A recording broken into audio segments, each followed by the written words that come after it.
start turning on cue. See how they're eating you up now. Every little detail, beautiful you.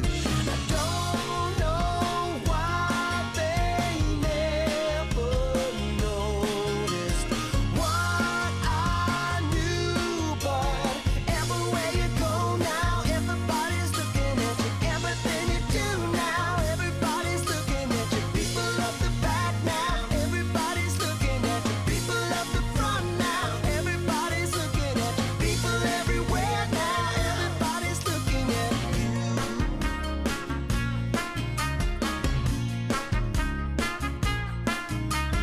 People up the back now, everybody's looking at you. People up the front now, everybody's looking at you. People everywhere now, everybody's looking at you.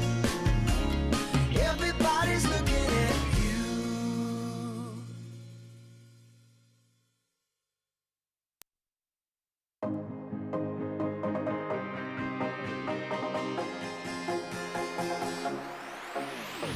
Right now, I got this beat in my head. Right now, I want to dive into this world. Let it out for the crowd, let it out, yeah, be proud. Right now, this is a real good atmosphere. Right now, superficialities are here. No excuse, no rules, no one to judge.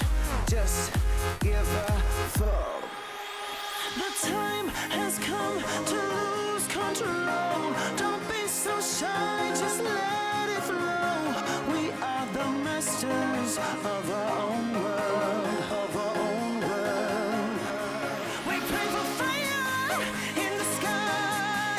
We show that desire is our night. We stick together, together, together. We're alright.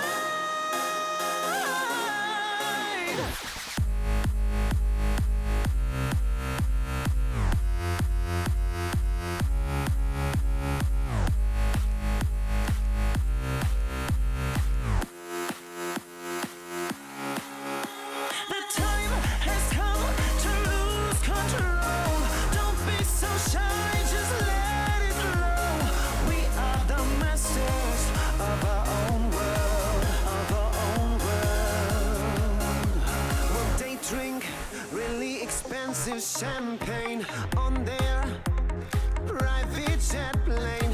All we need is a cheap bottle of wine and a cigarette to have a good time. A freedom, a big time, and no restriction. There's no other place to die than here with us tonight. The time has come to lose control. Don't be so shy, just let it flow. We are the masters of our own world. We pray for fire in the sky. We show that this night is our night. We stick together, together, together. We're alright.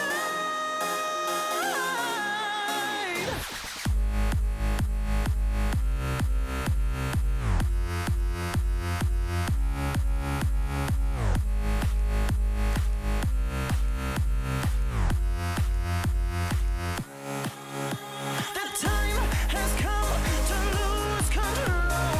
Don't be so shy, just let it flow. We are the masters of our own world, of our own world.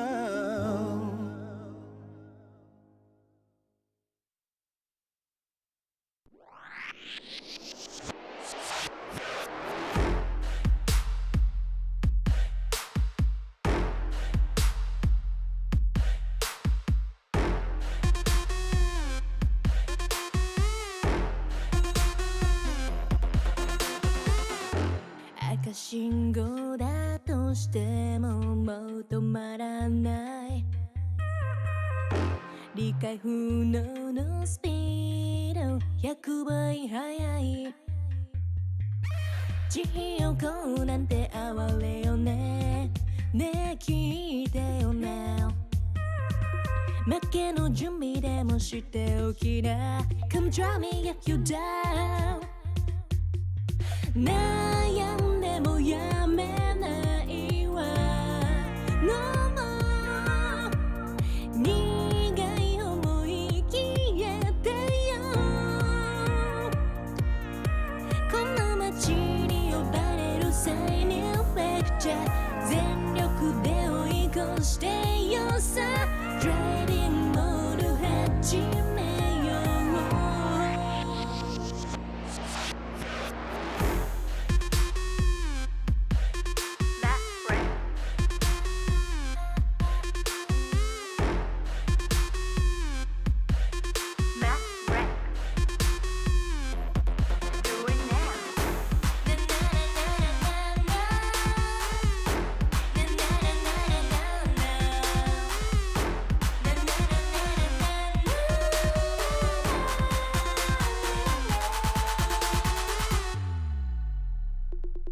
もう安全な近道なんてのの完全にアウトだからあんたの後悔楽しみだわそげた気づいてよマジでベイベー一番でノックアウトするわ You better be listen 地横なんて哀れよねねえ聞いてよ now 負けの準備でもしておきな Come try me yet when you were down 悩んでもやめないわ No more 苦い思い消えてよ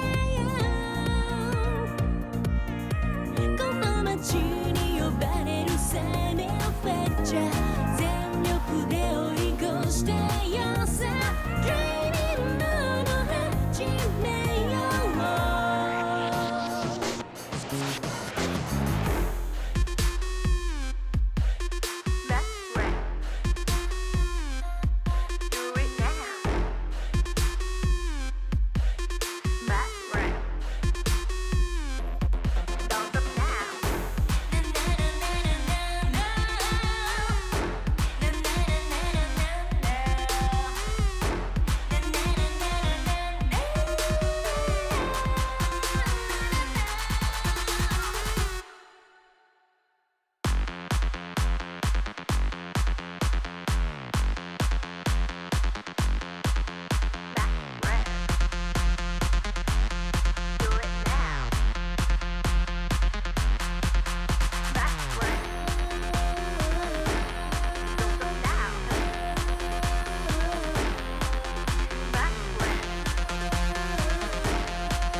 Country song.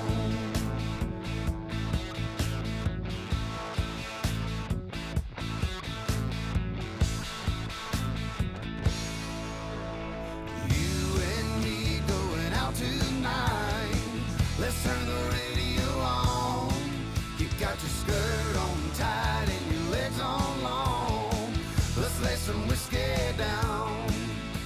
We'll dance all night, then get it on. Another country song.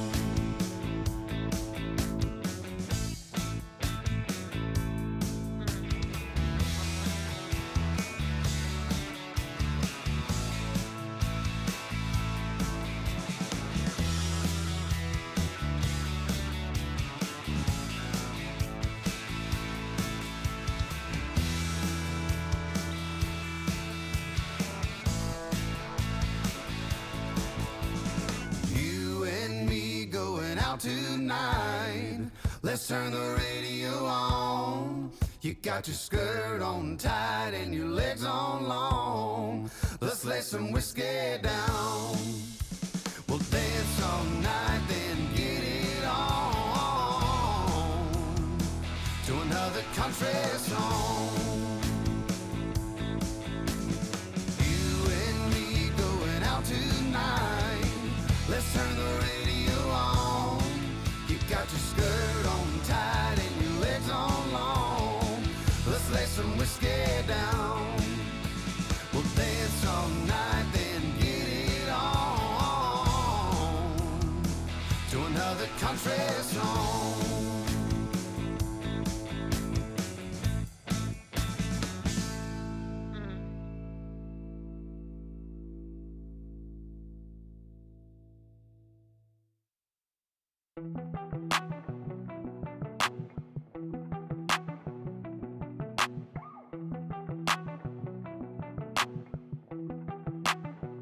I saw you sitting in the moonlight, dripping, pain runs through your heart. Oh, we were skinny dipping, slowly sipping, then we fell apart. I'm just trying to catch a break from your love, oh, yeah, hey. Cause I need to find a new life, no love, oh. I can't lie, I've been thinking about us, but you, yeah. Tell me everything's gonna be alright. Tell me that you're never gonna need spotlight. Just say how you feeling, I don't wanna waste time. I saw you sitting in the moonlight, dripping, pain runs through your heart. Oh, we were skinny dipping, slowly sipping, then we fell apart. I'm just trying to catch a break from your love, oh, yeah, hey. Cause I need to find a new life, no love, oh. I've been thinking about us, but you know better than anybody around me. Yeah, you know. I think we both need a break from this thing called love. All love ain't the thing to question. It's all love. I got plenty problems and no shoulder. Last night on the tour, ain't no tour, but I saw you sitting in the moonlight, dripping, pain runs through your heart. Oh, we were skinny dipping, slowly sipping, then we fell apart. I'm just trying to catch a break from your love, oh, yeah. Cause I need to find a new life, no love, oh. I can't lie, I've been thinking about us.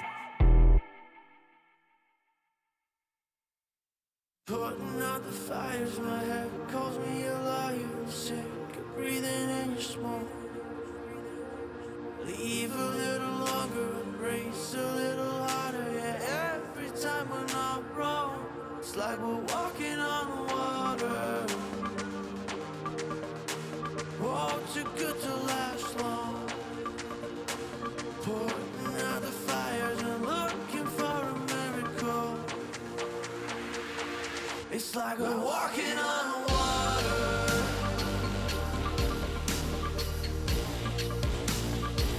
It's like we're walking on water.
DJ, turn the music up, put the lights down low. All the worries we had, we just let them go. Wasn't looking for love, I was happy alone. When you put your arms around me, how was I to know?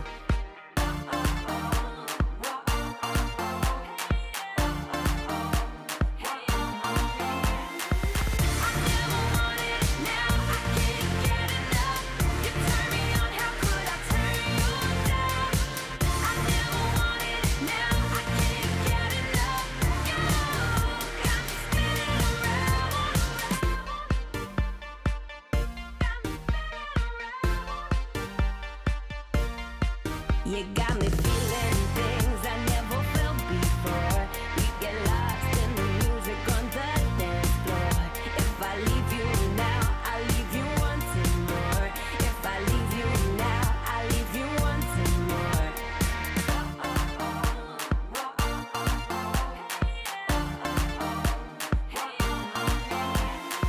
I never wanted it, now I can't get enough. You turn me on, how could I turn you down? I never wanted it, now I can't get enough. You got me spinning around, spinning,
I think I'll sleep till it's over.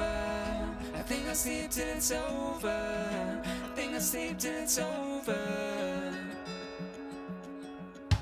Broken letters, broken pain, breathing every now and then.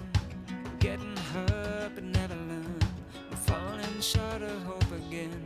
I need a shock to bring me round, to pull my head from underground. I'm calling out but there's no sound. How many times can we make up? How many years will this take up? And never is as long as forever. When it's love but it's over. I've woken up in the headlights, taken from the clouds in mid-flight. Never is as long as forever. I think I'll sleep till it's over. I think I'll sleep till it's over. I think I'll sleep till it's over. I think I'll sleep till it's over. Stone days never end. Words I knew you couldn't say. We pretend we're more than this. Make believe that it's okay. I need a shock to bring me round, to pull my head from underground. I'm calling out but there's no sound. How many times can we make up? How many years will this take up? And never is as long as forever. When it's love but it's over. I've woken up in the headlights, taken from the clouds in mid-flight. Never is as long as forever. I think I'll sleep till it's over. I think I'll sleep till it's over. I think I'll sleep till it's over. I think I'll sleep till it's over. I think I'll sleep till it's over. I think I'll sleep till it's over. I think I'll sleep till it's over.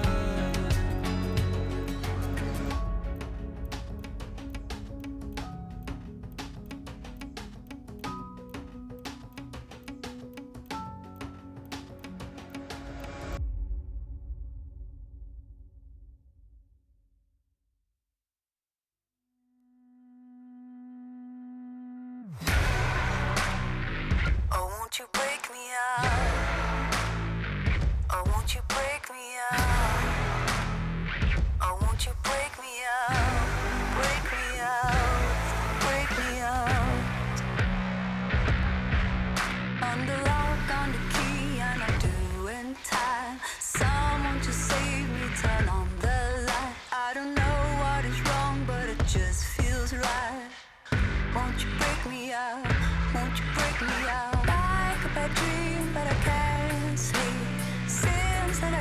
stars can get past me. Oh, oh, oh, oh, oh, oh. Won't you break me out? You're the chain, you're the lock. Won't you hold me down? You're the key to the door. Won't you break me out for my freedom? For my freedom. You're the chain, you're the lock. Won't you hold me down? You're the key to the door. Won't you break me out for my freedom? For my freedom. Won't you break me out? Oh, won't you break me out? Oh, won't you break me out? Oh, won't you break me out? Break me out, break me out.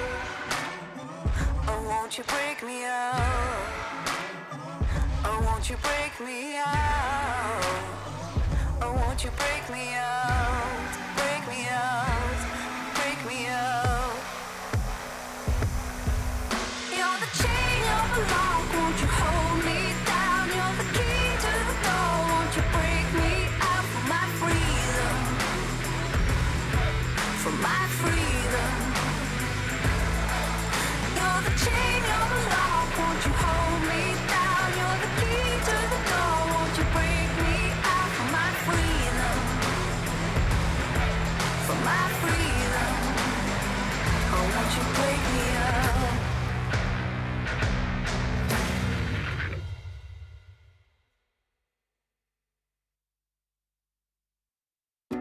When I wake up in my bedroom with you right next to me, holding my hand, something I could get used to, 'cause you're by my side. When city lights blur the evening, hollow skies grab my feelings, and shooting stars have no meaning. I know, I wanna be where you are forever and ever. I wanna be where you are forever and ever. I wanna be where you are.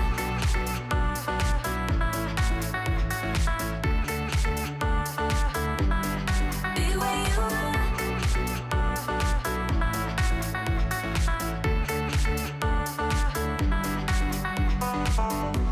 There's nothing like this feeling. Could look at you for hours, don't mind me. Didn't know how much I needed to have you by my side. When city lights blur the evening, hollow skies grab my feelings, and shooting stars have no meaning. I know, I wanna be where you are forever and ever. I wanna be where you are forever and ever. I wanna be where you are.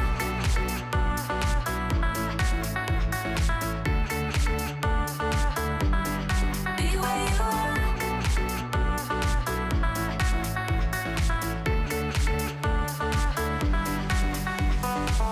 When city lights blur the evening, hollow skies grab my feelings, and shooting stars have no meaning. I know, I wanna be where you are forever and ever. I wanna be where you are forever and ever. I wanna be where you are.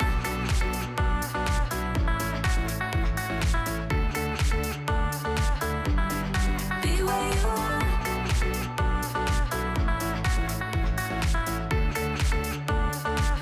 I wanna be where you are.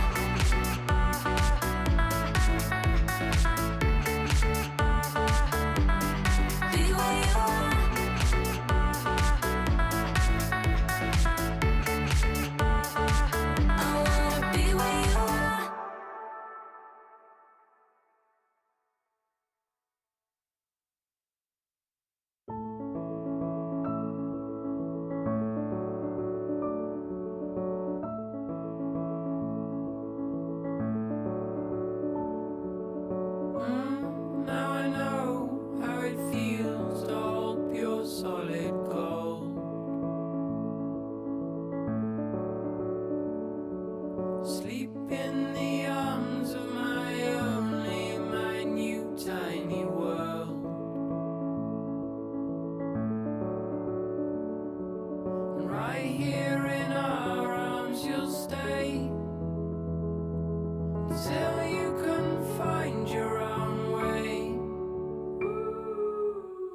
outside your door.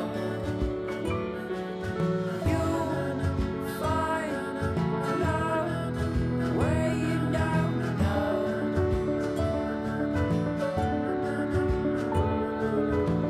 You know that if you ever tried your last, call out on me if the old wind broke your mind.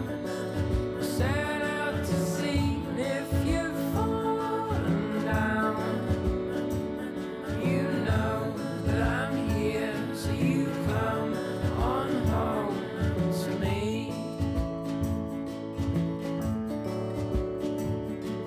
Today you pick up all your bags, lay down your toys.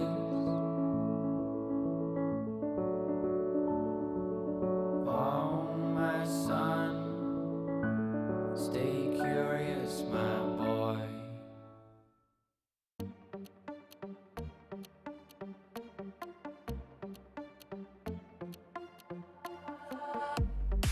身も蓋もないわねマジでメール既読無視でもうてめトラブルならすぐ相談してよだなんて細い指先が僕を指す Please come this way ピンヒールで突き刺す血の味が欲しいまで純粋だと思ったバカねゴー赤いリップで踊るネオンライトがきらめく騙されたなんてめめしいやつねゴー通報するならすれば罪深いの私よこの世のクズどもよかも民がひれ伏す農場の世界へようこそ落とし穴に落ちたあなた Please come this way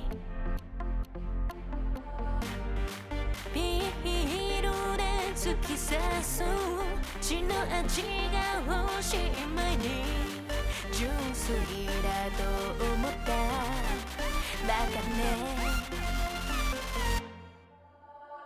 ゴー赤いリップで踊るネオンライトがきらめく騙されたなんてめめしいやつねゴー通報するならすれば罪深いの私よこの世のクズどもよかも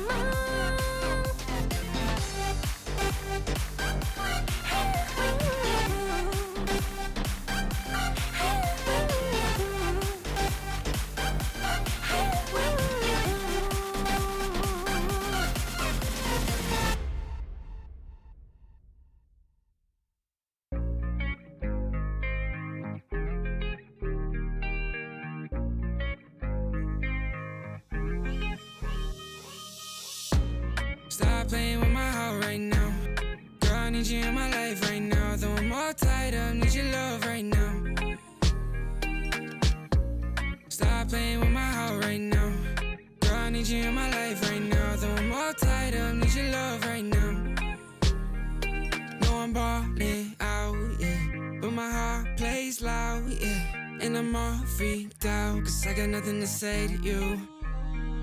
But will I be down, yeah, when you come around, yeah. So let's get right down, cause we ain't got much time. And every time you hold me, I think about the times that I was lonely. Keep reminiscing about how you the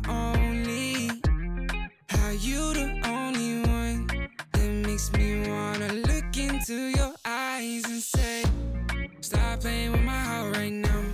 Girl, I need you in my life right now. Though I'm all tied up, need your love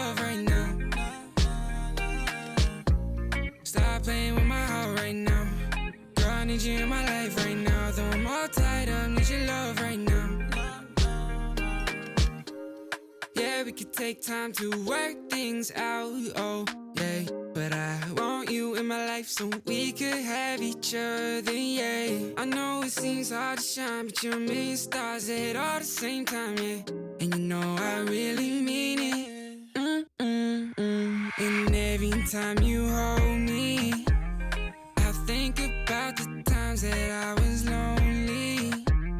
Keep reminiscing about how you the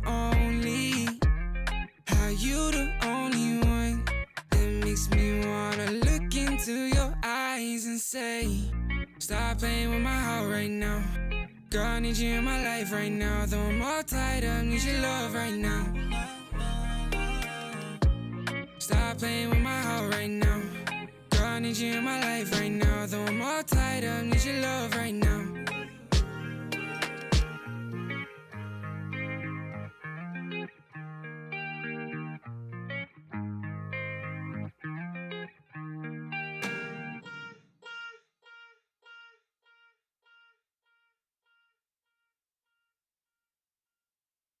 Different energies I bring, only sickness I fling. Bad like Gustavo Fring, can't try not a ting. Flyboy, I got the wings, and they can't keep up with me, dog. That's why all that I bring is wins.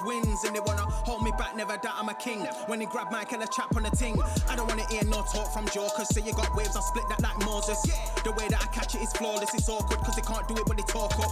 I don't wanna hear that ever. Stay on the ground like Cellar, they know man shell off. Feel man trying to get ahead of me. They should've known they ain't really got the energy. I got the energy.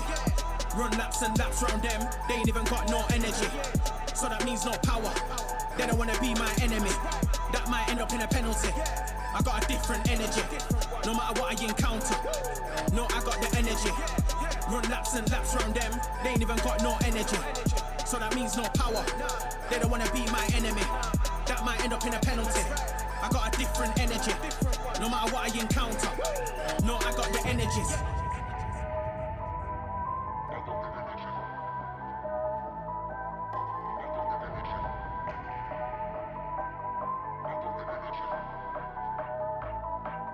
I got the energies.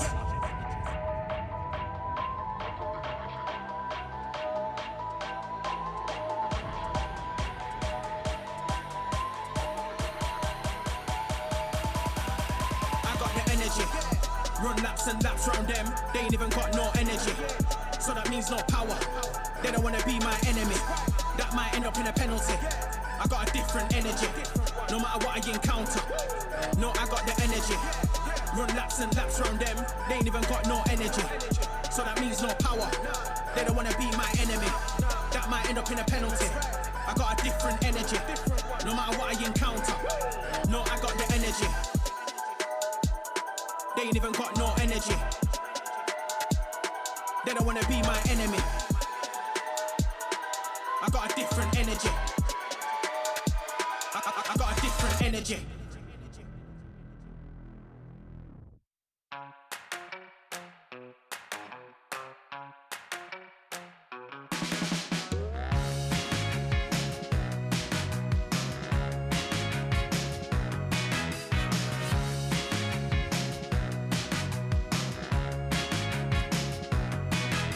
So I got my education in the old school, surfing on a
for cars or sparkly diamond rings.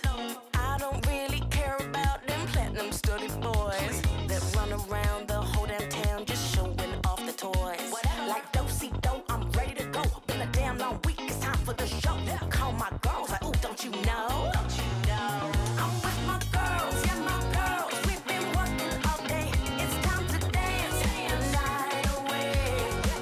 I'm with my girls, yeah, my girls. We got records to play, so come let's dance the night away. Like do-si-do, we ready to go. Sneaker fresh for the halftime show. That's right, girls, we dropping it low. Like do-si-do, we ready to go. Sneaker fresh for the halftime show. That's right, girls, we dropping it low. Here we go. I don't really care about the fortune or the fame. Keep rolling on and holding on. Don't need that crown to reign.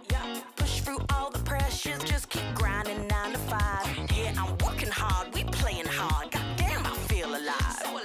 Like do-si-do, I'm ready to go. Been a damn long week, it's time for the show. Call my girls like, ooh, don't you know? I'm with my girls, yeah, my girls. We've been working all day. It's time to dance the night away. I'm with my girls, yeah, my girls. We got records to play, so come let's dance the night away. Like do-si-do, we ready to go. Sneaker fresh for the halftime show. That's right, girls, we dropping it low. Like do-si-do, we ready to go. Sneaker fresh for the halftime show. That's right, girls, we dropping it low. Man, we're taking over, yeah, we're running the world. If we stick together, there's no stopping us, girl. Man, we're taking over, yeah, we're running the world. I'm with my girls, yeah, my girls. We've been working all day. It's time to dance the night away. I'm with my girls, yeah, my girls. We got records to play, so come let's dance the night away. Like do-si-do, we ready to go. Sneaker fresh for the halftime show. That's right, girls, we dropping it low. Like do-si-do, we ready to go. Sneaker fresh for the halftime show. That's right, girls, we dropping it low.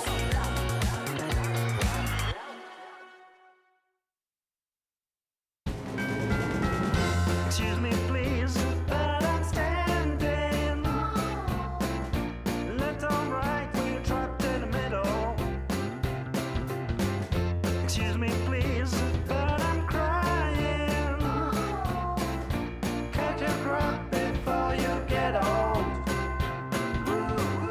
I couldn't stay for the battle. I couldn't cross in the middle.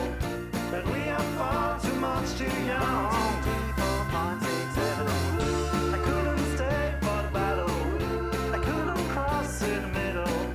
I'm losing my mind. I'm losing my mind.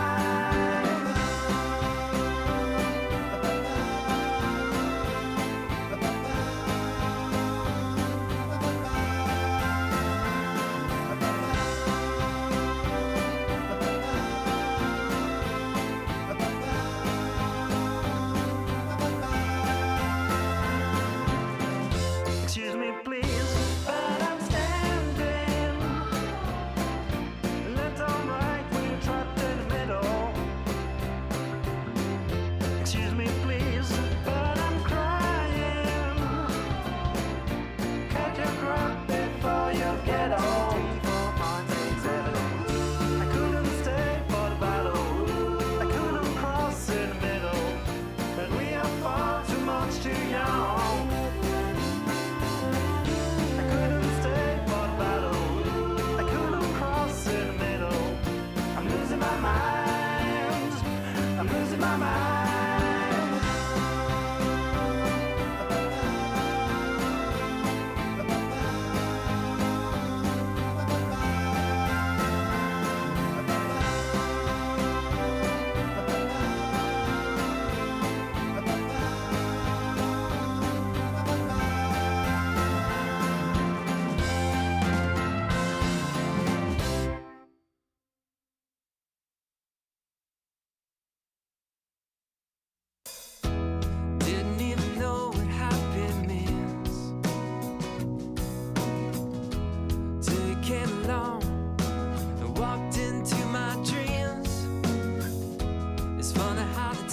can change so fast. Looking straight ahead, I don't think of the past. You've changed everything. It's like bright lights and a starry sky. We're gonna feel that way most every night. Sunlight on a summer day. We're gonna laugh and dance all the rain away. Sing a new melody. It's full of love. It's beautiful and free. 'Cause you belong, you belong, you belong to me. Birds fly, fill the trees like it's always spring. White clouds high above, I know just what I mean. Your smile, this love are an endless road. And I'll walk, I'll run, anywhere it goes.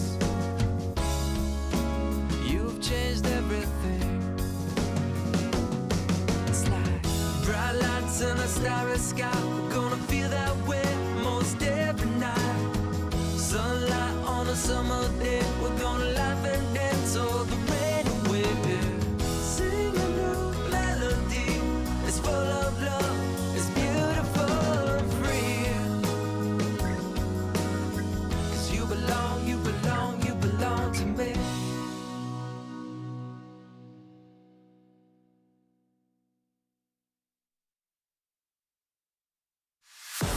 Tell me what you're dreaming of, waiting for your fate to come. There goes another day of sacrifice. Are you never gonna try to fail? Never gonna stop to give in? Never gonna try to reach up for the stars? You gotta fight with all of your life. For the doubt change, show me your name. You gotta hit that warning light. Are you done with the waiting on right? Oh, right. You better run now, run before you hit the end of your life. No, no, no, no.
stop to fail, and don't you ever stop to give in. Never stop reaching for the stars.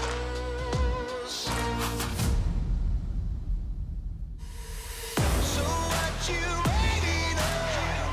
Get up, take back control. In the point, sit, wasting all the rest of your life.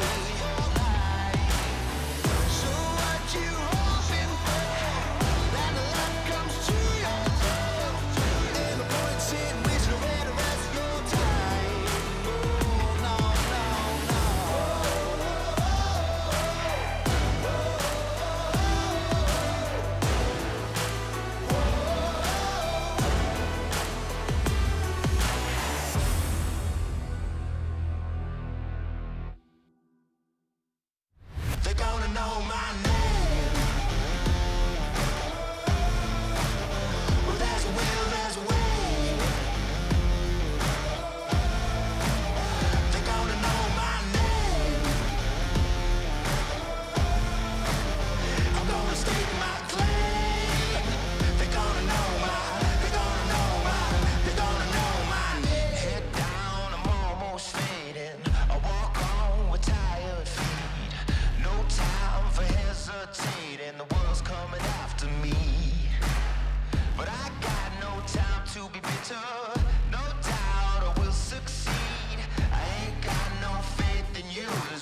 just as boring as it has ever been.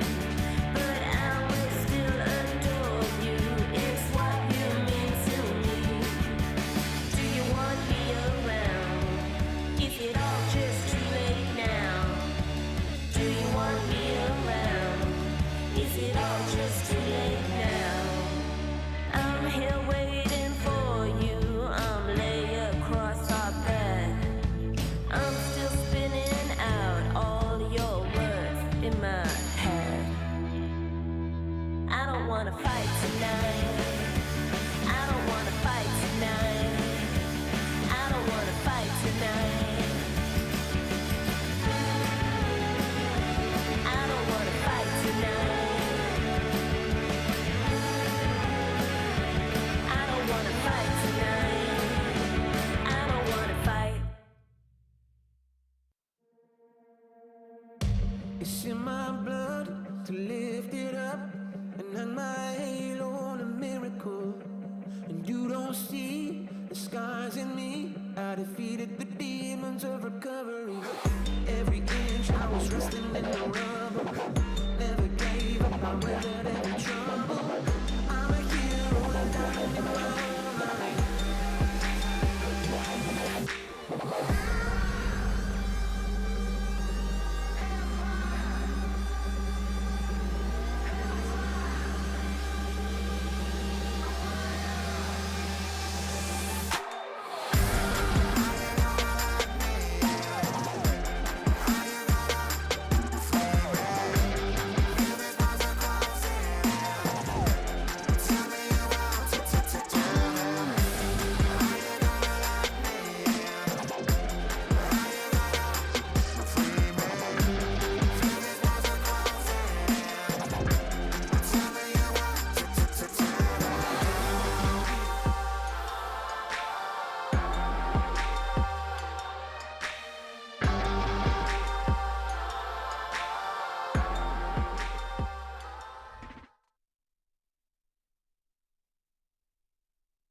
Hello, everybody, and welcome to the LPL. As you can see, it is hashtag Big Jumper Day today on the LPL. So tweet us with the hashtag Big Jumper Day so we can see your big jumpers. There is no prize. I just want to see people in big jumpers. My name is Much More. I'm joined by Lyric today. I feel like you were supposed to do the meme of like, man, people look really ugly in big jumpers. Like those things, oh my God, they're horrible. You know, why not prove me wrong and, you know, tweet me some big jumpers. Tweet with the hashtag Big Jumper Day. Although, I will say, not technically a jumper. This is a cardigan. Yeah. Which, you know, speaking of cardigans, yesterday we had some games in the LPL, so let's look at those results. What a segue. Yeah, actual bangers, some of them. WE versus LGD, way better series than I think anyone was bargaining for. WE actually looking pretty good. LGD bringing some stuff to the table too. And then RNG, just shenanigans. Yeah. Pure shenanigans against Ultra Prime. Breathe, doing the cheeky plays, and it leading them to victory against Ultra Prime, who sadly just haven't really been able to put it together. But that brings us to standings. 8 symptoms. And I love the standings right now because the standings, an interesting place. You look at the teams in the top 10, and you know, much. I've looked at some schedules coming up to see who's going to fall out of the top 10? Or is the top 10 just going to stay the same? And after WE winning this, I actually think WE are primed to move in to the top 10 spot. TT still have an easy game. RNG have a relatively easy schedule. It's IG, who, if I remember correctly, have BLG and LNG left. I mean, both teams definitely beatable, especially the BLG matchup, but pretty much all the other teams contesting for their spots are playing other mid-table teams or lower.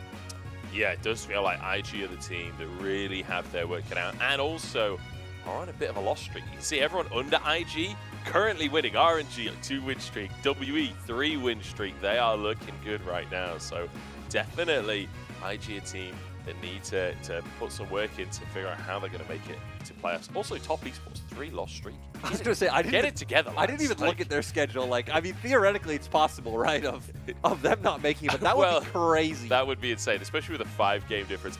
Anyway, we'll digress this conversation because today we're looking to the bottom of the standings to start us off with our matches. It's anyone's legend against FPX. Now, there are absolutely no stakes in this first series, and I'm hoping that that means that we get some fun games to kick us off today. I'm hoping that that means we get some shenanigans, but what it might mean as well is these teams showing us some of what's to come in summer.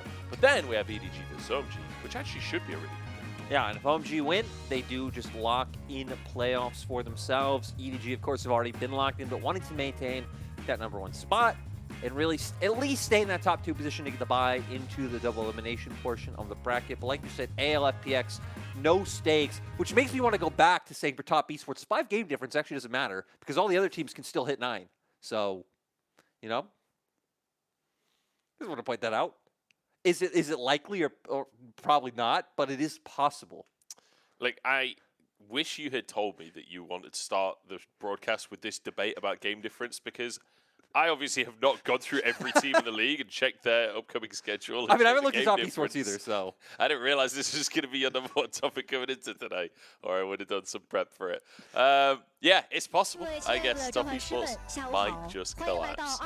I hope not, because I love top esports, and I love rookies, so they need to make it. I think Rookie's cursed.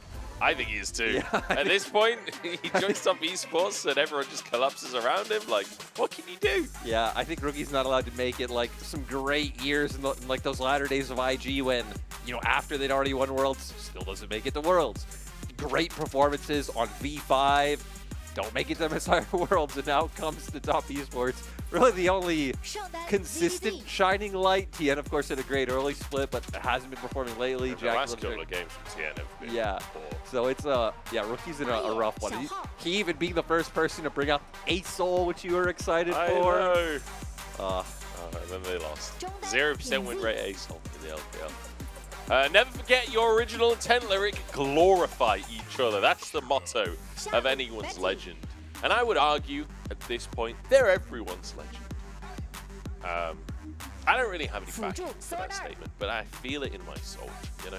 I'm still just kind of perturbed that this team doesn't have Chocho anymore. Hell, they're going up against Chocho right now. The support that they... I guess I don't know, right? I don't know if they opted into not resigning him or if Chocho decided to leave. Like, I don't know the context behind that. But point is, Chocho was on AL. AL were super cool, awesome gangsters last year. They got Ox to... Actually, no. If they won, Ox wouldn't have had to wear the panda suit. But they made Ox a believer last year. That's how insane and good they were. Now, again, only 2 series wins. FPX sitting 1 above them at 3. And even though, again, there isn't really any stakes, I want to point out that 2 of FPX's 3 series wins have come from in their last 3 series. So, since bringing Chocho and Fearness into the starting fold, I feel like this FPX team is looking much better. And it's kind of sad. It's kind of like, what could have been if this was the starting lineup from the very beginning? Yeah, it's kind of insane to see like how it's all transpired in the grand scheme of things. It's like there could have been something like this. There really could have been something beautiful there. One thing I want to mention as well, when we're looking at our rosters for today, not just in this series, but across the whole day, you've got 2 absolutely insane AD carries. I guess it's not just today, but in general. You've got Leave what am I talking about? You've got LWX on FPX, who's like this insane AD carry surrounded by a team that I feel like right now aren't necessarily performing the way that you would hope. I don't know why I'm tiptoeing around that. They've been knocked out of playoffs. This team has been nothing like what you would hope out of FPX. And then you've kind of got a similar thing with Hope over on WE, where you've got these two absolutely insane top-tier AD carries that have been very much at the peak of LPL, surrounded by teams that just aren't able to make it happen. Although WE obviously on an up curve, like felt like most of the split at very least. Some pretty tragic performances from them. So kind of a weird situation with AD carries this split, it feels. Yeah, and I think it just goes. I think it's just more interesting the fact that I feel like there's a few years where the whole like mythos around like LPL AD carries and that whole like shining light around them from, you know, the old days of the Wei Zhaos, the Uzis, us having even people like Name, Deft coming over, right? Yeah. Wasn't there in like, you think 2020, 2021, and it felt like the top halves of the map were really the things carrying LPL through the finish line. To where now it definitely feels like maybe it's even eking back to the other way with a lot of like new rookie top laners coming in, some junglers still in the league who, you know, haven't put up the best performances. Kind of looking at Hacker as someone who has had some rough games, and one of the reasons you kind of look at FPX and like, hey, you know, maybe this is an area you can look to shore up. Again, though, the one thing I'll say to FPX is they have changed their roster. They actually are one of these teams who in the split have been like, we're not doing well, let's change things up, and have started doing better. So hopefully LWX now, again, I'm a huge fan of Chocho, so I'm really stoked they brought him in. And Fearness, surprisingly, has been faring pretty well since these last few series. So they took down, I believe it's RA and NIP. So two teams who are still like out of playoff contention, but still two teams who are above them in the standings. Yeah, and I think that's ultimately what you need to be looking for, right? If you can beat the teams above you, like that is how you progress. That's how you become a better team. So, well, I mean, when it comes to today, when it comes to this series, I'm hoping that, like, I came in saying I want shenanigans, and deep down in my heart, I do want shenanigans, but I don't know if we're necessarily going to get the shenanigans that I'm hoping for. But if not shenanigans, what I want is for, like, coordinated game plans. I always think that's, like, the bar that you need to hit. If you're a team that is struggling, that you can't get wins, like, just reset, stop trying to just make plays individually and work together. And if you can get that base level of teamwork, you basically make playoffs off of that, honestly. Yeah. Like, I think the teams that don't make playoffs in LPL so often are just totally on different pages, never trying to do the same thing as each other, and just collapse. Even like our, you know, higher quality rosters on paper typically sit lower in the standings because of that. Teams like, you think of like BLG last year, a team that was really stacked on paper, not able to get it together because their players just were never on the same page, didn't have a coherent game plan. And yeah, though I don't think we'll see shenanigans in terms of picks, which is something me and you were talking about before the series, I would love, and wouldn't be surprised to see actually people just playing really aggressive or going so hard the other way, of trying to look for those individual carry performances. LWX and Chocho maybe getting in the face of Betty and Sword Art. Xiaohao bringing us back to like when he first came into the league and he was this pretty like hyper aggressive jungler constantly looking for invades. Pinzi had a really good series in AL's last outing, so hopefully we at least do get to see that. Like, hey, we're out, we still want to win, we're not going to troll picks and bans, but we are going to show maybe a bit more confidence in how we play the game than we typically would. And that's something we have seen before in the FPL, right? When you get to the end of the season, you've got nothing to lose. Like, show everything you've got. Why would you be nervous coming into these games now when there is nothing on the line anymore? Shout out, living up to that aggression, going with the Vi for the early game, but it's answered with a Sejuani from Hacker. And you'd anticipate maybe the bottom lane, but with a Zeri, a Lucian, and Zaya banned away, I'm not even sure what the priority would be at this point. Maybe Ashe.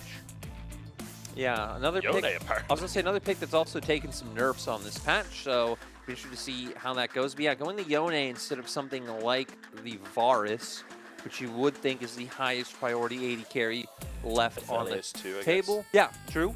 Something that actually slipped through my mind because Aphelios has been something that has really risen in priority in recent weeks. It's something that Betty has also really liked to gravitate towards. LWX hasn't been playing it as much, but Rakan actually just going to be locked in right away. I love that they banned Zaya and lock Rakan. That is full Sword Art energy right there. But going for the engaged support, wanting their way to kick off fights. Now offering that Aphelios. Do you have two champions that want to run at you so far in that Sejuani and the Yone? So Aphelios going to be locked in here for Betty. Yeah, so as FPX, you could always go something like a Cassante here if you want and just try and get the ability to have like a really strong top side early on. But when they're already showing both their bot laners, I feel like it does make more sense to just wait when you are playing on red side and at least getting some value out of that counter pick somewhere. So now for FPX, we do get the Vygar coming out. LWX has already played this pick once, and I do expect it to go down towards that bot lane. I love it. Absolutely. I was actually playing a little bit of Veigar bot last night alongside Dagda in the bottom lane. You were. Yeah, I was there. I was support, and I went with the wrong support item. It all was a little disastrous, but I did the most damage. I was playing Leona top that game, if I remember correctly, because that was the game you kept. Yeah. So, point is, I'm sure LWX is going to do a much better job than you did last night. And now we're going to see the most damage on the team. Mid lane bans. It was a top diff coming out from FPX, and I guess what FPX want to look with going into their next. I mean, they're already just so sorted and so stacked on engage options coming through. Even the zone control coming out from that cage. It's going to make it incredibly hard, not only for Betty to walk up and find these angles, but even Sword Art potentially to try and come in on flanks, and having a lot of that self-peel there I feel like is important when you already know for LWX the rest of your team is going to be jumping away from you. So you definitely need some ability to protect yourself in these fights. Yeah, I honestly, when you describe it that as an AD carry, Zaya is the pick. Zaya is like the golden grail of picks in that situation. It was bad. So no luck on that one. As support's going to be locked in next for FPX. Still space for flexibility, where the Yone could be up in that top side, and we end up with some wacky final pick coming out for FPX. We'll have to see, though, as Leona locked in for Chocho, one of the classic counters against Rakan. Chocho has been someone who has been primarily still sticking to that engaged role. It actually is one of the reasons why Sword Art felt so confident in taking away the Rakan early on. If the Jax lock-in comes through, potentially opens up for like a Kennen pick or something for the other side, which maybe hypothetically you don't want when you do have the Sejuani. You want to try and enable that passive even more. But we are going to get it's EDG's most played champion of the split so far. And now with two really good assassin bans toward the mid lane, which is where Pinzi has been a standout on. I wonder where they go here. This typically has been the other thing. Like the control mage that you put with a Vi usually is the Talia, has the ability to follow up. Vi also sets up for like a seismic shove very well. So wouldn't be too surprised if this is it. Yep. Could be the answer, but Vex comes through in the end. So again, very good sort of anti-dive, but then also very good at following up on the Rakan, following up on the Vi, and causing absolute chaos within a team. And it does look like you're right. It does look like this Veigar heading towards the bottom lane as a top laner locked in. It's going to be Cassante there for fairness. So is going to go with the expected pick instead of trying to opt into a heavier lane counter, and again having some semblance of synergy with the jungle role. Also just having an incredibly strong 5v5 overall, very burst oriented. Might need some time to get some levels online for the side of FPX as well. To where AL, I love the Vex coming out, not the expected pick. This is something that could very easily follow up with the Vi. She goes for the ulti, you throw out your own, you follow through, and the burst is just there. So LWX especially could potentially have a rough time.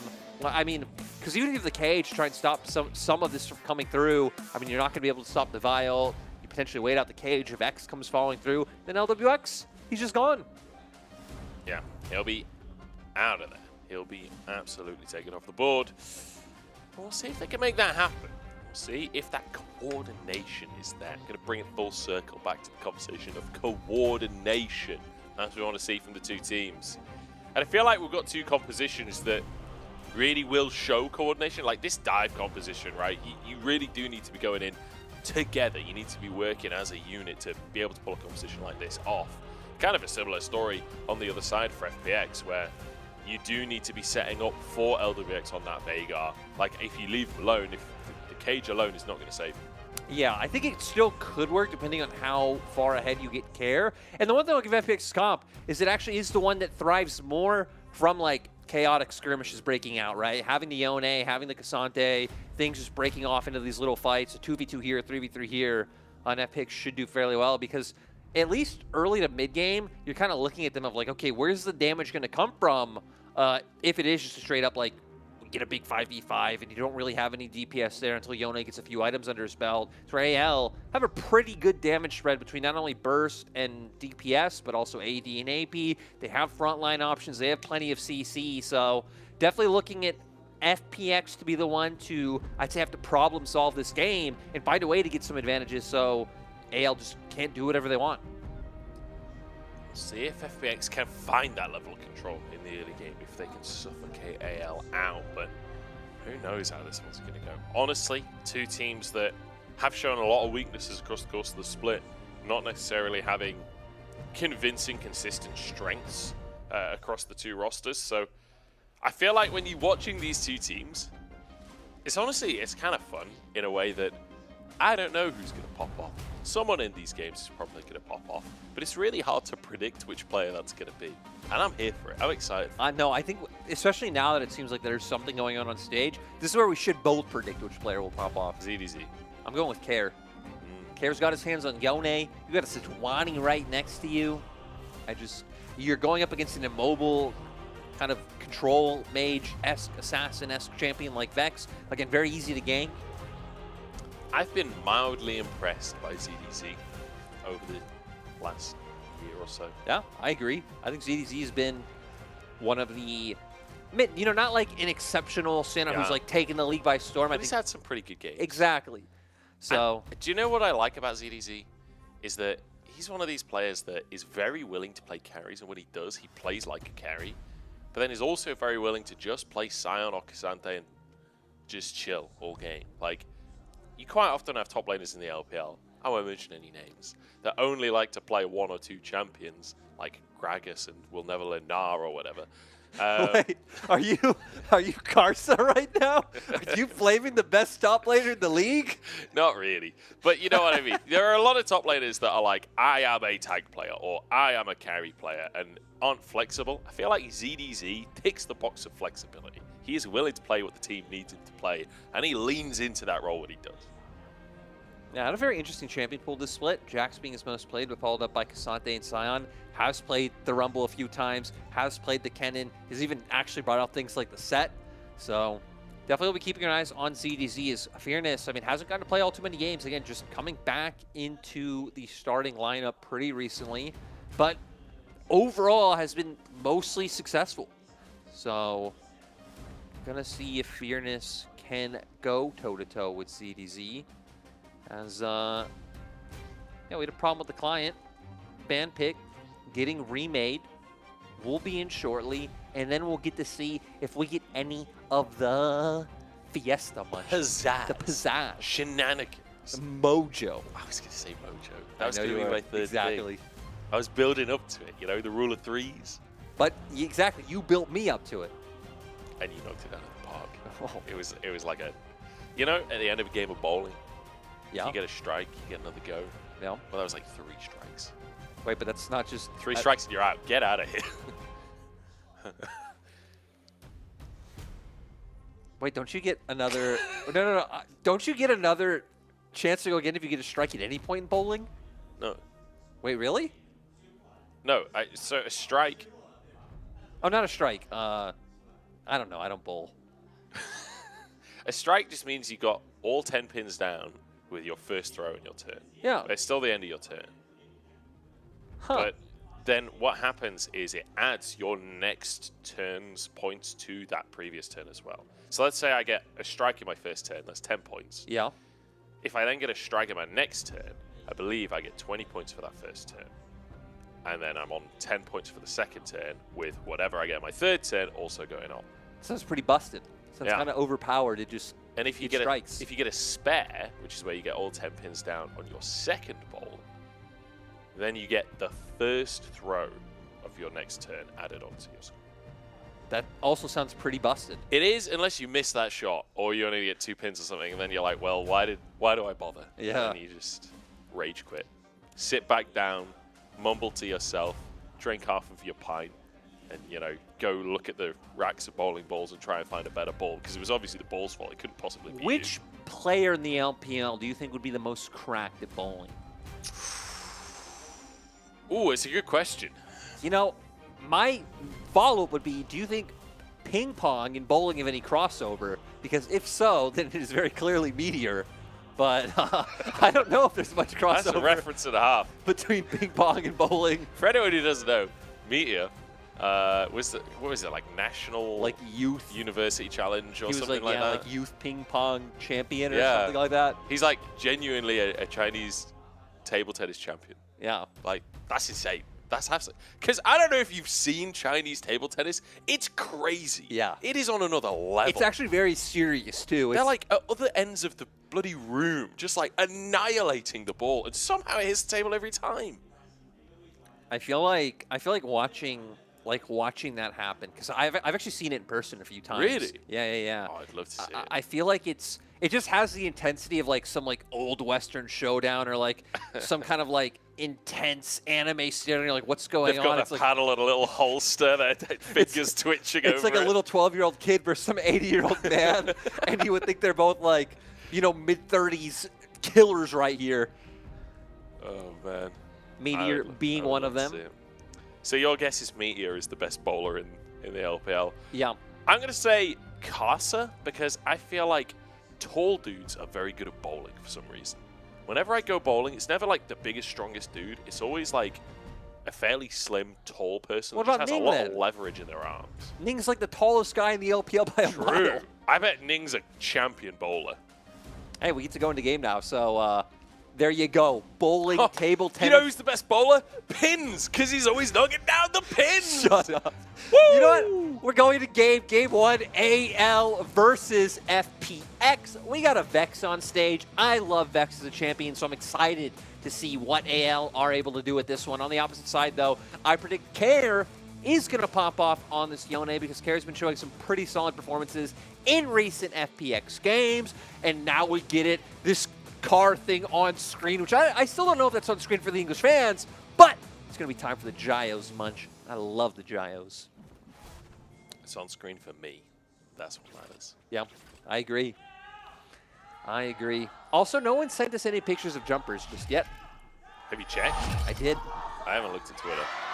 I just checked while we were in the break. I'm like, well, I guess I'll break the pause of, do we have any jumpers to talk about? But we don't. Did you search hashtag Big Jumper Day? No. Well, maybe people didn't hear us when we said it the first time, so just in case anyone did miss it, as you saw on camera, me and my friend Jordan here are both in very large jumpers, because it is hashtag Big Jumper Day here at the LPL. We want to see your big jumpers. Tweet us with the hashtag Big Jumper Day, and maybe your tweet will be featured on stream. Spoilers, it won't be, but maybe We in a don't have bizarre that twist power. of fate, your big jumper could be on stream. I sound like a morning radio host right now, rather than an I was going to say, LPL you caster. normally do sound like a morning radio host, to be fair. What does that mean? I don't know, but anytime we play feel like that's an insult anytime somehow. we play games together, people always ask, hey, are you a streamer? That's true, but that's just because I've got a good microphone. All right. Lyric, we've got an engage at the bottom side. Sword Art straight off of the bat in with the Rakan. I will say, Sword Art, he's got a tasty Rakan. If you can think of champions Sword Art's decent with, Rakan's definitely in the list.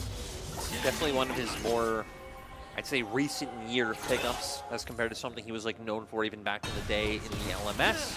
But gives him a lot of freedom to look for his engages, also do creative plays, find flanks. And even when I'll say I feel like Sword Art's individual skill in recent years has just kind of, it's taken a hit. It has dropped off. He isn't the same player as he was back in the day. He's played for a long time, to be fair. One of Sword Art's even strengths going back to 2020 Suning was his creativity, was his ability to find unexpected plays that the enemy teams wouldn't see coming, roaming on the map, which is something you can do when you're on the Rakan.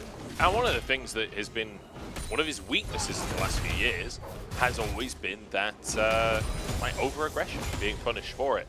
If there's one thing Rakan is good at, it's being too aggressive and getting away with it. That champion is so good at just being so slippery and getting out of any situation. I was talking to one of my friends who works on a coaching staff in the LPL, and I asked him, why do you keep putting your support on Rakan? This was back in 2020. And he said, Rakan's the best champion that if you have a support who wants to int, he won't be able to int. That is an incredibly cynical answer, and I love it. Yeah, me too. Big trade in the mid lane, but Pins basically just looks at it, just stares him down, and pulls his shadow out of his soul. Don't care.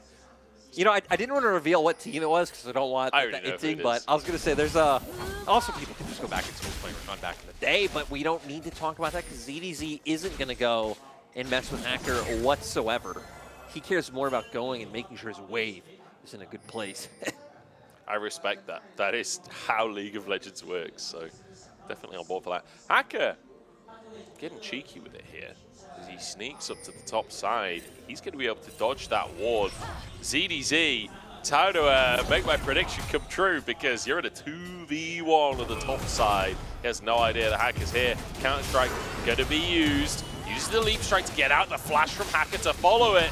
And he's in all kinds of trouble. The flash is there, but the knockback to the first blood. The Vince. Great wraparound coming out from Hacker, gets the Q over the wall, knows he's easily able to go for that gank, and ZDZ going down. At least still has TP to get back to lanes, since we are so early in the game, to make sure he doesn't really lose out on any of the CS coming through. But even other byproducts of this gank and this invade coming through for FPX, having some deep vision in AL's blue side jungle. It's also going to have a lot of information on where Xiao is. Might even set up for Hacker on another play if he wants to look towards spawn side before going for some of these camps. Care is taking some punishment in this mid lane every time he walks up to NZ. He takes a huge hit. Let's take another look. I mean, really, really smart from Hacker. The pathing here. Obviously we saw it in the Scuttle Crab. ZDZ came down to try and mess with him, dropped that wall to Hacker, had full information. And I mean, Ghost comes out, Flash to follow up to make sure they get the passive. And ZDZ, I thought, was doing a nice job of not committing the flash here. But with Hacker having the Q stacked up, just made it very easy for him to guarantee that they get the kill online. Xiao Hao. Oh, Care's in trouble here. Oh no, he went up too early. The fear doesn't connect either. Care gets into the tower. The shield is there for Pinz, flashing to finish the job. Hacker just a second too late. And I mean, thank the universe that AL actually managed to get that one, because after Xiao Hao, I mean, like you said, queuing too early, having to commit that one, it looked like Care might have been able to escape, but it's a sliver of HP, and that would not have been ideal, as now setting Pinz up to potentially find a lead, being in the lead in CS, having the kill online. Yeah. If you can start getting this Vex roaming early alongside the Vi, that's where pretty much all of your pressure and your like early to mid-game strength in this competition is going to come from. Yeah, I'm excited for it. Pinz, 2 stacks on a Dark Seal at 6 minutes in. It's looking like a solid start to things. I will say, Lyric, have you ever heard of the Caster Curse? Because I predicted ZDZ was going to pop off. You predicted Care was going to pop off. Both of them have died so far, and that's all that's happened in the game. Whoa, whoa, whoa. But this is actually exactly where you want to be as Care on Yone. You got to start stacking up. 0-1. You got to start stacking up the deaths. You give the enemy lane opponent a bit of confidence, and then, you know, when you all in them with your ult because they think they're stronger than you, like, oh my god, where'd all this sustain come from? Why does he do so much damage? And bam! Pinz gets solo killed by Care. It's going to happen. I think you may be misunderstanding the situation. Your boy Pinz, he doesn't miscalculate plays. He is the calculator. This man can bowl 13 strikes in a single game, every game. 60% of the time, he bowls them every time. I'm not really that good at math, so I'm going to trust your word that that's a lot of the time. Also, I'm interested to see where he goes build-wise. I would expect the Everfrost when you're up against like so many melee champions who really just want to run into you. The Luden's build being even not as common in general. It's definitely a lot more of a solo queue build, but a lot more about the assassination potential, which you have a lot of targets on the side of FPX that you aren't going to be able to just outright burst as Pinz. Pretty much everyone except LWX. Yeah, it's going to be tough to just burst people out. Bit of a CC chain onto Chocho there, but it's answered onto Betty. Although it does feel like LWX really not doing much damage just yet. It's an all-in in the mid lane. That's a double knockup with the ultimate, but PinZ just fears Care. And he just can't finish the job off. No, not having the damage there to be able to take it down quickly just yet. Xiaohao also being in the area really helped out because that could have been a kill, PinZ not having flash. But now with both supports roaming over, we're looking at the Herald. FPX doing a nice job of realizing, hey, we have top prio, we can make our way over to this one first. So we need to keep our eyes out, especially on Fearness's ulti. That could be the game changer in this fight. 4v3 for the time being as EDG needs to get down here, but it's already gone. FPX getting themselves a Herald and perhaps getting a Sword Art off the back of it. He's knocked up and he will be taken down with the all-out Fearness. Here comes EDG though, Hacker low as well, but the CC chain onto Xiaohao, trying to do everything, but they're just being taken apart, and FPX walking away on a tiny bit of HP. ZDZ's not done. Perhaps he can find more with a stun onto Chocho. Looking for the leap strike here, but it's on cooldown. There it is. A bonus one for ZDZ. 2 kills on the board for the Jacks. The reverse caster curse comes in clutch. ZDZ and Care now both sitting at 2 and 1. Still, ultimately, FPX, they come out steadily ahead in the fight. They get the Rift Herald on the back of it, so going to be able to start breaking down these turrets. And a lot of indecisiveness coming out from AL. I mean, you see the Jack answering his wave. I'm not quite sure why they're leaning here for so long. And Sword doesn't even really have a chance to do anything. It's locked down for so long. Fearness able to take it down. But now the fear from PinZ, making sure Hacker gets taken so low. And then with them wanting to commit on to the kill of the Vex, it really opens up for ZDZ to be able to run Chocho down, sadly. Hacker being so low doesn't put him in a position where he's able to help his support survive. Yeah, trying to get that knockup to deny the leap strike, but just a second too late on that one. It means Chocho goes down. So now, 2-on-1 on both superstar carries of Care and ZDZ. I love how both AD carries as well, 0-0-0. There's been quite a lot of fighting going on, but it's all been around that top side. Nobody making things happen in the bottom lane just yet. I will say the big thing as well, even with both of them getting the kills online, ZDZ of course being in his Divine Thunder, this is Yone going for your tier 2 boots very early. So ZDZ take a lot of great trades in this matchup right now. Should be able to keep lane control for a decent amount of time. I still feel like AL are the ones who have a bit more agency in terms of making plays, having the Vi and Vex online. I'd love to see if PinZ can start linking up, getting out of lane more, and start looking for these picks. But FPX is going to be about this 3-man core, playing around your Yone with your melee champions. So much engage online, and now it's going to be a lot about burning flashes, because everyone on AL has flashes up, so hypothetically you'd want to commit a pressure gank, try and get that one out for PinZ, or looking for the replay later on. Trying to see if they can shut him down. The personal space, so effective when they'll dive on him like that. Chocho going deep, looking for PinZ to kick it off, and Sword Art with a double knockup. The Fears are in as well. It's a lot of damage onto Chocho, but he's not quite down yet. And Care in to answer. The health bar still going for Xiaohao. He flushes out to safety. And it's a 1-for-0. I don't know how, but it is. I mean, at the same time, I'm actually surprised that FPX were even able to return, the health trades so much, because they kind of just walked in to the members of AL, not connecting any engaged start that went up with, really giving Sword Art just a free 2-man knock-up, and now puts us in a position where PinZ gets the back. Actually is going to go to Luden's build this time around. LWX, you okay? Betty's in the baby cage, still forces the flash out. Nicely done there by Betty. Just catches LWX out of position. FPX in the meantime will get this Drake. But Betty feels like despite 4 people in this quadrant from FPX, he's still in control of this bottom lane and he ain't scared. No. He doing a great job of maintaining pressure. Bloodthirster online for Betty, so gonna have a ton of sustain online. LWX. I mean, when I think of LWX, I think a lot more about the aggressive picks coming through. So, being on the Veigar, a bit of a different look for him. Even if he has played it once his split, so maybe not the most comfortable, but willing to have that flexibility for the team. I will say, it was a win, this split, when he played it. He currently has an infinite KDA because he did not die during that game. Fearness, though, managed to get 2 plates in that top side, charged the Herald in for a third. That's a pretty nice little situation for the top laner on the side of FPX. Yeah, fourth place very, very low, but I don't know if they'll actually be able to finish that one off. And we're at a point now where AL, I mean, 4 items completed on their side, so they'd be very happy if they can get a fight going pretty soon. We're going to have Riptail come up in a minute and a half's time, so that might be your chance as AL, potentially find a fight in your favor, get things going. But you would imagine FPX, you know, Care, Hacker should be pretty close to finishing those off. Maybe even just like Reset's going to come out in the next, you know, 40 seconds, get those online, and that's when you will be able to punish. But for FPX, I just want to see them not do what they did last time, which was kind of just walk into AL, set up for the easiest, like, hey, multiple members are clumped up, Sword Art Mines, again, a multi-man engage.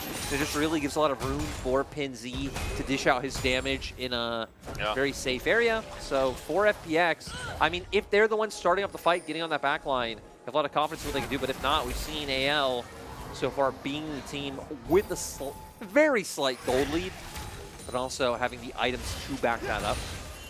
Yeah, it does feel like as well the CC change from AL, if you do just walk into them like that, my goodness, you're never going to move again. You're never going to get to play the game. And if you're clumped up and Aphelios is in that play, big Moonlight Vigil on everyone, it's over for you. The game is over at that point. So, like you say, we need to see FPX approaching these fights perhaps a little bit better. Still very even in gold though, and it's 2 Drakes to FPX so far. So, in the grand scheme of things, they'll be happy with this, with how this one's going. I feel like both teams scale reasonably well as well, so I feel like this is going to be one of those interesting games in League of Legends where you don't necessarily have one team that's in a big rush to make things happen right now.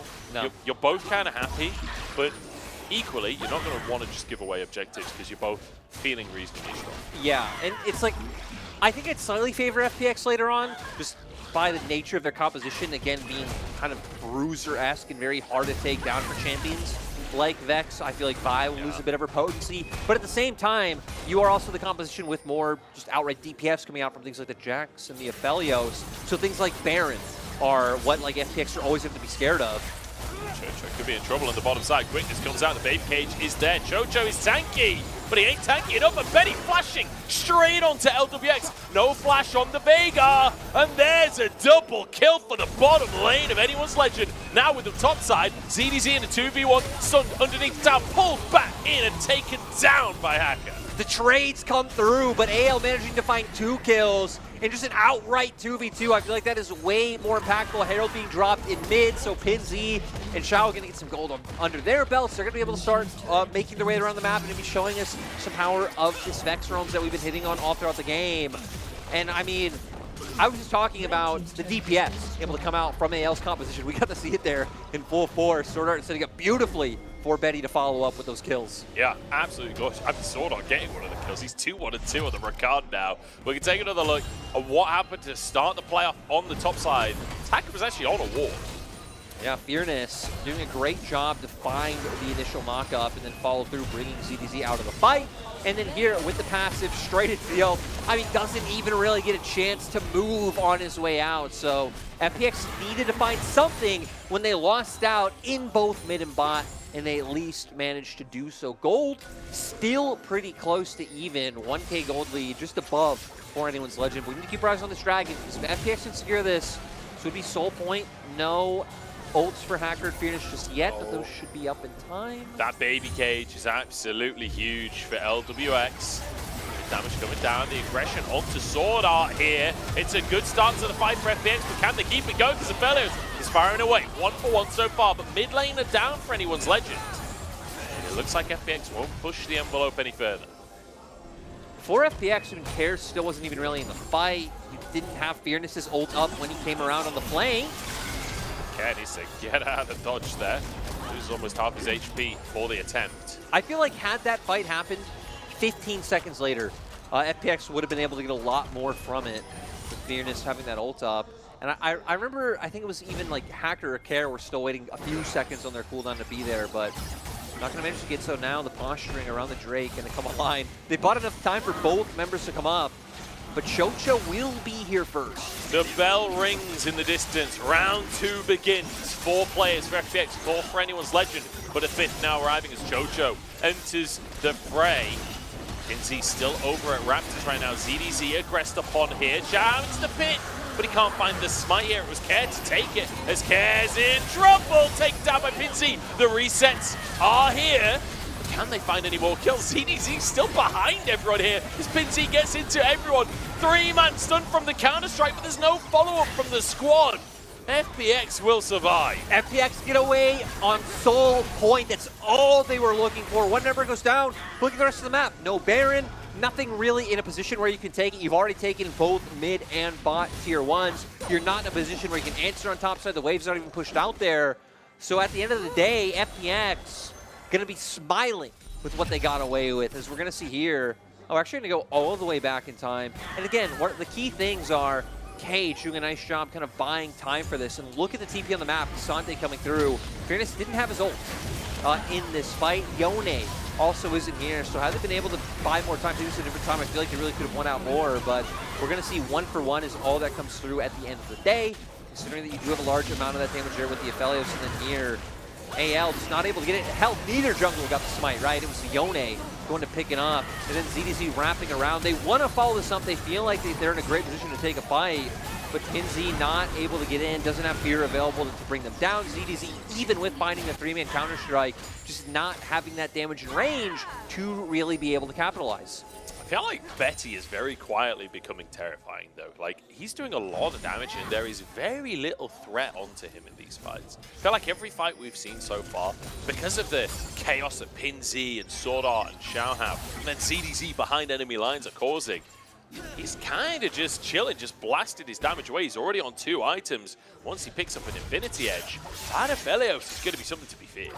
Yeah, I still feel like FPX have all the tools to be able to lock him down. We just haven't really seen, we haven't seen FPX be the one to look for fights just yet. Except the one where, again, a lot of their ults weren't there. Care wasn't even around. So we need to really, especially keep our eyes on next fight.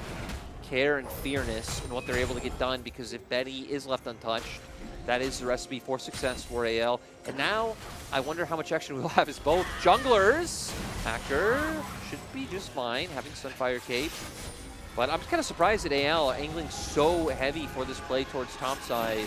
They see no one mid. They know that Fearness is the only one bot, so they should realize the rest of FPX's members are here. But at least creating a pocket where they can rotate from top to mid, from top to mid, and constantly keep up a numbers advantage with the fact that they have this tempo lead.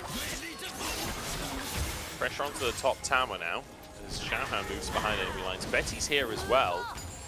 Feels like AL, if they could just finish that top tier 1, they'd have so much more space to play around this Baron, but that tier 1 is kind of ruining the day for them. Sword Art does need to be a little careful, but he will back away. Oh, Betty. Betty Munch. This guy. Betty Munch. This guy, Munch. Donkey! You know, it was a good time watching that movie. Yeah. What were you going to say about Betty? Are you going to go like Flash Wolves or? No, there really was no point there. Hey, anyone who doesn't know out there though, he did used to be a jungler. Was actually Flash Wolves' jungle trainee. Was meant to replace Karsa for the day Karsa left. Then Flash Wolves realized, hey, I only have good AD carries. Swap this kid to AD carry. So I had no point, but we just transitioned it into one. I like it. Also, I don't know if anyone knows this. Sword Art used to be on Flash Wolves. True. Little known fact. I think it was 2019 MSI, the one they went to together, and they did actually surprisingly one of the best spot lanes at that tournament, despite the fact that Betty had never really looked like top tier in an international sense, but really doing a great job at that MSI to really take it to everyone in the 2v2 matchup. Betty was still pretty fresh back then. Yes, still very new. And then obviously by the time like everyone, all the other like prominent Flash Wolves members started leaving the LMS, so maybe never really getting the chance, but having his chance here in the LPL, where sadly he's sitting at 2-12 right now in the standings. But hey, for AL, it's about summer. And in summer, anything is possible. Summer is known as the split of dreams. Is that true? I always thought of it as the small jumper split. You know, spring, it's still quite cold, big jumpers. Summer, it gets a bit warmer. You still need a jumper, or your grandmother will tell you off for catching cold, but Oh, wait.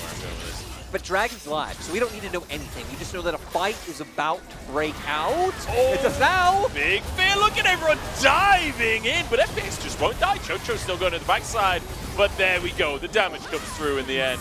2 pickups for AL. And I mean, it didn't even look like FPX got to play them. I mean, it felt like the same thing where FPX kind of just walk up towards AL and just set up AL for the perfect opportunity to find and engage with Sword Art Betty.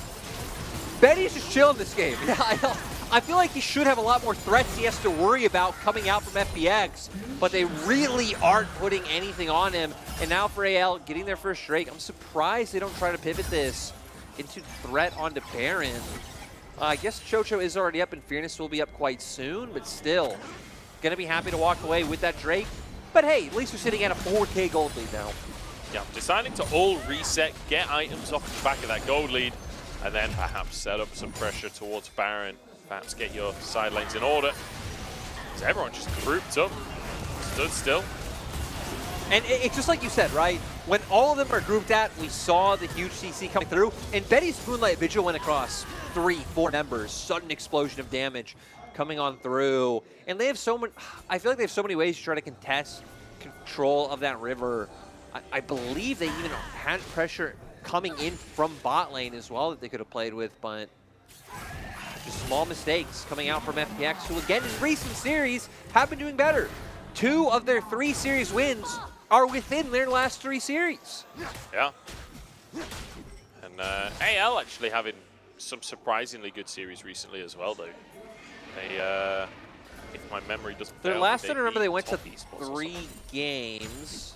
Yeah, they took a game off of LNG. Oh, I know, it's not recent at all. Yeah, that's Okay, well, they beat RNG in week 7. I'm thinking of someone else. And the other clearly. team they beat was WE, if I remember correctly. Yeah, it was, yeah. Like week 4, 5. It's a while ago. So, I was wrong. They have not looked good recently. They look good to me, and that's what matters. Okay, Gage comes through a lot, getting expended on Hacker Hacker. is really tanky. He's practically invincible. Care comes into the play. This is your moment, Lyric, for Care to pop off. Shout out the target. There's a pick. Care looking for more as well, but Sword Art threatening the knockup, forces Care back. FPX now with a chance at Baron, potentially. Sword Art on the Rakan, does get pulled in. And Jax is the front line here, but he's just going 1v5 and nearly winning. Fearness forced away from the play. Knock up those EDG, counter-strike again, but he will go down. I mean, he's just so hard to deal with for the members of FPX. But AL really flubbing that one. I believe they threw 3 ults at Hacker, Xiaohao, Pinsy, and Betty's. Now going to try and turn this into a Baron. Have some damage they need to worry about, but they're doing this one pretty quickly. Infernum is available for Betty. Doesn't have the Moonlight Vigil, but can maybe get big splash damage out. No, he can't. No, he can't. Sword Art's already gone. Betty's just going for it. He wants Care, but he just doesn't have the damage yet. There's a bit of that splash damage we were talking about, but without ultimates, there's nothing they can do. Gold now even, but Baron on the side of FPX can give them a lot more pushing power. Hopefully at least able to use it to keep Cryo, because look, it overlaps with next Dragon spawn. So that should help you at the very least you control waves, so make sure you get that. But here, again, I think it's Vialt, Vexalt, and Aphelios ult all committed. 1, 2, yeah, there's the Aphelios. But still not really able to get anything done. Hacker is just too pinky, buys a lot of space. And then that means on this fight, a lot of those tools that AL been using to take down these club members just aren't there. So then Care coming in, realizing he has the ability to just run them down. Great knockback onto Sword Art to buy space for Chocho to follow up. But this is where it looked a little bit dicey again. ZDZ buying so much time again. Had something like a Moonlight Vigil been here, this could have been a turnaround for AL. Sword Art starting to fight in the bottom side as ZDZ is here as well, but Sword Art has stepped way too far forward. Not even being on Rakan can save him now. As FPX, they've got themselves the Baron and they want to snowball it down the bottom lane. They go. I feel like AL's been playing such a stable game. I know. So far, up until that last throw at Baron, and now only giving away more advantages to the side of FPX when it feels like wait this out, potentially try and angle for a pick onto one member and make sure that Soul doesn't go over, but FPX doing a great job keeping up this push in bot lane. Look at the minimap. Also have a huge wave crashing in top side, so they're just denying a lot of gold from anyone's legend right now. Yeah, Betty is Bay's the last shining bastion, I would say, in this game, where he's on 3 items on that Aphelios. If he can just have an insane fight, maybe still winnable for anyone's legend, but the way that they've been playing these last couple of scraps is not going to cut it. I will say, though, Betty has both summoner spells up, so Dragon coming up in 20 seconds. That is incredibly good and fortunate for AL, but Pinsy doesn't have his. CDZ no flash, so a lot of things will be restricted to where for FPX, Care and LWX, the two big members who are looking at the dish out damage, also should be in a good place. Betty just used his Q to make sure he's got 2 fresh weapons for this fight. Green and white is a powerful combo on that Aphelios. Sole point here for FPX if they could get this Drake for themselves. This time, it's a little bit more of a formation on either side. Chocho takes a chunk from ZDZ. Sword Art and ZDZ looking for the blast cone in, and they'll find it. Quickness across the squad. Moonlight Vigil in. This is what anyone's legend needed. Hacker escapes, but he's low, and Care gets into the backline and instantly feared. Look at this, taken apart. Double for Betty, a triple in fact, as Fairness will fall to the hammer of ZDZ. And then he was, where was this all game? The damage is being too much coming out from both the Jax and the Aphelios. I believe it said the Aphelios they're doing 7K, double anyone else on his team, which you'd expect. Left untouched, the engage comes through, and now going to be able to take Dragon, going to be able to take down some turrets, and it feels like that's been the big thing plaguing FPX's game. Because it's always AL the ones on the front foot, it's always AL the ones looking for the engage, which, like you said earlier on, that means Betty is never under any pressure from the side of Fun plus Phoenix. So now they get a Drake, they're getting more turrets broken down, and I don't believe FPX should be able to find anything off the back of this. Sort of. Dropping a cheeky little Tom Kench and Jojo as well. He knows that they're safe, he knows that they're out of there. And honestly, off of that series of 2 plays there that set up for the Baron and then a pick off the back of it, I thought that AL maybe had mental boom, but this play was gorgeous. Yeah, goes in with the Jax, finds the stun, follows up the quickness into the knockup. And again, it just buys so much space. You can see on the back line, Betty reading this whole time. Care not able to find his way onto Betty, so I believe able to dodge Really out. nice flash. Yeah, on the engage coming through. And then it's not even getting picked up 1v1. They pretty much just get bursted out once that knockup comes on through. And now sitting at 3 items down in, for the AD carry, you have ZZ being quite huge. He even ended up buying the Zanyas to give himself more safety in some of these fights, find an engage, go golden, buy time, and buy space for your team if they do.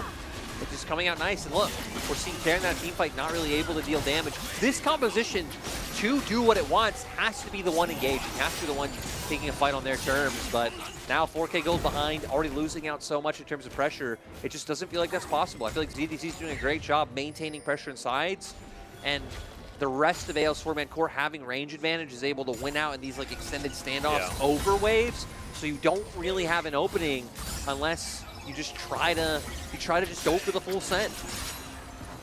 We've been seeing as well Hacker starting to give away those jungle camps to Care because they need him to get that 3rd item. They need that 3rd crit item online. For the Yone, looks like he's headed towards a Bloodthirster. And maybe that would be enough, but Betty playing so well. He's so scared. Look at that. Look at those 4 items. Betty's terrified. Like, even if you get close as K, you might just get 2 shots. Yeah. He's got a Severum going at the time. Like, it's over for you. Yeah, I agree. I actually think it is incredibly tough for FPX. I will say they've at least checked off one thing, which is get his flash. Still does have the cleanse available. And, I mean, we need to see them in a position where they're, like right now, right? You look at the map, they have waves pushed out on top. You would need to find a way where, like, you're sneaking someone in from that lane, coming around, and making sure that you can get on top of the Aphelios. But even then, even if you take him out, we've seen ZDZ's a bit of a raid boss. Like, sure, ZDZ's not putting out the same amount of damage because, you know, it's an untouched Aphelios, so he's going to put out more DPS. But ZDZ's never even really being taken low. He survives these fights for so long and will do well in an extended skirmish. I mean, part of that is the fact he's got a Zonyas. Like, he's jumping in, he's using the counter-strike, he's causing a ruck. As soon as they try and get him, turns golden, comes out of the Zonyas, counter-strikes back, and just an absolute nightmare. And those few seconds of vulnerability, he's doing so much damage anyway during that time that most players on the enemy team can't actually take him on. No. It's a terrifying position to be in for FPX, but been favoring AL for a little while, and they still managed to lose the previous Baron. They still managed to get caught out and lose out on a play, so definitely can't call it over just yet. It's a 4,000 gold lead right now. Gonna look towards Baron, try and once again be the ones to be on the front foot to start a fight, as they might not even need to, because Betty, they're just gonna back off. So being afraid of the threat of the smite steals EDG. They might not be able to back up here. Oh, Baby Cage completely denying the flank and a TP coming on through, but now ZDZ has entry if he wants it. Fear lands onto Fearness. Won't be able to be followed up at all. But you know, the reason he's called Fearness is because Fearless was taken, so he just changed the consonant. Is that really it? Yeah. I kind of respect that. Yeah. He was a man who knew exactly what he wanted, and you know, he couldn't get that, but he changed the very little that he needed to. None of this like adding numbers nonsense. No, which is good. Just make up a new word. Yeah, not a big fan of that. But still, going back to the actual game, like ZDZ, that side pressure, making it so Fearness having to dedicate that TP to get into play, so doing a nice job of pulling that one. But for AL, having to commit back down towards the spawn side, because one thing FPX spot themselves is at least the pressure of Souls is always there. LWX just recalled right before Drake here because Void Staff now online. This is a 4-item Veigar. We've been talking about the Aphelios all game long. If Betty ends up in a Baby Cage, if somehow a stun lands, LWX will completely one-shot someone. It's a big if. And again, the problem is now the flank threat coming out from ZDZ. Betty's flash, one thing we highlighted from last fight that had been taken down, is now back up again. And FPX just don't seem like they're going to be in position to try to find their way on the backline. They're sticking as a 5-man core and trying to brute force in a front-to-back team fight. True. Takes a bit of a tap from Betty there. Baby Cage down, but nobody caught by it. As now we kick off Care straight onto the backside here, but Jojo down before he can do anything. Pins escapes with his life. Betty is 2v1 on the top side of the fight and just railing Hacker. Another couple of kills come across. Sword Art alone on the backside, but reinforcements are on their way. Knockups galore as Sword Art even has a stopwatch. He gets out with his life. Care can't do squat about it, and he has to snap back into the loving arms of Betty. LWX now in a 2v1. Drops the Baby Cage, and he will walk away, but no chance of getting a kill. No, and now for anyone's Legend going to be able to go on Soul Point themselves. Third Ocean Drake in a row for them, and only getting further and further ahead with every team fight that they find. And for FPX, I mean, we're going to see it in the replay. Everything thrown at Pin Z. Still, once again, not really able to reach into the meaningful carries. They wanted to try to all in on ZZ. He manages to escape, and then the engage here, coming onto the Vex, wanting to burst him out. Chocho goes down first, even before this damage comes out. And look at Betty, once again, left untouched, has to cleanse, but doing a great job of diverting space, buying time. And I'm kind of surprised that we didn't see Hacker and LWX go more heavily onto him, considering he was pretty much just left on his lonesome. And then, I mean, once we get to this point, sure. Oh, what a flash from Betty. I mean, we see them find one more kill, but, I mean, the fight has already been decided at this point. Yeah. But it looked good. It did look good, you have to admit that. And to be fair, you get knocked up there, you're just dead. Like, Care will one-shot Betty if he does ever get that opportunity. But he's never had that opportunity. And we saw that, oh my days, I don't even know if he one-shots him. You know, I think he knocks him up long enough to do a bit of damage, but when you have the Bloodthirster, even has GA at this point, That's true. Huge shield online. Oh, an attempt from Hacker, but doesn't find the smite. ZDZ in the meantime in a 1v4, but the Zonias comes in clutch straight between the goalposts from Pin Z, but the rest of the reinforcements are here. See you later, Infernum online. A quadra kill, and surely they give it ZDZ, man. Come on. ZDZ wants to know he's been doing work too, not giving it over to Betty. And overall, from AL, we've been highlighting Betty's damage, but Xiaohao and Sword Art being the ones to set up a lot of these engages, Xiaohao especially being the first one in, but then Sword Art finding the multi-man knockups, it was beautiful. Yeah, I mean, with friends like these, who needs enemies lyric? That's all I'm saying. Betty with a quadra kill. Should have had the penta. But at the end of the day, it's a double kill score, 24-12. As anyone's legend, I would say looking comfortably the better team. Yeah, it just FPX never able to get things going, and then once they felt a little bit of pressure, it seemed like they never really knew how to sort of get in a position where they can try and find what they wanted. But again, highlighting it, I guess it is hard even compositionally once you start falling behind. Like, no one's going to win outsides against the Shacks. You're consistently under that pressure. And then in like the four-man stare down, AL should always have prio. So even if they have to worry about a threat of an engage, they're going to push out waves first. So we just saw the constant like back and forth that AL were making on the map. And that was great to see. And Betty, never under any pressure. Literally not even once. And then when you have Xiaohao, there we go. Xiaohao and Sword Art. I'm still thinking back to the old AL where we had Chocho on. Having Chocho against the AL, it hurts my heart and it's weird. But having those two find the engages every time, multi-man knockups, what can you do as FPX? Yeah, I mean, it was a pretty great game from AL. There were a couple of fumbles there along the way, but generally speaking, the fighting looking good. And FPX, I mean, like, I think the fight around Dragon where everyone went on Pinzi, and you saw the CC chain on Pinzi that lasted a solid 20 seconds in that fight. But he doesn't die. There's just no damage follow-up onto it. Betty, in the meantime, is threatening the rest of the team by himself, essentially, because he's just got so much damage. Hacker tries to get on him and just gets shredded. It's like, at this point, you're blowing everything on Pinzi. You couldn't even kill him. Like, it's over. It's over at that stage. And then, obviously, the rest of the Drakes go in the way of AL. A fantastic game from AL. And we said we wanted, coordination. That was our big thing for AL. That felt coordinated to me. Yeah, 100%. All the engages look good, look clean. People come. Like, we always saw them struggle when it was still coordinated, but everyone tried to throw everything on the Hacker. Yeah. And it's like, even had that worked out, I still feel like in the return, you're just giving FPX so much freedom to be able to take that fight and you not have the tools that you've been using to win the fight.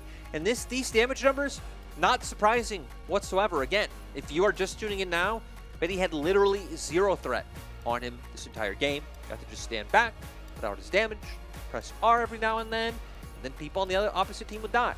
His former support would be dead. Yeah. Breaks my heart. Big time. His former support now replaced by his other former support. Actually, you're Betty right. just cycling through old teammates. But yeah, anyone's legend. Ooh, so does that mean Ming gets to be next? Because he wasn't RG for a little bit. True. I don't know if anyone wants to see Ming on AL, but that would be. I'm going to be totally honest. That'd be a very sad state of affairs if Ming ends up on AL, or AL just start really investing in their roster big time. Carson comes over for the paycheck. We'll have to wait and see. I don't think it's going to happen. We're going to jump into a break, and then we'll see what FPX have up their sleeves to come back in the series.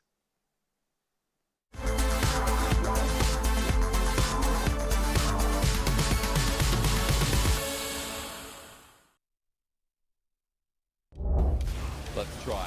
Mako's going to space it out. He's burned double time into the process. No Baron steal. They go for the all-in. Shaku gets him over the wall. Leads by himself but flashes back over. Needs his team. Somebody help the AD carry. He failed the flash. Like, where is my team? Team! Kazante is doing his thing as Ala gets flipped around as well. Jin Zhao's the next target, but Ala can't do too much. Xiao Shu with the solo carry, man. He's spotted out. Again, they go for the all-in. The ball breaker sees the assist. The shove doesn't work out. We get Leaf jumping in the front line yet again as Carson's ulti doesn't do too much. Now jumping a Light. Ala needs to just take him down, and he does so. Light was given no help, no escape as the Shy jumps in. Waves are all over the place. Leaf is taking him out onto Xiao.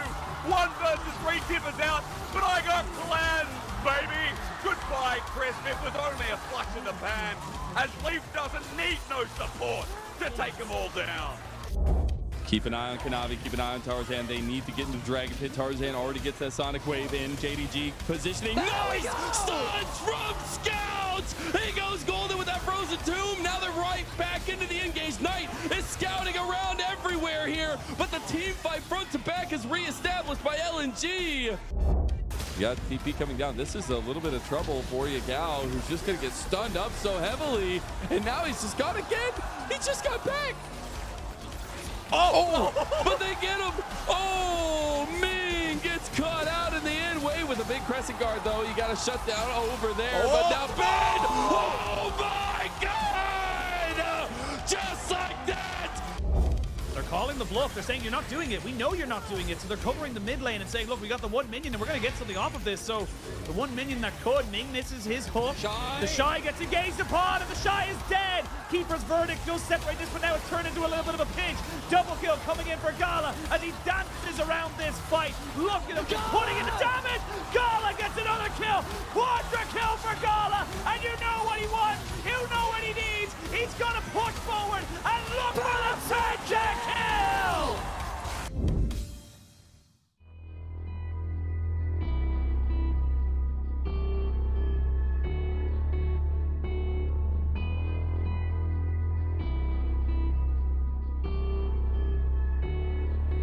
Can you take my bad side?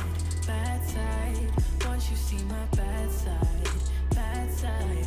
No, it ain't picture perfect. Don't push me, it's not worth it. You don't wanna see my bad side. Can you take my bad side? Bad side. Once you see my bad side, bad side. No, it ain't picture perfect. Don't push me, it's not worth it. You don't wanna see my bad side. I'm far from your ordinary lover. I'm different from any other you've ever had before. So you must have me mixed up. You must have messed up. You won't make that mistake no more. Or I might just lose it. I might just lose control. You might just push me far enough for me to let go. No, you don't want to see the monster inside of me. 'Cause it might be a bit too much to handle. Can you take my bad side? Bad side. Once you see my bad side, bad side. No, it ain't picture perfect. Don't push me, it's not worth it. You don't wanna see my bad side. Can you take my bad side? Bad side. Once you see my bad side, bad side. No, it ain't picture perfect. Don't push me, it's not worth it. You don't wanna see my bad side. I may be more patient than the others. I tolerate the stress and all the mess and all the headache you bring. But listen to me, you'd rather have my good side than a dedicated enemy. 'Cause I might just lose it. I might just lose control. You might just push me far enough for me to let go. You don't want to see the monster inside of me. 'Cause it might be a bit too much to handle. Can you take my bad side? Bad side. Once you see my bad side, bad side. No, it ain't picture perfect. Don't push me, it's not worth it. You don't wanna see my bad side. Can you take my bad side? Bad side. Once you see my bad side, bad side. No, it ain't picture perfect. Don't push me, it's not worth it. You don't wanna see my bad side.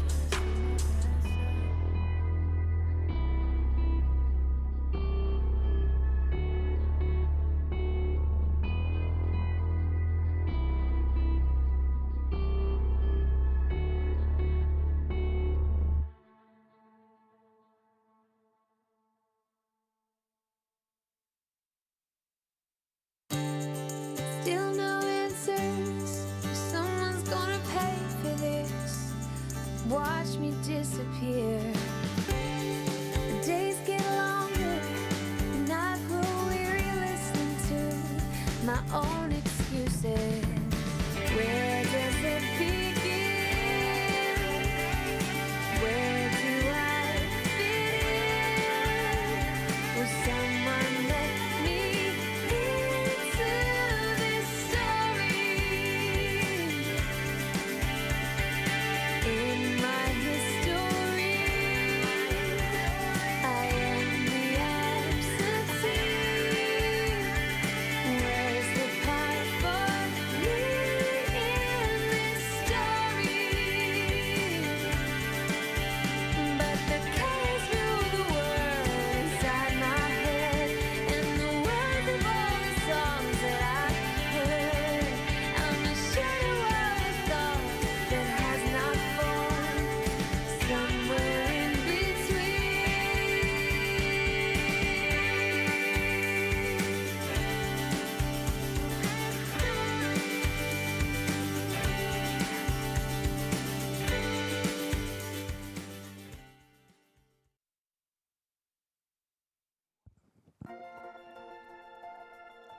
Welcome back, everybody, to Big Jumper Day here at the LPL. My name is Butch Walls. I'm joined by Lyric as we head towards our second series. We're both wearing nice big jumpers, or jumper and a cardigan. If you want, hashtag Big Cardigan Day, also an option. We want you to tweet us with the hashtag Big Jumper Day and send us a picture of your big jumper, because we're pretending to be a daytime radio station now here at the LPL.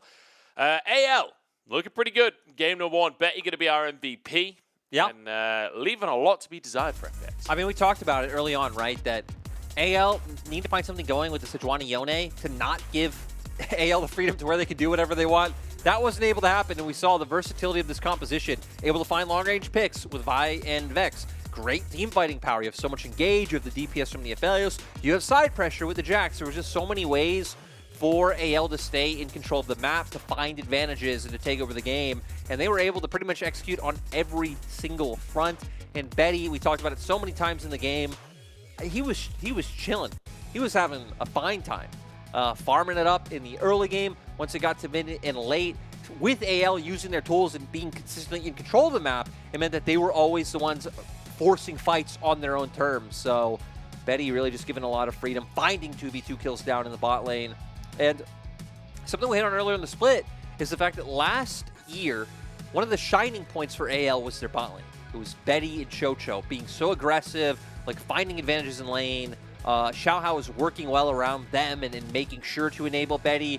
And this one, we haven't really seen it. A lot of that, I think, coming from, again, I don't feel like Sword Art most games is kind of performing up to that level. But this time around, Sword Art even playing really well to enable Betty to be able to take over these fights. Again, multi-man knockups coming through. So for AL, a team that, even though they haven't necessarily been picking up series wins, even like their last series where they put up a fight against LNG, definitely feels like they're a team that has been doing better without the pressure on, which doesn't really mean, because, you know, who cares if you can perform when the pressure's off? Like, at least you know the potential is there, but then now, hopefully for AL, they can start taking these confidence wins into Summer Split. And once again, be a team where we're making panda costume bets and having fun and, you know, pandas.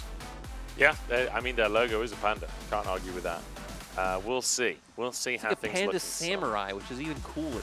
Yeah, like a wandering Ronin. Exactly. If anything. Maybe not, I don't know if I'd say aesthetically it's the best logo in the LPL, but like conceptually, it is the best logo in the LPL in my mind. It is cute. Exactly. It's both cute and fierce. Yeah, honestly it is. It's kind of like Kung Fu Panda, really. You know, adorable concept, but kicks ass. I love that they have like the little like leaves on their jersey as well. Bamboo, yeah. Yeah, but I still think it could be better. I would love if the panda was just huge on their jersey instead of their actual name. Maybe swap this around, giant panda in the middle, small AL over the chest. Well, I don't think they've every jersey is the same. Exactly. Right? Yeah. I know it's not necessarily up to them, but yeah. I'm just saying, AL, please send me a jersey. Hey, when we were in China, we could get. You could wear your panda jersey. I could wear my lion jersey, and then we just need other LPL casters to have other animal jerseys. Then we just like the Power Rangers. Then we just need Sunny to, I guess, exist in the LPL again. But I can still wear the jersey, okay? That's true. Actually, even better because now you won't be called Bias.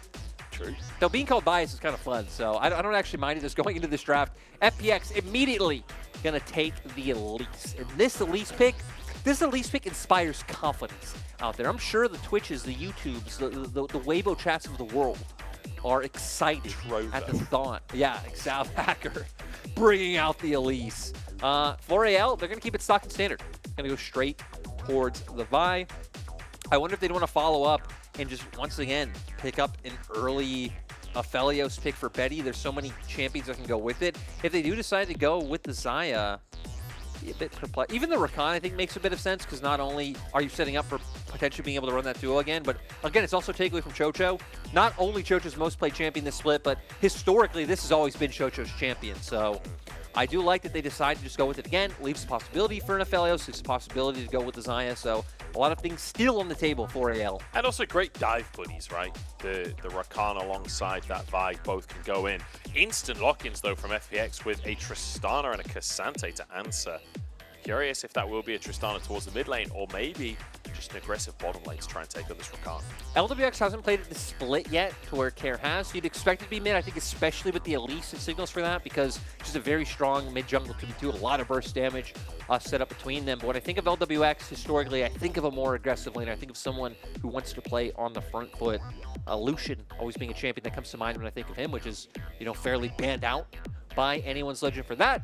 But on the opposite side, we are going to get the Ahri coming through. So if Care and Hacker, assuming that they're piloting that duo, don't get a lead, just an assassin into a marksman, right? There will always be some threat on you post 6 once the Spirit Rush is there. And another great champion at just being able to follow up on what Vi has to offer. Caitlyn taken off the board. I was thinking of Kai'Sa. Oh, God, hang on, I'm going to cough. Okay, you cough as I take over. I was thinking of, yeah, I think you were going to say Kai'Sa. I think of Kai'Sa for LWX because he played a lot of Kai'Sa. He did. Kai'Sa, again, Kai'Sa and Lucian. I'm thinking back to that 2019 run of what comes. Kai'Sa has been like niche. Yeah. Has been a pick we've seen a little bit of. I feel like we've been teased with it, right? Yeah. Where it looked like it was going to come right into the meta. It looked like it was going to start being a popular pick, but that's never really followed through. But hey, still space for it today, because Nautilus taken off the board here, but you could go with like a Leona to set up the Kai'Sa. He's trying to sell this as actually, Priority out of the two of them, Betty's played more of it the split 3 games. 4th most played of the split. Xayah now being taken away. Aphelios still left open, so you do still have that potential to be there for them. And then looking at FPX, who also just need a bot lane. Again, you assume this Tristana to stay in mid, so if they go the Aphelios, hell, maybe even showing they know what FPX are going to angle for and thinking Varus could be something that comes through, even though LWX hasn't played it all that much, hasn't been one of these people. I think of like Ruler, who really leaned into the Varus pick for this split. Of course, LWX still has the ability to play it. So the Aphelios comes through once more. Aphelios versus Jinx. It would be a classic down in that bottom side. You could maybe even go for the Thresh at this point, just to protect your Jinx. And another champion that I think Chocho works really well on if they did decide to go it. This would be something that I haven't seen in quite a while. This would be beautiful after Swordart getting away from Chocho, flashing the Tom Kench emote in the previous game. Chocho's like, you want Tom Kench? I'll give you Tom Kench. I mean, and hell, not only the Rakan, the Charm coming out from the Ahri, the Engage from the Vi. I mean, so many useful CC tools to be able to save LWX from, you know, on the side for FPX. So now AL looking where they want to go with the top lane pick. Now Jax not being up, they are just going to end up going with the Gwen in the end. So FPX setting themselves up for, I'd say, a more coherent 5v5 that isn't as reliant on them finding like map control to be able to force fights on their own terms. They have great DPS Jinx, a champion that was buffed on this patch, and we've seen her come out a few times already, typically up against Azeri, but again, going up against the Aphelios, it is like a tried and true matchup. You have a lot of pressure coming out from mid jungle, where AL, I feel like it's pretty much just like last game. Your composition does a lot of things pretty well. You have the long range pick able to come out. You have solid 5v5 if Betty can go untouched. And you have a front line there, Gwen and Vi, going to be able to hold down the reins. So a lot of options for the side of anyone's legend. FPX, I think, really going to need to rely on the mid jungle once again. I love that little handshake between the coaches there. It felt like a very friendly handshake. A couple of questions being asked about the draft after the fact as well there. But I'm looking towards this bottom lane. LWX versus Betty, Jinx versus Aphelios. All about those late game AD carries. And we'll see if, we'll see which side of that is going to get the best of it. I will say I like the Tom Kench alongside that Jinx. I like that protection that you're going to have in the late game team fight. When you've got things like a Vi, things like an Ahri that want to dive on, Tom Kench is the perfect answer. Putting a lot into LWX and Care in this game. I think it makes a lot of sense. If you're wondering the stakes for this game, there are none. These guys fighting for Pride. We've got a T-bone. Momentum. We've got a New York strip. Is that his name? I can't eat beef. I don't know Oh, his you're names. right. Yeah. Rump. We got wait. I know Jordan loves a rump. Wait. 敌军还有30秒到 FPX 战场 also maybe loving some action down towards that bottom side. Not gonna be able to find it though. Yeah, Chocho assert dominance. You know, there actually is a lot of line. When you're playing up against a former teammate, it's personal. It's real. When you're Chocho right now, because again, I'm just gonna assume that AL picked up Sword Art and elected to not renew Chocho because big name player. You know what I mean? Like, regardless of recent performance and recent history, it just feels like it would. I could logically see that they do that. So Chocho having a lot to prove in taking down his former bot lane partner, his former team overall. I suppose the logic as well on picking up Sword Art would be you want a leader. You want a shot caller. You want a guy that's going to call things out. Pins will be the one calling things out right now as he watched everyone walk into the jungle. AL have this surrounded, but they are just straight up outnumbered, so I don't really know if they can pull this off. Trying to get a bit of harass down before the laning phase, but that will still just be blue buff taken by Hacker. It's heavy trading already in the top lane. Saw there last time, Tom Kench was August 22nd. Xiaohao is making a beeline towards these wolves. Hacker, no smite available, and he just bails. The wolves will reset though, so Xiaohao won't be able to get him either. Or at least won't be able to get him yet. But nice to deny the invade here. Oh, and even going to be manage to catch him on the way back. So we're going to see a bit of a lead come out for Xiaohao in terms of how much faster he's going to be able to get through his jungle. Now having done 2 camps already, to where Hacker having to pass back to his red buff is going to be waiting on to be able to get there. And you can see for FPX maintaining control of the bot wave so far. I wonder if Xiaohao is going to look for an early opportunity in that matchup. Attempt from Cat onto Pins here. We'll get that bomb off as well. Xiaohao now moving towards this bottom side. Has 3 camps under his belt. Has both buffs. Oh, sorry, has just the red buff. And it's a double knock-up out from Sword Art. Beautifully done. And the prediction on LWX's flash as well from Xiaohao. Beautiful little gank at the bottom side. And then Tom Kenshimo comes out at Tom Kenshimo. And we expected it, right? We saw him on that crop. I'm surprised FPX didn't read it better, because they clearly knew he was there, right? Hacker running away from him when he was on the Wolves. Not wanting to go with it, but we see here maybe, okay, just looking to go take away the blast cone. I was going to say, already even incredibly healthy in mid, so even if they had a wave, I don't think anything would have really been possible there. You can see Hacker wants to make something happen, wants to at least deny any information that AL can have around this mid lane. Yeah, I guess he's just going for that scuttle crab, but equally, I feel like he could have just done chickens in the meantime. As Cat continuing to put massive pressure down in this mid lane. Kenzie not having a fun time of it in the early game. Hacker really wants this play towards mid. Cat pushing in. Minion wave is going to ruin everything though. Can't find a cocoon through those minions. I do gotta say though, Hacker spending all this time trying to make something happen, like hasn't even made his way up towards top side yet. You hit on it, hasn't even taken his Raptor, so now it's being counter jungled away by Xiaohao. FPX knew Xiaohao was on the bottom side of the map when this play happened, trying to get the wave in, and then it's Sword Art setting it up with a knock. Great flash coming out from Xiaohao to make sure that LWX goes down with the prediction. And then the top 10 Chibo really being the thing that seals the deal.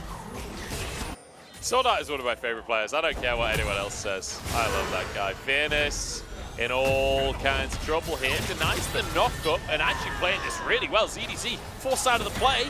Pull back available for Fairness, but he's got no mana. Now ZDZ is going to need to be careful. Fairness might not have any mana himself, but just a lot of pressure going to be up on the table. The thing I want to highlight still is just that jungle advantage. Xiao taking away those camps in that top side. Also a ton of vision. So they're going to get information down once Hacker eventually makes his way up towards that top side, which will then give some freedom to Betty and Sword Art to try and play more aggressively. Might even give a timing for Xiaohao, but problem is you kind of got to wait for ZDC to go for his back, so I think it's good he's going now because it opens up for Xiao to just path down back towards the bot side and really play with the window if you see Hacker on those top side wards. But Hacker still not going up towards his top side. So Hacker doesn't believe in the top side. You know how when kids start growing up, they stop believing in like Mr. Hood, Santa Claus, that kind of thing. Well, Hacker, when he hit the tender age of 40, he stopped believing in the top side in League of Legends. And, I always love when teams do that, or even the opposite, like old IG. When IG got Puff and Southwind and they never went hot, and they were like, "What is a bot lane?" I especially in that example, I can understand why, because you've got the Shy just sprinting it in the top side, and somebody's got to put that fire out. That rookie Ning were always up, and hell, that was an actual successful split for them, both regular seasons of 2020. Now, though, we'll see if it can be a successful regular season of 2023 with IG still technically in playoff contention. Not technically, literally are in playoff contention. There's nothing technical about it. I mean, that's kind of technical, right? You're getting serious with that one. All out comes out from Fairness to set up for Hacker, who now believes in the top side. He's read a book and he's gone up. And now with the bit of his fight there, Fairness finished the kill off. Beautiful stuff. Finally finding an avenue to make something happen. Hacker has really been angling around these lanes for quite a while, trying to find a gank. Really putting a lot of emphasis, especially in this mid lane that we saw earlier on. Care has been able to maintain a CS lead, which is what you'd expect when you pick a Tristana. That is where a lot of your power lies. It is now, though, when people like Pinsy get Spirit Rush online and these ults are coming out, where Care and FPX overall are going to be under more threat. LWX should be fine, especially as going to Chocho get closer to the level 6 mark. But here we see the ability for the train back to come on through and potentially long-range engage. Always on the table. It certainly is. Fake will be taken here by anyone's legend.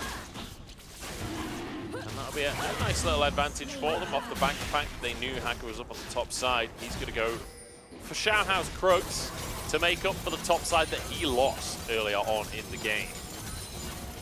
But a slow and steady one, as he realistically would have expected with this kind of draft, right? You've got Jinx and Aphelios as your primary carries. Even Gwen, while you can be somewhat aggressive in the laning phase, it's 3 items where you're really going to come online. Now, once again, ZDZ going to be under pressure. Naka wants to make it happen again. There's a lot of minions here to deny the cocoon, but I think they might just beat him down anyway. Even giving the kill over to Fearless, never mind, no he's not. Hacker grabbing that one. I mean, you quite like to have kills on Elise in the early game. I think that one's fair. Yeah, and going back to your point about it being slow so far, right? Hackers tried to make things happen or tried to find opportunities that just haven't come up so far. So you would love to keep this momentum going. Will turn into Rift Herald for this top half of the map, especially with no TP on ZDC. So AL wanting to find a response play might be able to open something up in the bot lane. As Swordart trying to buy so much time. He's 2v1ing right now. The quickness there, as here comes the gang. Knockup comes out onto LWX. Pinsy here to finish the job with the Orb of Deception. And that'll be that. Pinsy with a kill onto LWX. Great setup, as you said, by Swordart. Now I want to see if FPX just drop Herald outright in mid right now. They are. FPX already getting so much done. AL even trying to play around this. He sent Betty to mid since he was coming out for base anyway, but doesn't seem like it's going to mean too much. Turret will just barely survive. Yeah, that's 4 plays coming through. Pre-Herald nerf, that's a talent. They just a plate and a half, though, taken by the Herald Thieves there. It does mean, though, that if Pinsy leaves that mid lane again, Care will finish that tower easily.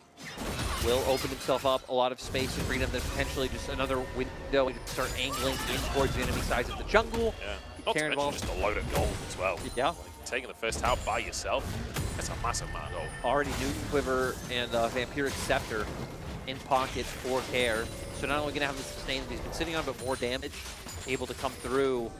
And for AL, I wonder if you just keep angling down towards bot lane, because LWX and Chocho have just been playing so aggressive in terms of looking for that push. And sure, you might have the Devour to play with to give yourself some safety, but when you're that far up in lane, and Rakan has so many ways of locking you down, stalling you out for other members to come in, that will just consistently get punished.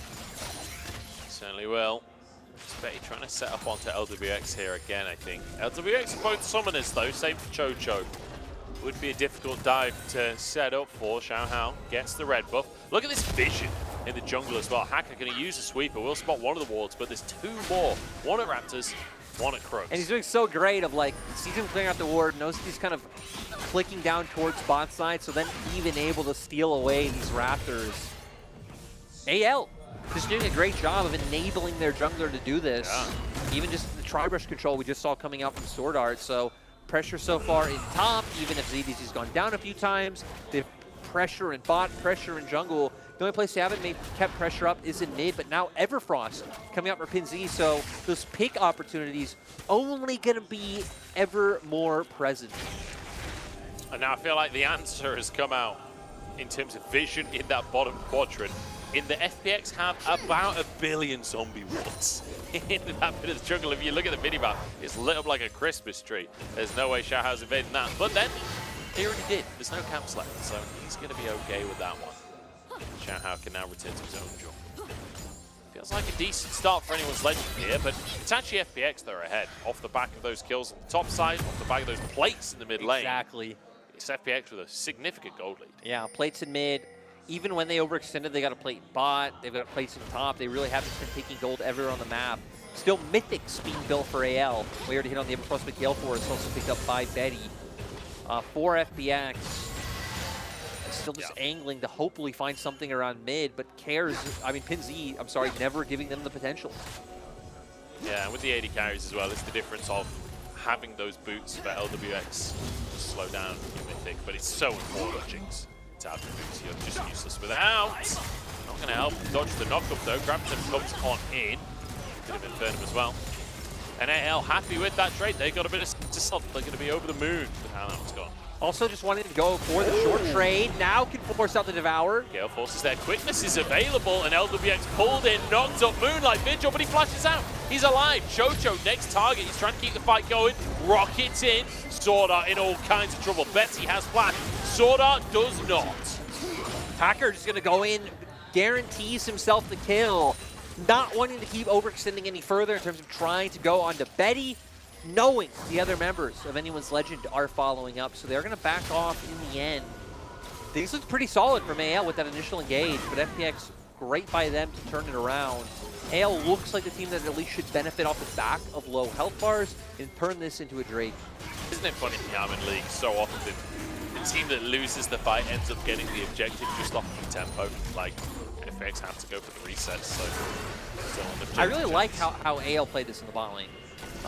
The initial trade that you were hitting on, chunked him out a little bit, then re-engage, look for the all-in. LWX, I mean, managing to get away, having to do so, but Sword Art, I really like the flash quickness to try to guarantee the burst, and then after it just shows up, jumps with the spider, and then again, knowing members are behind, not wanting to aggress any further. Yeah, it does feel like AL have, I don't know, maybe I'm biased. It feels like AL have been playing better. And yeah, it feels like FPX are actually the ones getting the lead off the back of everything. Although 2 Drakes for AL. There's a bit of gold value there that's really referred to in the scoreboard as Kang gets gifted over a red buff. Gank in the bottom side, immediately diving on from Xiaohao. PinZ here too. There's one. They want a second one as well. The knock-up set there. Xiaohao with a double ZDZ. Answered though with the top side. Still 2 kills, 4-1, considering you make that play towards the top lane. If Betty can get this turret down and match, that would be phenomenal because you have Tristan up the top now, so you expect that top lane tier 1 to go down. Mid lane turret's been sitting quite low, so looks like it should be a trade at the end of the day. And now, with Rift Herald coming back up in 15 seconds, FPX are going to be the team coming back onto the map first, considering, again, their bot lane did die and just going for the reset on the Cassante, but we're going to see here of what comes down. AL wanting to clear this vision, and FPX trying to deny this one, not expecting Spy to be waiting in the wings, so really nice bait play. Coming to anyone's legend, able to close the gap. PinZ flashing over the wall to guarantee it, and then there it is, denying the Abyssal Voyage, not allowing them to escape. And then, I mean, it's a 3v1. Really, what does EDG do here to survive? Does a great job of trying to clear out the way first, but you know, it just got numbers diffed. Just mauled, absolutely mauled. 3 of them there. And now he's molding. EDZ going to be struggling away, but, you know, like you said, not much you can do in that situation. Xiaohao, though, look for fairness, and hey, they got a ghost out of it. I'll trade a ghost for a Q any day of the week. They are consciously giving up Rift Herald, though. It seems like aware that they don't want to go for a fight just yet. They have those 2 dragons to lean back on that you highlighted earlier, getting more items onto Betty and trying to set him up in the same place he was last time around. Seems like the overall goal. Xiao spending a lot of time here. I don't know if they should be able to find anything off this. Experience will just leave. But going back to what I was saying about, you know, you're giving time to your Felios fed. Again, there's Tristana, there's Jinx on the opposite side this time around.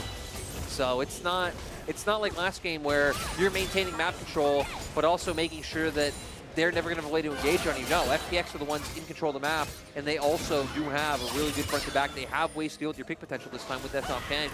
A lot more tools on the table.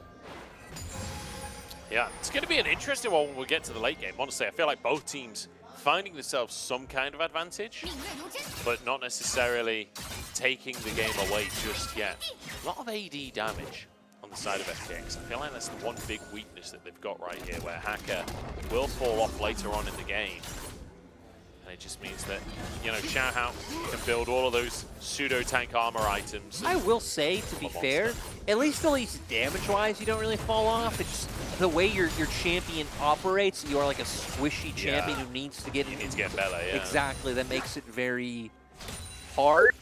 But I would argue that that means her damage does fall off. True. She can't just by default, you can't do your job as well, yeah. Not necessarily that the numbers aren't there, just that, like you say, play pattern-wise, needs to live up to his name here. Will do so. Gets out to safety. 50 seconds on the Drake. AL gonna be the ones at least having control of this side of the map with the bot lane push they've been able to maintain. What we've seen for FPX, it's not about the bot lane. It's about maintaining and winning the standoff in mid, considering you have those Jinx rockets able to come out and pretty much just instantly clear those waves. If you factor in fairness, pushing this out and maybe starting to lean down towards bot, not even having to consider the TP, I feel like that would put FPX in a really great position to finally pick their first Drake up. Or at very least fight for it. I don't know if AL will let it go without a fight. Some reset comes out from Fairness here, both top laners with those TPs. LPX trying to get a bit of poke down. Mid-tier 1 will fall. Betty on the red and white guns right now is the TP from Fairness to keep the Herald alive, to keep that pressure going in the mid lane, but will just be taken down immediately after the fact. The wave cleared here just in time for Drake as AL have to try and find a way into this river.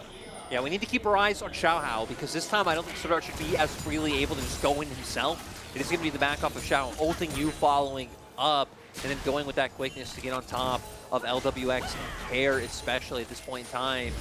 So Xiaohao and Sodart, the ones to look out for. TP comes in, and ZDC just annihilated. Oh, it was actually Pin Z. Oh, what?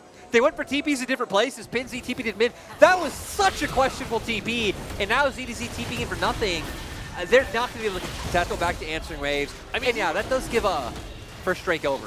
I feel like that as a TP, if you're a top laner, I can vaguely understand the logic. It's still a bad TP, but as an Ahri, like, yeah, what were you expecting your team to do there? Like, they would need some next level heroics to keep you alive. Pinzy, still a very new player. We will give him the criticism, but also the, hey, we get it. You're new. These mistakes are going to come through FPX now, though. Trying to angle for something bot, but they open up Care. Yeah, this could be dangerous, honestly. Going for a dive on this one. Hacker just locked down and taken down. Rocket comes through, but it's not enough. As Care trying to get onto the tower here. Perhaps a little too greedy on this one. Buffers his jump so he doesn't get knocked up here. Knocks back Xiaohao as well to deny the CC. They're still going the all-out onto Xiaohao. Sordon tries to save his jungler. Pinzy back into the fray, but it's a kill for Fairness in the meantime. LWX moving over as well. AL, they've got to get out of dodge. A great charm on Fairness, but the heal comes through. ZDZ will fall and Care walks away as well. FPX getting away with murder. I feel like FPX have no right to win that skirmish. Key difference makers being just how much time it took, so Chocho and LWX are both able to arrive. Betty was still in base, so he just manages to walk back to mid. We're going to go all the way back, though. I mean, do we really not know why AL lost this fight? Do we really not understand? They actually get choppers coming down.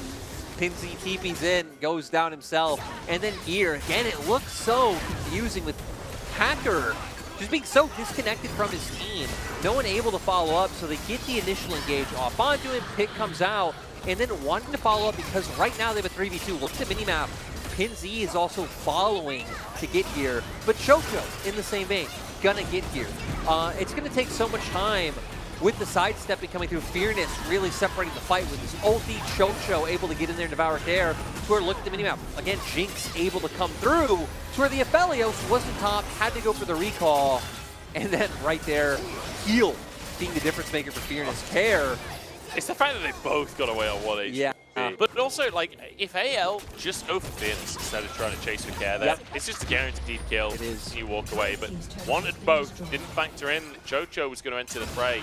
I like to say, save Care's life. So, And LWX joining in to save the heal. Yeah. Both coming in clutch to make sure they don't go down. CK get your bad bot lane from FPX. Double supports. Pix really didn't add any damage though. I guess he rocketed about half an hour ago. And he gave his heal, which again, I feel like maybe Fearness still wouldn't, like, it would have been dicey. It would have been, if Fearness escaped from that, he would have escaped at like the same amount of HP that Care did, but at least giving him the buffer to definitely get away. Now sitting on the huge power spike of the double null magic mantle. Wow, yeah, that is. Whew. Well, Pinsy, ZDZ, you thought you could hit him before. You probably still can. I mean, it's not the best MR item, but he's on the way to the best MR item, and that's what counts. He does still have that Jack show as well. I mean, he's going to be hard to kill, no matter what. He'll be in trouble. He'll get out, though. Xiao off on a flank. Feels like AL want to fight right now. Look, Baron up on the map. I'm going to set this up for the potential caster curse that we all need. We knew this was going to be a 3-game series. We 100% knew that whichever team lost was going to come back. There is no way FPX loses this if they go for a Baron right here. AL has no chance. Also, there's absolutely no way that FPX just burger flip this Baron for no reason right now. There's just no chance that that will happen. There's They're no way stop DPS and turn to fight instead. Launch back away. Another great TP here. This time ZDZ, though, is immune because he is Gwen. You know, I really think that FPX shouldn't go for that Baron again. FPX, wink, please. I just want shenanigans, Lyric. I just want chaos. Dragon is coming up, though, in 35 seconds, so Extant will resets and get over to that side of the map. Oh, they are doing it! Let's go, FPX! They instantly go on towards it. I guess expecting the resets to come out. Reset did come out from Betty, but Xiaohao still in the area. Yeah, they've got a ward in, 4K on the Baron. They're going to flip it. They're just going to flip it. They go in, Hacker gets it, and now the dive comes out from anyone's legend. 1 kill. Can they find more? Care, next target, flashes over, puts his support, and will be saved. Hacker, though, left at the back of the fight and taken down. Double kill comes out for Pinsy as Fearness tries to escape. Chocho saving his mid laner. 3 strong for FPX, Dragon on the map. Xiaohao smiting way too early, still coming out with 2 kills. If they can deny a Dragon and get the Dragons for themselves, then there is still hope of AL playing for that soul, playing for things like Elder. But for now, being wary, FPX using the Baron to keep up pressure in mid lane, trying to make it so AL can't just go and take it for free. They're going to manage to sneak in and just cheekily take away this red buff. Yeah, so they'll get something as well as that Baron. And oh, no. Okay, it's too early. And it missed anyway. One of the buffs that Jinx did get on this patch was the cap the Rocket does on monsters going up. So, you know, a bit more potential there for the steal. Still not like what it was in the old days, but a bit more as we see here. Going into the steal, wanting to try and sync it up, and I guess playing around like the charge and the Tristana, but smiting way too early coming out from Xiaohao, but able to follow up with the kills. Care manages to get away with the Devour being in pocket, but then Hacker coming back does manage to get picked away. Yeah, trying to make it happen. 7-7 on the scoreboard. A 5,000 gold lead for FPX. And with Baron in hand, general wisdom, you lose 2 players, it's still worth getting that Baron. terms of actual gold values, in terms of how much you can pressure the map. The question is, can Care survive long enough to pressure the map? The Gravitum is there. Xiaohao moving in as well with his ultimate. But the knockback onto Betty means the damage is there. Moonlight Vigil! Not quite enough. So close to a pick on Care. That's 3 ultimates. I really can't believe they weren't able to get it done. The CC chain was there, the damage was coming out, but just not being enough to sustain. Coming out from Care, I'm not quite sure, but you would assume it was probably shielded with the Bloodthirster coming in as well, or felt like he should have gone down, but the ulti, sending the Aphelios away, really paying him dividends. Now Care keeping towards the bot lane, just enable the push for FPX. It's just going to go down and no answer from AL here. And, you know, the TP coming to the bottom side, that's off of the fact he was forced back by AL's play in that mid lane. Pinzy trading some health with Hacker. LWX now pressuring in the mid lane. And Jinx loves this situation. Jinx loves the siege. Hacker to blast those rockets at the towers. AL, it feels like their time is numbered. They've got to make something happen to deny this. Again, Bramble full fall off now. 3 minutes until that Drake, which really is their window. Look, AL need to make their last moments count much. We need to know what their last meal is going to be. How good it is, we can give it a rating out of 10. Like, let's be real here. Care knocked back, knocked up. Jojo saves the day, but Hacker down. Care low on HP as Gale Force comes in. LWX taken out by the needlework. And AL, they make their last seconds count, Lyric. They ace FPX. They made FPX their last meal. That came out of nowhere. I thought, we even saw Pinzy being the first one to start getting chunked out when that skirmish happened. They're going to start barreling down through mid. I don't think they have anywhere near enough time to end. 20 seconds, less than, on members like Hacker, on members like Chocho, on LWX. But looks like they're still going to go for it. At the very least, going to be able to guarantee this inhibitor. Yeah, Inhib definitely going to be taken here, and they will back away. Okay, I think smart decision there, but what a play from AL. 5K gold, now brought in touching distance of 2K. And hell, they're the team sitting on Soul. Yeah. So much burned by both sides going into that next Dragon fight. A lot of their ults and key cooldowns should be up, but things like flashes, things like ghosts, to keep an eye on, but here it is. Engage coming through again. Pinzy's the one who initially gets kind of chunked, but it's that lockdown on the and then the Elise.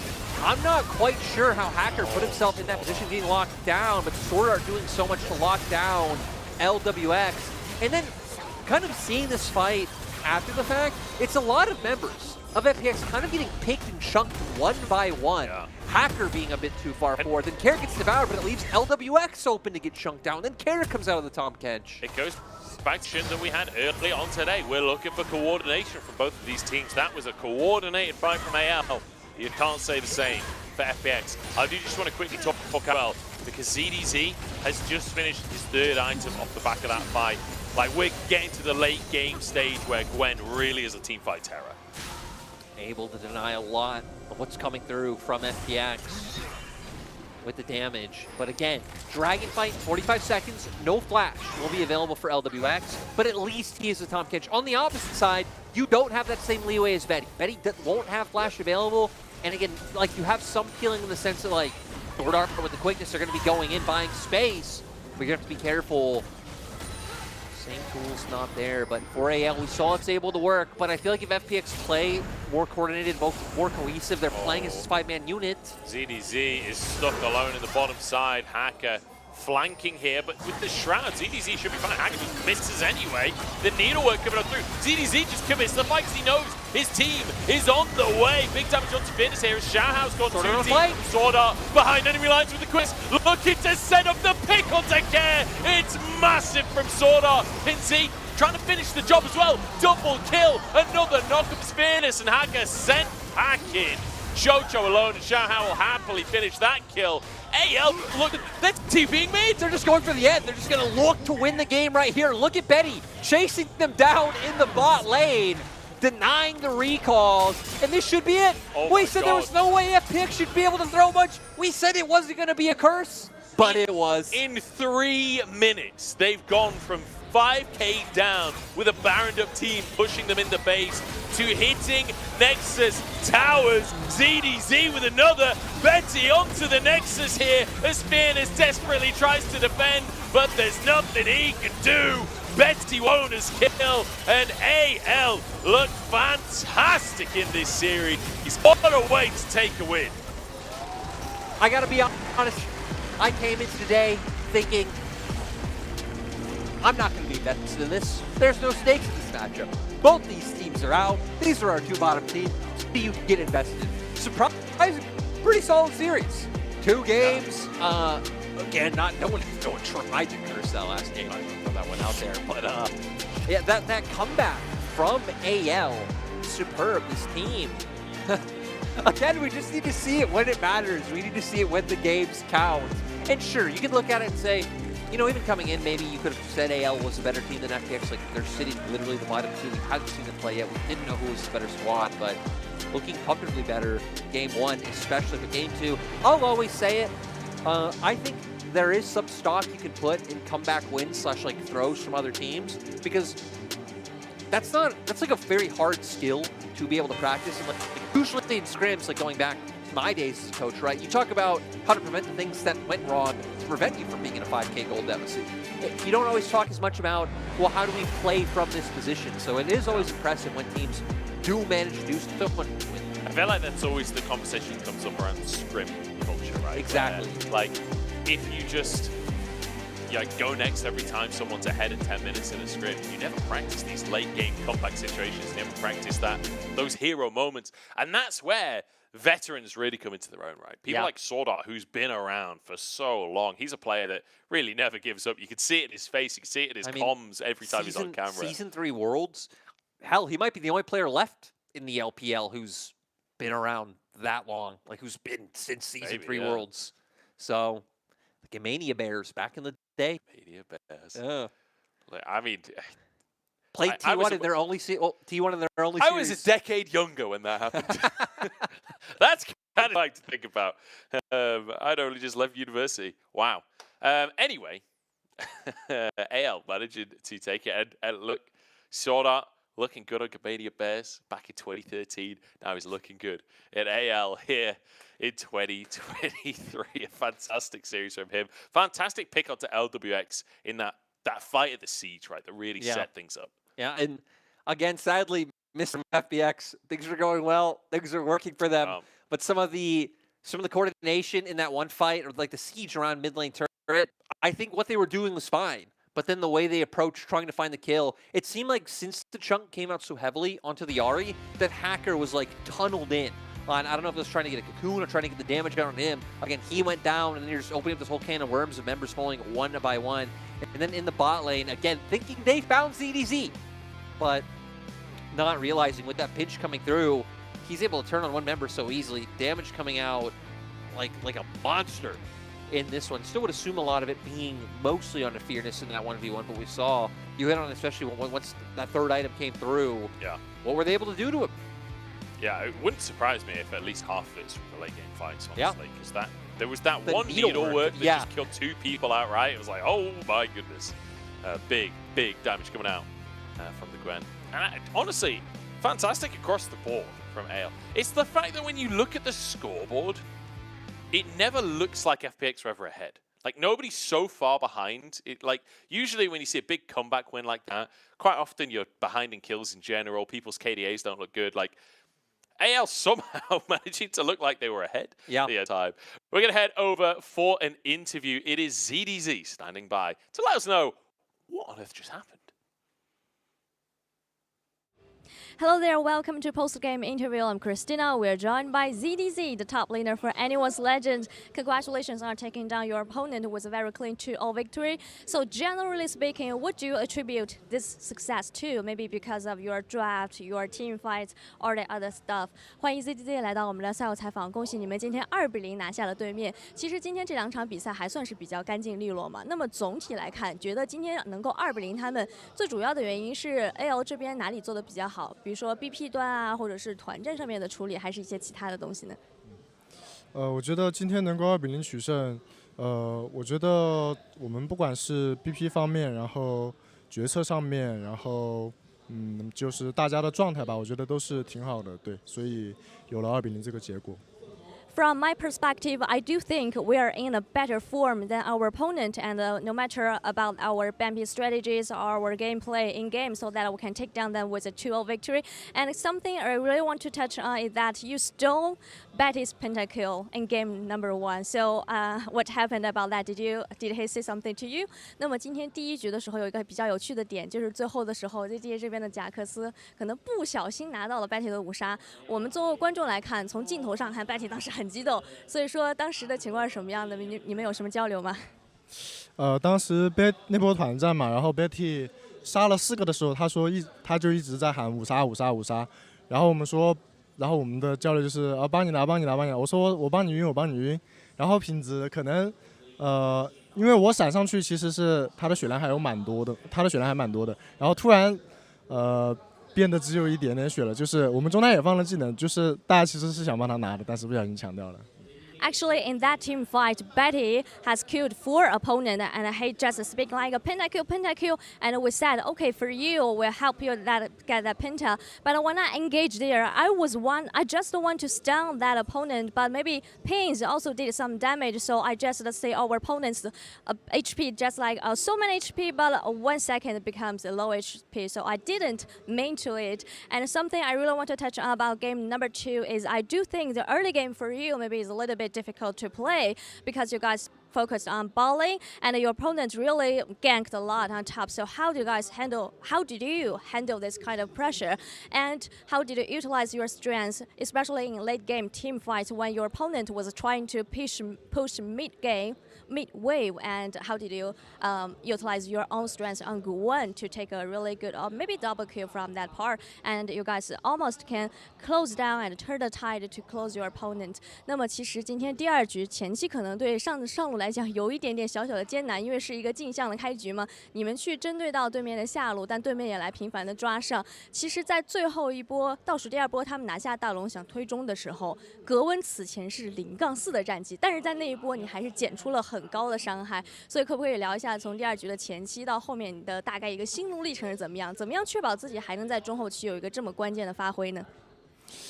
第2局其实因为下路是厄斐琉斯打金克斯嘛，然后我们其实认为的是比如说我们要去针对对面下路，然后对面打野会下去保护他们下路，然后我们上路就是发育这样子，对，然后但是没有想到他们直接就是直接选择了一个镜像，就是说白了就是我去换他们的 ADC， 对。然后当我因为我比较劣势嘛，然后我的队友告诉我说你这一场发育就好了，然后我们的 ADC 会 carry 我的，对，然后我就慢慢玩，慢慢发育，然后团战去找一个比较好的机会，对，就这样。Actually, before this matchup, we got FPX and they got Jinx. From my perspective, I think that maybe they will just it will be just a bot lane focused matchup, and we will get bot, and their jungler will also protect the bot lane, protect Jinx. But I didn't expect they come here and gank top and do some like tower dives like this. And my teammates told me that stay calm and just farm. I do think that our AD carry FPX can carry us in game, and just to farm and try to farm and find a really great opportunity in team fights to do some engagement and damage. And final question, when it comes to patch 13.5, we know that maybe in previous metas, the game is nothing about top lane, just tanks and farming. So from your perspective, do you think if there are any changes on top lane in this new meta？ 那么其实最近我们其实前天开始玩13.5版本了嘛，在前几个连续的小版本当中，大家都说好像跟上路没什么关系，上路就是选肉然后发育，但是好像来到了这个版本之后 ，ZDZ 对于上路一个环境有没有什么样的看法？你觉得会有什么变化吗？我觉得肯定不会是一味的坦克打坦克了，因为有2个特别需要注意的英雄嘛，一个是兰博，一个是凯南，这2个英雄现在是加强了之后，就是强度还是挺高的。然后我有看隔壁 LCK 的比赛，他们对于凯南的优先级是特别高的，对。然后就是大家知道，就是当一个英雄火了之后，然后就会有连带比如说去后手 counter 这个英雄的其他英雄，对，然后所以说上路的选择还是会发生一点变化的，我觉得。Actually, I do think there will be some changes in top lane because there won't be only tanks play against the tanks, the champions, because that Rumble and Kaina, these two champions, maybe are buffed in this new meta. And I also watched the games from LCK, and they really have a really high priority on Kaina, this champion. I do think maybe when these champions get popular, and there will be the other champions who can counter-pick this top champion. So that is my insight on top lane, especially in this new meta.Thank you so much for joining me. 谢谢 ZDZ 来到我们的赛后采访，跟大家说再见吧。Back to you guys. There we have it. We finally have clarity.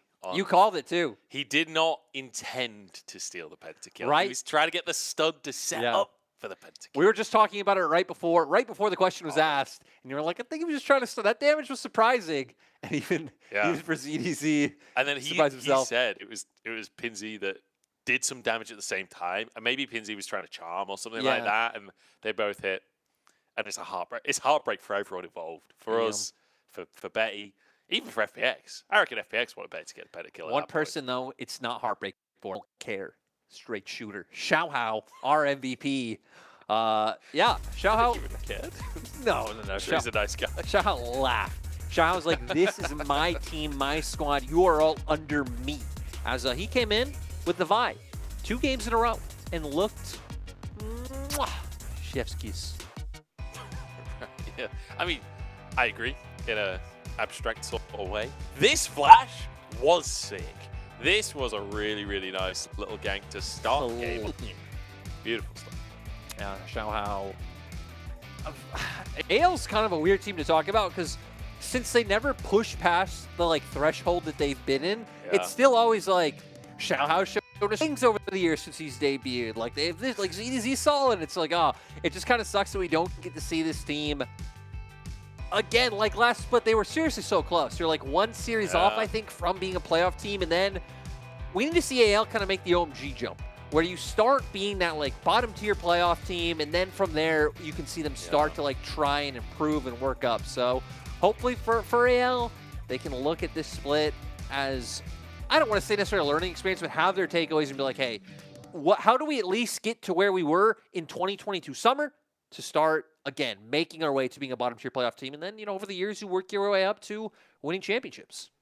Well, we'll see if AL can make that journey. You could call it the journey of the Panda Ronin.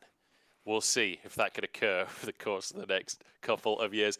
We're going to jump into a break. And then, speaking of OMG, they're going to be next up on the stream against EDG. This is an important series for OMG when it comes to standings. And for EDG, they're looking to keep that first place spot. We'll see how this one's going to go down in a few minutes' time.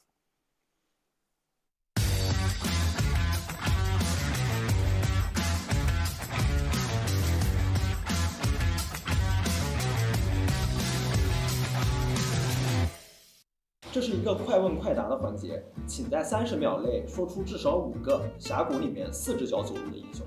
4只脚走路的英雄，4只脚，那它得是个动物啊，4只脚，就是本身4只脚也可以是吧？对，好，多1只脚走路都不行，就正好4只脚。是的，你说是5个，至少5个，有那么多吗？打野位会偏多一点。打野位偏多吗？4只脚着地的是吧？对。OK， 那我懂了。OK， 开始吧。猪妹，蜘蛛有几只脚？好像挺多的，蜘蛛应该不算。完蛋了。我现在说几个？2个。狼人算吗？靠，太难了吧！4只脚走路怎么这么难？还有吗？还有这种英雄吗？龙女、狗熊、挖掘机、狼人。挖掘机是吧？它是爬那正常走路4只脚。挖掘机不止4只脚。龙龟，那完了呀，那只有3个，本来4个的，肯定是大部分都是打野英雄。大虫子好像不是。豹女、挖掘机、蜘蛛。蜘蛛不止4只脚。这4只脚以上的不算是吧？狗熊、狼人、杀4边豹女行吗？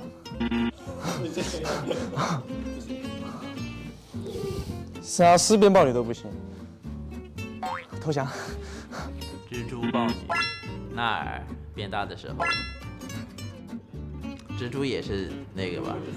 哦，行，还有谁呢？我想一下，有点难。动物类的，狗熊放 Q 的时候算吗？算啊，想不到了。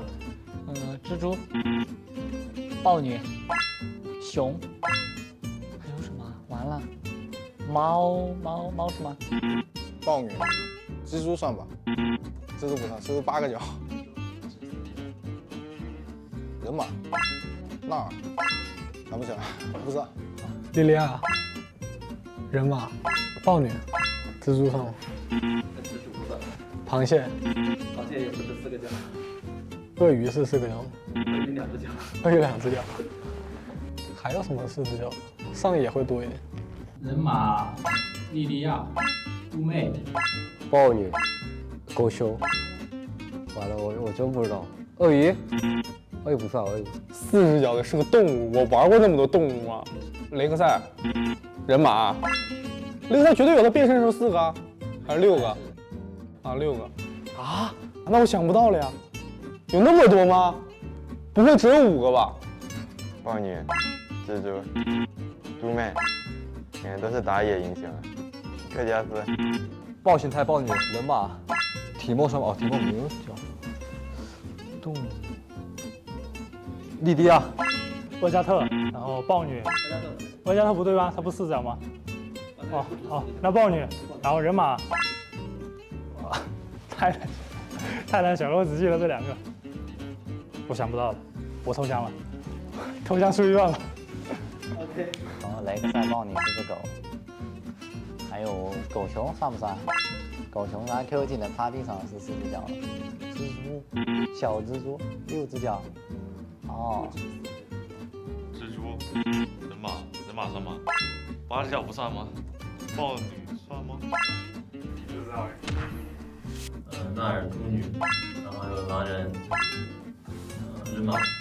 人马、挖掘机、螃蟹，螃蟹不止4只脚。变形的也算，豹女、蜘蛛，其他猜不出来了，有点难啊，这个4只脚。豹女，然后鳄鱼不是吧？完了，我玩的英雄太少了。啊，牛，哎，牛是吗？牛不是啊，没有啊。好了，算了，放弃。哪有啊？哪有变形之后是4只脚的？就没变形的也算吗？没变形的也算。可是我还是猜不出来，放弃了。豹女、人马、莉迪亚、龙女、猪妹。Nice。豹女、纳尔、人马、瑞尔、特中尼。好，恭喜，全部4只脚，我想想看，纳尔、大纳尔、豹女、狗熊、狼人、图奇移速快的时候4只脚，真的，图奇加速的时候他是这样跑的，背着那个是在跑的，你可以去看视频，我记得很清楚。OK。我们这里就有一个小小的失败挑战，就是要模仿一下你刚刚说错的英雄语，模仿一下他放技能的样子。放技能的样子。对，这边射一个，想射吧。蝎子 Q 就这样。蝎子 Q 就是这样震一下，帮你的那个身体的射速加了一个网。是那个Q 技能，这样砸一下。砸飞镖啊！直接丢飞镖。蝎子它 Q 好像就是打一下。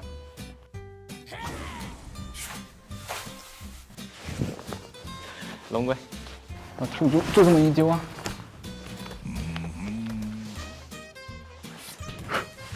E 技能就直接向前放一个波。唰，救！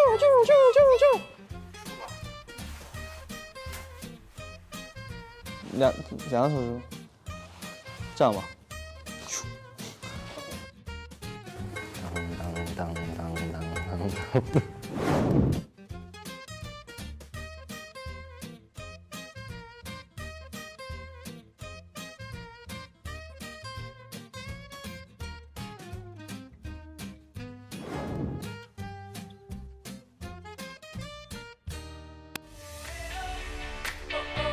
Gonna get this party started.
would fight for the motherland. Be all I could, I would make a stand. I'd walk through the fire till the body falls. Don't fall, I would protect you. All that I've got to do now. Yeah, I could save you. All that I've got to do now. Hero, I could be your hero. Fighting for your love soul. I could be your hero. Fighting for your love soul, yeah.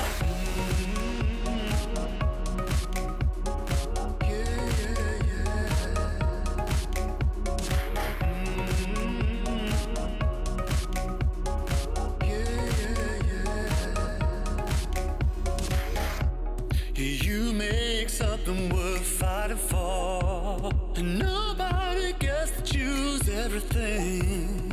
All that I've got, it couldn't be enough. Without your love, and I would protect you. I would do anything now. Yeah, I could save you. All that I've got to do now. I could be your hero, fighting for your love soul. I could be your hero, fighting for your love soul, yeah.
Take me under your wing, crack of thunder, as a wild bird sing.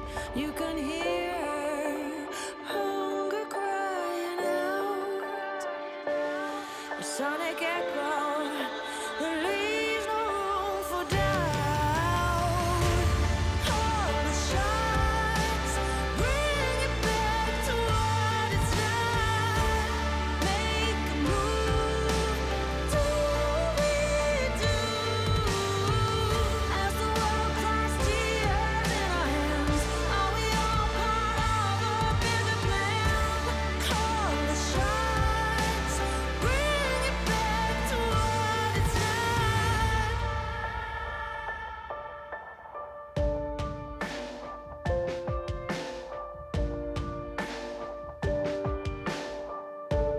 Deepest oceans, they can't portray enough. Empty spaces, time to rust and dust. There's no wonder left for us to love. No warmth or shelter, just satellites above. All the shots bring it back to what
start turning on cue.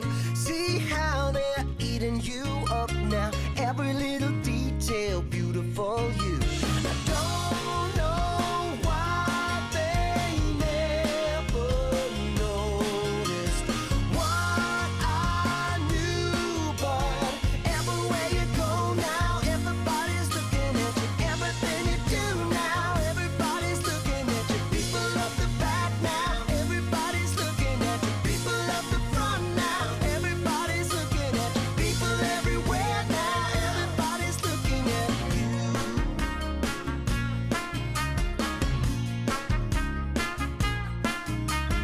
People up the back now, everybody's looking at you. People up the front now, everybody's looking at you. People everywhere now, everybody's looking at you. Everybody's looking at you.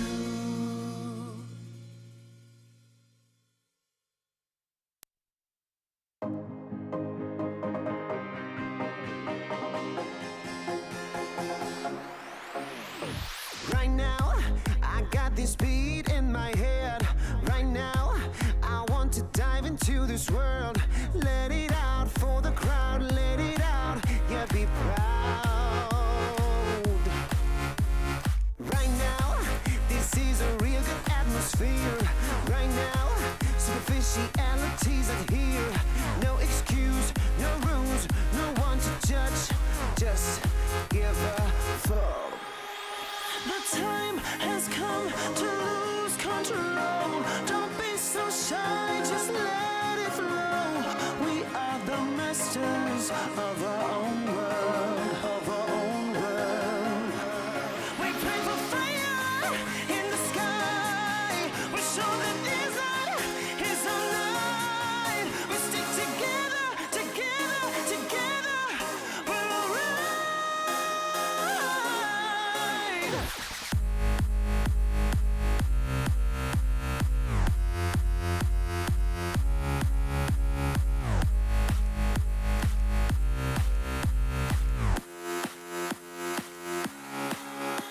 The time has come to lose control. Don't be so shy, just let it flow. We are the masters of our own world, of our own world. Well, they drink really expensive champagne on their private jet plane. All we need is a cheap bottle of wine and a cigarette to have a good time. A freedom, conviction, and no restriction. There's no other place to die than here with us tonight. The time has come to lose control. Don't be so shy, just let it flow. We are the masters of our own world. We pray for fire in the sky. We show that this night is our night. We stick together, together, together. We're alright.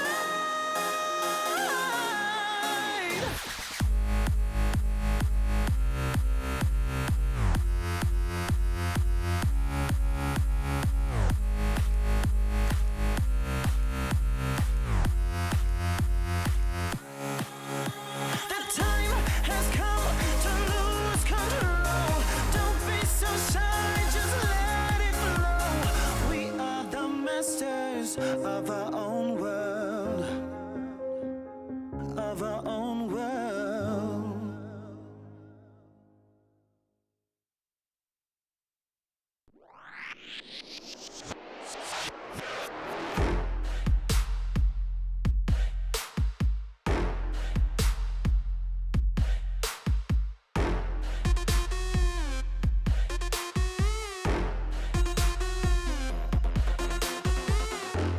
赤信号だとしてももう止まらない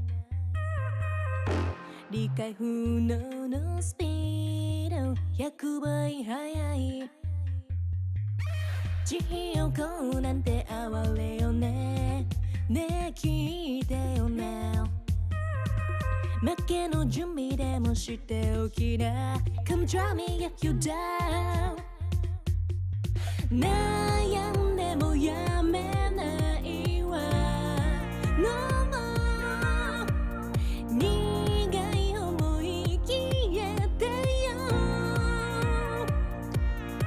この街に呼ばれるサイニンフレクチャー全力で追い越してよさ Driving mode 始めよ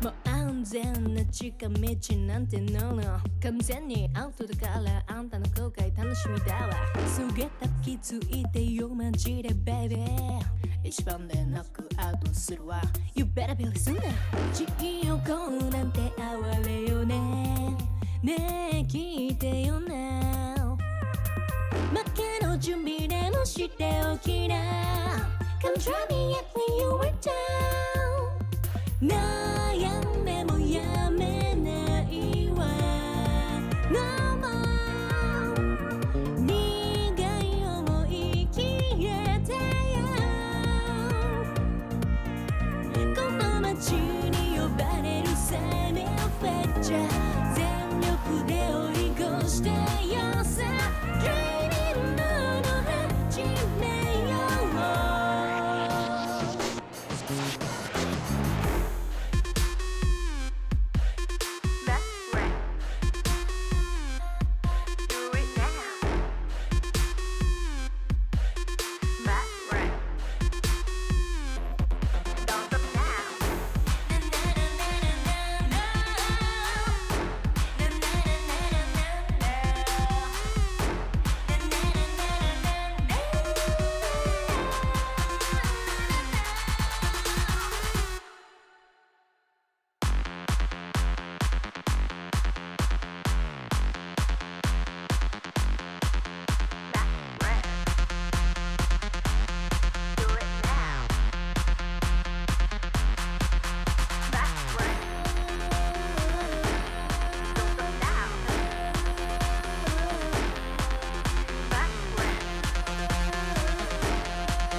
country song.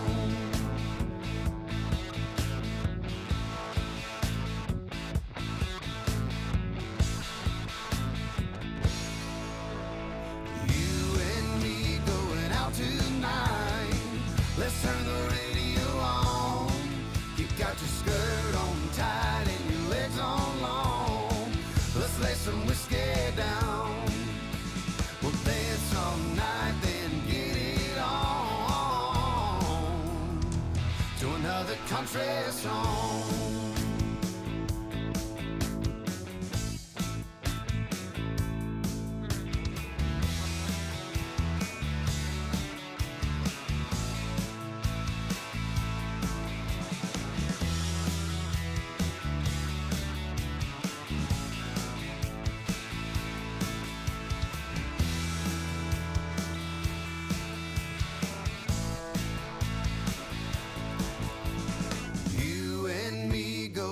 Tonight, let's turn the radio on. You got your skirt on tight and your legs on long. Let's lay some whiskey down. We'll dance all night, then get it on to another country song.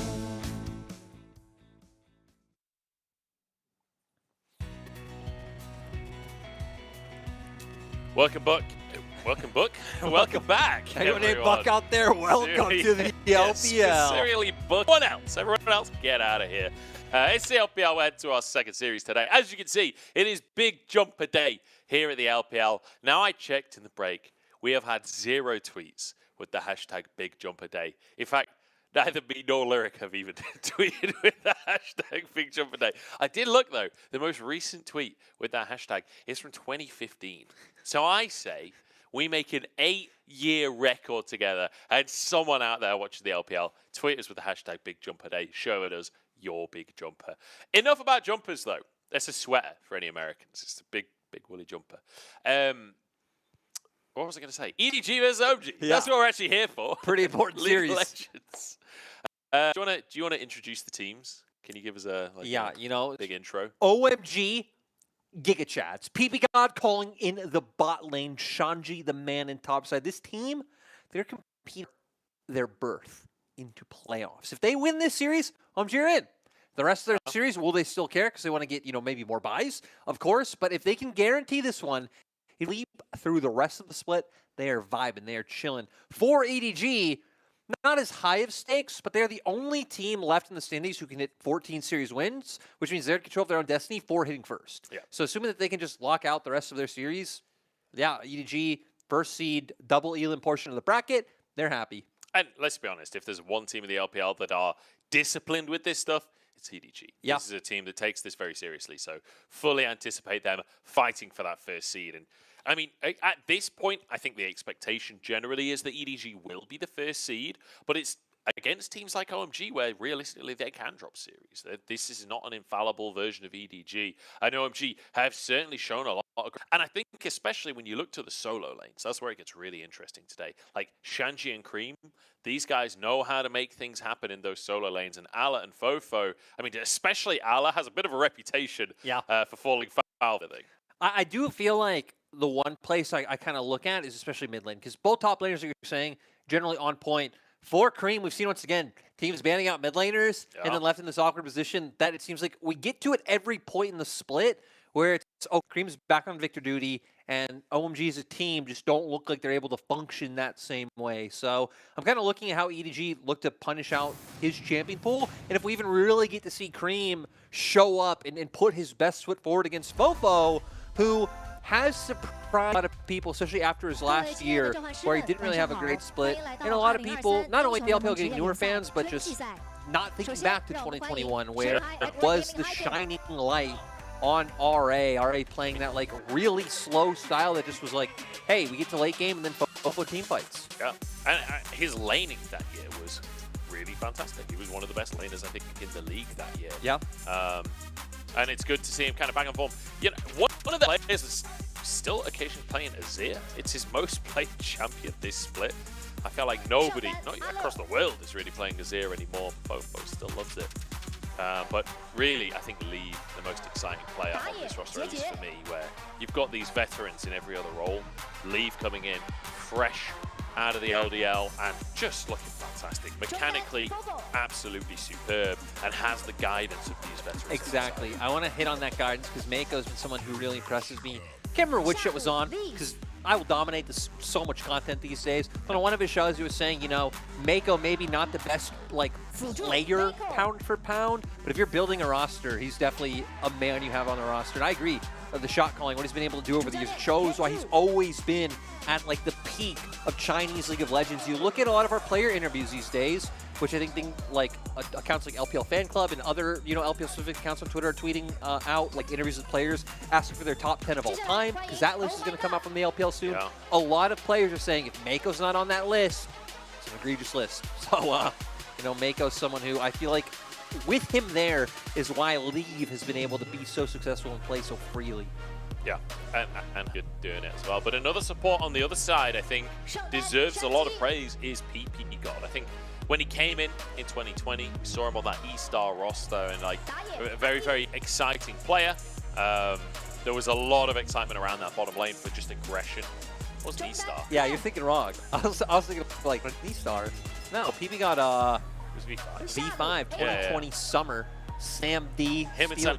I got the bottom lane right. I just got the wrong team. It was V5, but him and Sam D like very, very hyped up 2v2, right? Very aggressive. All of the hook champions like going in and then that hype kind of died around PP God. But then over the last so we've heard a lot from players about how vocal PP God is, about how he's very much a leader within the team, and I feel like we're really seeing that in OMG, where every time you look at the player count, PP God is vocal, he's there calling the shots, and this is a team that have thrived off of coordination and like working together. It's weird too, because they've thrived off coordination and working together in chaos. Like they're so they're like aggressive. They really just love to go for the action, but they know how to set it up. But I'd argue it's controlled chaos, right? Where it's like, it's chaos that favors them. There always finds that they can thrive in. Yeah, I do feel, like I agree, but I also feel like generally they're the team that like, you put them in like any scrap and they're like, yes! There's no front to back team fight going, and they're like, yeah! So for PP God, yeah, honestly overall, when you look at a team that has kept mostly pretty much the whole same core of players that they've been running with over the past few years together and only make one change.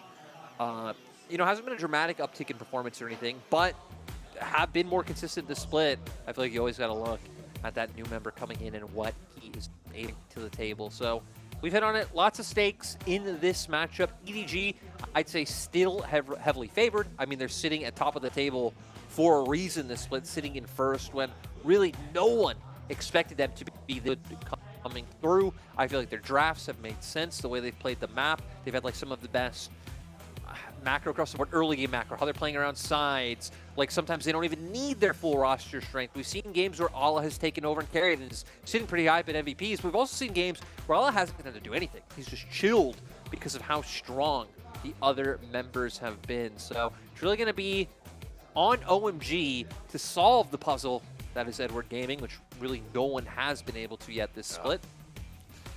And I don't think, like, even though I like watching Shanji, I think everyone likes watching Shanji, this split, he's been somewhat subdued. I think it's fair to say, not there in terms of solo kill stats, but also, like, when you look at what he's been playing, it's Cassante, like, every game. He's got 16 games of Cassante split. Like, second most played is 5. Yeah, Sion. on Sion. And again, like, Sion. These are not champions you would think of. To be fair, though, his third and fourth most played are Rumble and Darius. Yeah. Yeah. Those are very Shanji. You know, in some games, he does bring out... I mean, he's got a Lilia game, for God's sake. He has an Udyr top game. There is still levels of Shanji there, but not quite to the extent that we saw in previous splits, where it's like the AP Shyvana top and the Rumble every game, and people having to ban him out specifically. I guess it also just goes to them playing more towards their bot side and playing with their bot lane, right? PP God really has been like the largest presence on the squad. Most of their action does happen around him. 80% kill participation on the team by far. So we'll see if they can just keep up. They have still been able to bring out some of the pocket picks like the Samira and the Tristana in bot lane every now and then. But yeah, we've seen for OMG, it's not always going to be about having to lean on these pocket picks. It's going to be, you know, able to bring out standard champions and still be able to deliver. And I'd argue you're going up against like the best standard team we have in the LPL. Yeah, and that's kind of scary. Yeah. That is a scary, scary situation for OMG, but perhaps they can manufacture some chaos to take control of this one.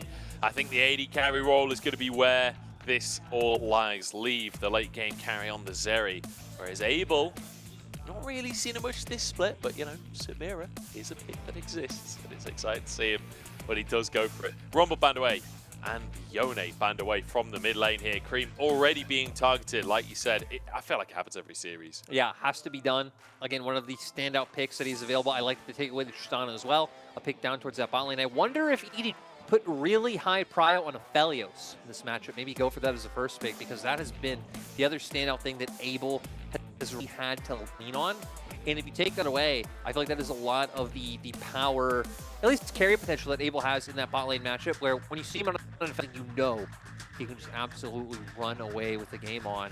Now OMG going to their last ban, gonna take away JJ's Lee Sin. So a lot of value put in that champ, and I highlighted the Aphelios potentially. If they go for the Vi here, that one could, I mean, OMG, I would expect to just lock it in knowing how they'd like to drown. So the Vi comes on through. Getting an Akali for Cream would certainly help them set up, get him a comfort pick, get him something where he can be proactive. Like you said before, last thing we want is Cream on Victor duty today. That would not be the way we want to approach this game. But Fofo, certainly a player that whatever you lock in, he's, I feel like Fofo very flexible in his champion pool. But the Akali there, locked in for OMG, alongside a Master Yi jungle. Ooh, I also feel like Fofo's a player who can just lane against anyone. Like, he'll do fine. You're not going to find a massive advantage against him. And typically, solo kills won't really come out. So for OMG, you know, they were highlighting it, but this was going to be the pick. This is why I expected EDG to maybe look to just take it away and deny some of it. So pure comfort on the side of OMG right now. EDG, what they answer with. We do have things like the Zeri left open, which is Leaves' most played champ of the split so far. Of course, we saw in our last things like Jinx coming back into prominence as well. So definitely feels like the AD carry meta is still left in a place with very many options. Yeah, Zeri going to come on through here for Leave. It's his most played. He's got 10 games on the Zeri so far this split, and 100% win rate across those 10 games. That is terrifying. He's got a 9 KDA over that time as well. The Lulu would not be surprising to see locked in, especially when you're against an Akali. You've got a Zeri. Just having that polymorph available, as well as buffing up your Zeri. Looks pretty good to me. So very strong scaling, great team fight on their part so far. The lockdown, potentially able to take down that Aphelios, and now for OMG, where they want to go.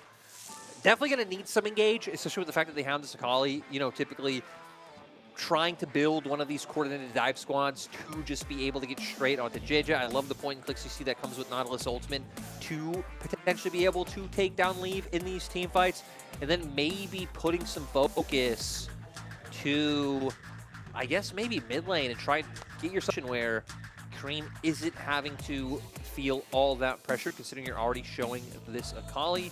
Ala, on the other hand, I mean, is showing he's a lot of options in top lane in this meta. We heard in our last series things like Kennen, of course, coming into like really high priority, like ZDZ was saying. So that's something that Ala was even favoring before the buffs came. Yeah, he's got 4 games on it already. Another 100% win rate. I will say a lot of champions for EDG have 100% win rate. Whether or not it's that champions getting it just because EDG have won so many of their games, I feel like it's naturally going to happen. But the Nautilus that you were talking about comes through. It's actually PP God's first Nautilus split, which is kind of weird to think about, because I feel like that is the champion you associate with PP God. Just shows the state of the meta, right? Yeah. How far. I mean, he's got a game of Rel. True. But not Nautilus. But only 1 game of Rel. Very few games on engaged supports overall. 1 game on Alistar, 3 on the Rakan. And now, I mean, I'm actually curious to see where Aki goes with the jungle pickup, considering Sejuani taken off the table. We still have things like the Wukong that are there. Maokai, again, we've seen that fall off a little bit, and you're already kind of set up to where you don't have much AD in terms of your solo lane options, but that can also be an annoyance. Yeah, I feel like it depends on the team, doesn't it? Because some teams still absolutely love the Maokai. For some teams, it's still like a first pickable champion. How we see some teams first picking things like Gragas. Yeah, well, yeah, I guess it's always going to depend on the team to some extent, but... No, but I mean teams that aren't any team that's not JDG and you're like, your first rotating Gragas makes no sense to me. None. Yeah, but it looks like jungle's going to be safe for last pick here for OMG. I was going to say, it doesn't make a lot of sense. Yeah. Going to go to Wukong here.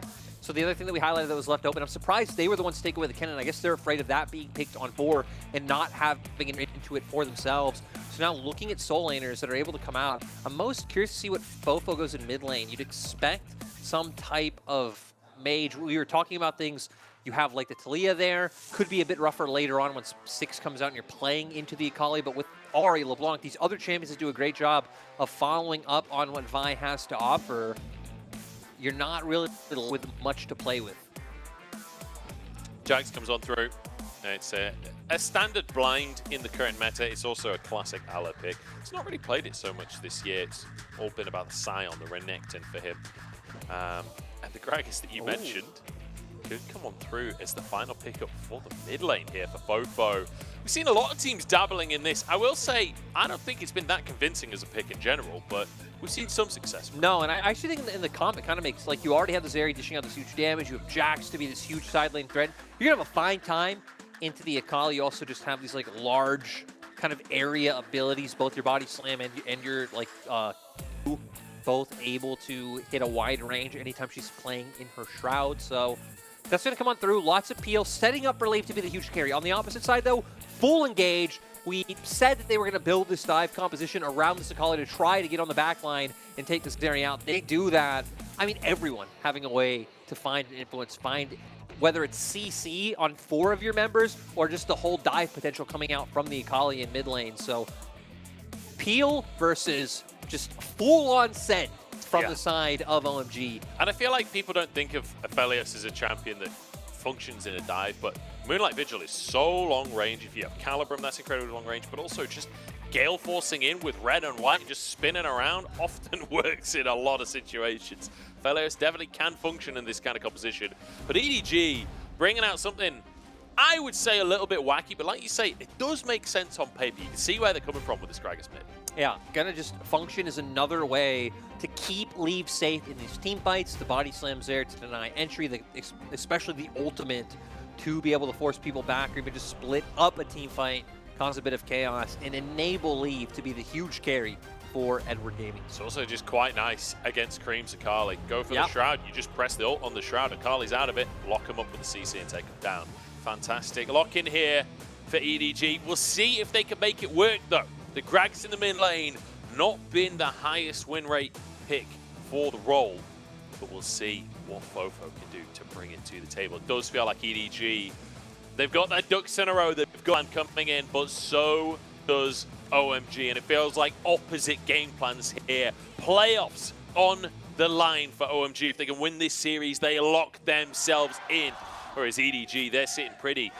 They're just looking to keep these series rolling and keep that #1 spot all to themselves. Let's see how it pans out. OMG not only would love to lock in playoffs with this win, but like we said, they're an organization that in recent times have done a good job at consistently making playoffs, but haven't really been able to make it past those first round matchups.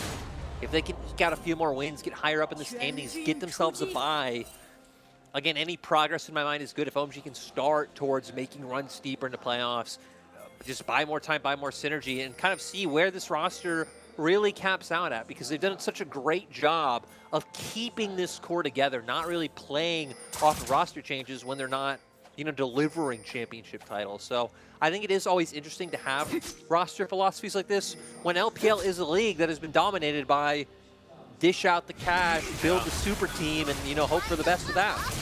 Leave actually ignited in this bottom lane. Very early ignite for PP Gods to just try and get some harass down while they can. But I definitely agree with that one. It does feel like the league in general is all about the big name rosters. Every time we bring this point up, PP God's got to go for a hook.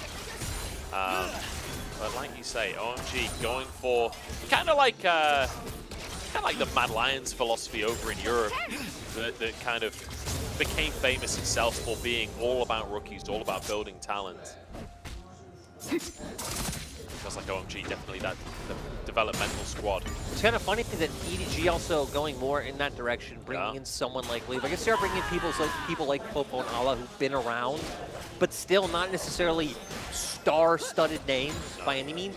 Top-tier names, but... It's kind of funny to think about the polar opposites here on these two rosters, where you've got brand new AD carry rookie coming in alongside veterans, whereas you've got Abel, who is about as veteran as you can get as an AD carry, alongside rookies on the side of OMG. I guess young players, right? Yeah. I mean, obviously they're not actual rookies now, but like...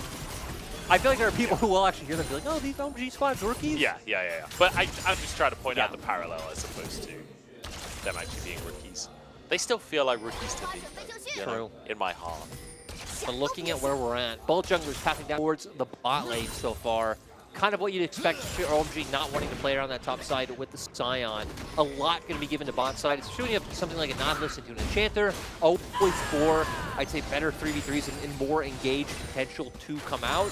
But Fofo with the Gragas mid pick has been able to keep up Prio, so they're going to spot Aki out. They might be able to pinch him with the Gragas making his way down. He skipped his blue buff, so he's a level down versus JJ.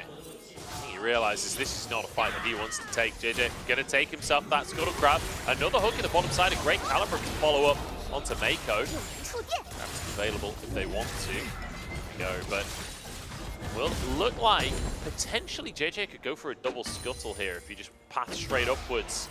Instead, he's gonna head back towards that bottom lane. Wanting to stick around, knowing the people guys have been playing off these hooks so heavily. Aki's making his way back down. Oh, it's a scrap. Abel flashes back out of play. Mako low on HP and Graviton ticking, but will time out in the end. JJ forced to flash here. Abel stepping forwards, getting those autos in, but Aki forced out by Lee, who is dishing the damage. A great return damage from EDG to be able to run out there. It was looking a little bit dicey. They thought that they found a chance to go in themselves, but Aki, having been waiting in the wings, meant that it wasn't able to come on through. So at the end of the day, both squads going to walk back. Relatively low health and mana bars. It's actually Abel really being the only one who's tried and true, able to stay and push out these waves. Yeah, the one issue Abel having, though, both of his summoners burnt in that engage, whereas Lee's still chilling. Mako still with that flash available, so definitely feels like perhaps some opportunities for EDG if JJ does return to that bottom lane. And you'd expect them to. EDG have still been a team that have prioritized more around their bot lane than they have playing for Ala. Still over the, it feels like every split, JJ having one of the highest bot lane proximities in the league, sitting in the top 3 right now. And again, for Ala, you're going to do fine. You know, you're just playing, get items into your belt, have an impact later on.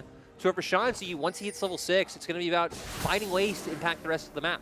Whether it's starting to hover over and using things like the ult to impact early dragon fights or so on and so forth.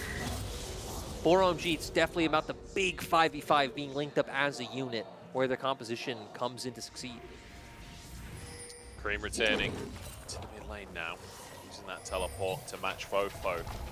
And I'm kind of curious how this mid lane matchup is going to pan out now that they're both level 6, Ultimate's online.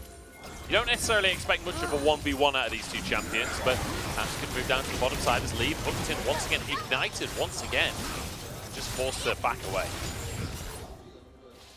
OMG's bot lane have done a good job of at least constantly going through these engages to put pressure on the side of EDG, but I'm going to pause. Crane here. Yeah, neither jungle level 6 just yet is going to come on through. Knockback comes out, knockback again, but it doesn't matter. This Cream finds his way in. Fofo now trying to answer on this one. I don't know if he has the damage to make gap, because PP God's moving over as well, and Fofo realizes he's got to get out of dodge. Doesn't matter how many displacements EDG have, so many ways to close the gap is Cream to guarantee the first blood coming through, and even going to open up a first Drake going over to OMG. Mako, I guess, wanting to be a bit of a nuisance. That's all he's going to be. Yeah, just a little bit of a nuisance, just a bit of an annoyance, just like all Yordles. But we won't be able to do anything about this, Drake. A fantastic start here for OMG. Not only a great 2v2 that they've chosen to opt into here. You see Aki making his way over. Yeah, buying time, knowing that they have the ability to outplay this one. JJ instantly canceling the engage coming through. The body slam comes out, but then Cream able to get on the back line. The difference being that he has that ult to be able to go forward and find the execute. Also for EDG side, right? When you're running a Gragas mid, like, you're a very cooldown-based champion. Once you use your combo, you're waiting for that next few seconds. You're not able to get anything done as compared to Cream on the Akali, constantly dishing out those views and just falling through some of the passive damage able to come out. So overall, nice job. OMG realizing where they're strong. And crucially as well, Cream managing to dodge that Gragas ultimate. If Fofo connects that onto Cream as well, I think JJ probably walks away. Cream just sidestepping slightly, gets away from the knock-up, then perfect execution back in to get on to JJ. So really well played. And a fantastic little start for OMG. A team that I think coming in, it's fair to say as underdogs, but coming in confident, and definitely not an underdog where you feel they have no chance. It's just a team that they have to play well to make this series happen for them, but I can believe that it happens. 100%. And that's why I always love when we have splits like this in the LPL where we either have like kind of a top 3 or 4 and then the rest, or you have an actual top, middle, and bottom tier, and it feels like we do this split where our middle tier teams can lose to the bottom tier teams, or they can also put up fights against these behemoths like EDG. Yeah. I'd say the stark contrast in the league isn't as bad as it has been in some splits, because some it seriously just feels like your like top 3 or 4 can just never lose. Yeah, some splits it can be a little bit depressing. And it's cool to see EDG making it to the top of the table as well, because they were always in that conversation. Like, they've kept up in the wins. I felt like early on in the split they were sort of middle of the table, but that was just down to amount of series played as opposed to actual results. They were one of the teams that actually fell prey to the hype. The IG hype train were able to They kind of started the IG hype train, to be honest. But at this point in time, I mean, even losses like that don't matter. So, Gage. That's consistent. PP God feeling the wrath of that consistency here. Cream actually going in for this one. He wants to get perfect execution. Not only does he get the kill, but he gets out of it as well. This is why we see so many teams take away Cream Zakali. Just knowing exactly how to maneuver this champion 2-0-0 start. And he's becoming huge. Ala is struggling in this top side. He wants to try and threaten Shanji, but that's 2 plates taken now. Shanji really bullying away against Ala, who's now going to lose some CS as well as another wave will be crashed. Shanji's having a great game for himself. Goes to what you said as well. We don't actually see Ala pilot the Jax all that much. It's been a pick he's really straight away from the split. Wanting to go towards it this time, not, I think, wanting to give it over, not feeling confident, blind picking other things, and with a cannon being banned out, it just made a lot of sense. So, if we go to the replay of what happened in mid, having numbers here is for OMG wanting to play towards the top side for Scuttlecrab, instantly engaging onto PP Gun, throwing out the cast to guarantee that one. Oh. All in on the bottom side. Oh, I expected. What a shame for Cream. He doesn't get his replay. That was like the hype part of the replay. Like seeing the first part where they get the kill, it's like, oh, okay, they killed PP God, but. Oh well. I can the observers. It didn't look like more was going to happen, but doesn't come through in the end. We got absolutely finessed, and I don't appreciate it. OMG. I feel like PP God may have got finesse there as well, because I think he wanted it, because PP God always wants it. But Abel didn't have any mana, so I think deciding to back away off the back of that. No, it leaves going with the ulti as well. So probably not even wanting to just opt into an extended trade where they would lose out on. We could see Leave already going for the reset, so gonna have Vampiric Scepter, sitting on a dagger, 2 longswords, some nice components there, but now Abel going back as well, Noon Quiver in tow. Is gonna be close to that power spike of the Gale Force that you were hitting on. Mako's ability to follow up. Yeah, just gonna start play by playing, but Cream just zips away. He'll be fine on that one. Drake coming up in 30 seconds. And OMG look like they want to try and make something happen here. But Aki instantly spotted out, instantly zapped. And it means he won't be able to make this Herald play on the bottom side that he was perhaps looking at. Just fighting for vision. Drake up in 10. Cream getting some good damage onto Fofo. Gragas just has so much sustain. I don't feel like that poke will matter. No, with both AD carries rotating up, OMG the ones already having river control, so they're going to be able to maintain that. Don't feel safe in taking down that control ward at mid because of a potential pin that can come through. Now OMG looks like they're angling to find Leave. Does still have his summoners up, wild growth available. Everything is there for both sides, so it feels like it'd be really hard to find any sort of engage. TP down to the bottom side from Fofo here. Obviously not been spotted just yet. As these control wards doing a lot of work, but that hero ward there just over the wall from Aki. And actually Aki getting the Scuttlecrab, going with a Cyclone as well. Really committing on this one. And that's the power of the control ward in the brush. JJ survives, but Cream there to answer. Now needs to make something magical happen. PP God with a pull-in. Abel there with the damage on Fofo. He goes down. Leave has to be the target, but Mako just falls out. Abel flashing for the kill onto Mako. Is leaving a 2v1. And Cream there with the damage on the Akali. Can Leave finish the job? The lightning chaining as Abel moves forward. Leave wants to escape. He wants to make Nike's name and leave. At the end of the day, OMG walk away the winners. 3 kills to 1. Once again, off the back of Cream Zakali, 3-0-2. It's becoming massive. Rift Herald has to go down, but just kudos to OMG. I mean, once we get the replays, we'll even just some nice ability usage, like PP God using the ulti to single out Leaf, even if he isn't the member that they're going on to buy time. We're going to see EDG now come out onto the Rift because Dragon is still up. Both teams want to fight for this. Yeah, PB got into trouble here. Dredgeline actually going to be used onto JJ, and then Aki gets in the way to keep the support alive. The coordination from OMG has been exceptional today. Really good, keeping PB God alive. This might open up an opportunity for EDG to take Drake, though, because PB God going to have to go for a reset. Aki still hasn't gone for his back after the fight. I mean, Abel hasn't gone for his back, and now Aki going to be low off of getting chunked. We're going to see here Aki being very ambitious with going for this play. Goes in, going to get chunked incredibly low. Does get some nice damage onto JJ, which allows the team to follow up. Finishes off the Q and the perfect execution. And then here, hook onto Gragas. Not only going to come out onto Leaf, so he gets zoned on the fight, allows him to finish off Fofo, and then continue to chase Mako down. So great job on how to focus targets and where to allocate this CC. And again, Fofo managing to sneak in there because of the troll wards. I think Aki, when he went in for that, I'm not sure he realized that Gragas was in the situation as well. Got out a little bit there. But still, OMG, I mean, it's like you were saying in our first conversation about this team. They're quite coordinated in their dives, but ultimately they want scrappy fights, they want chaos. That was not a fight that they, I think, had really meant to opt into, but they are so proficient in these scraps, in these skirmishes. They always just look on fire. They do, especially, we said, one of the win conditions would be if Cream gets on a champion he's comfortable on, that's when OMG look their scariest. And look at this. Once again, chasing JJ down. JJ's been tormented by Cream all game long. I love how Cream just does not relent. He is not afraid of return damage. Perfect execution into 3 people there, but no fear whatsoever, even with the Shroud down.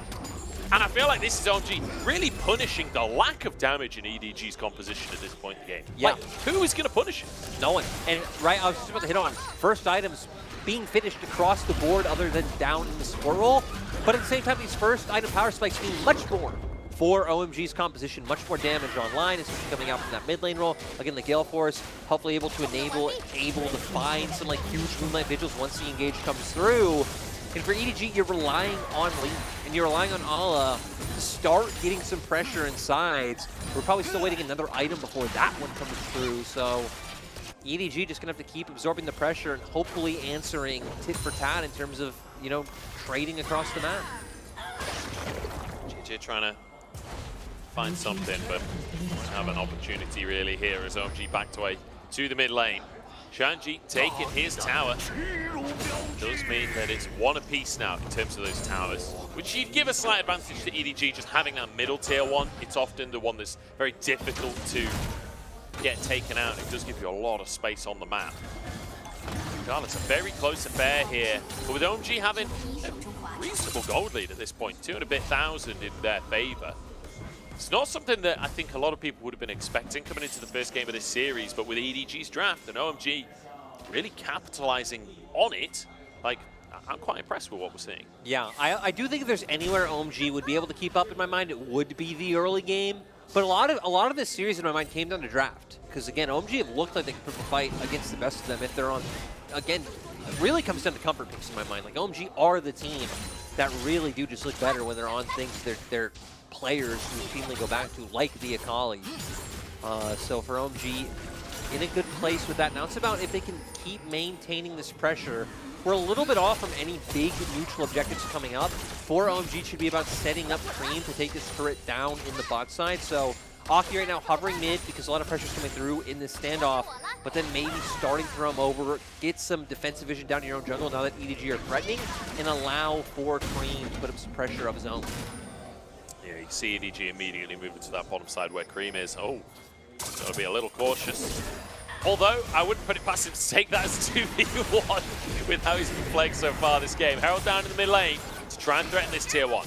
Yeah, even Shanji making his way over, so they're going to guarantee the charge, but TP coming in from Fofo. I wonder if they're going to threaten a fight.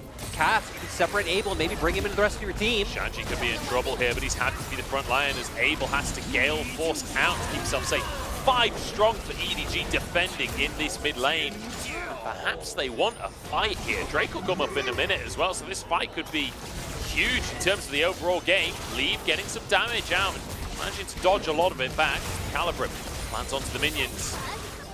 Oh, and it's an extended A-Rap we've got for ourselves here, Larry. Yeah, still going. I actually think this could benefit OMG more because if they can force Summoners out from lead, again, he really is the significant carry in their team right now. That would be huge. Aki? Aki's found Mako. Wild Growth comes out. Cream wants to get in the scrap. PP got wide on the hook and immediately just chunked out.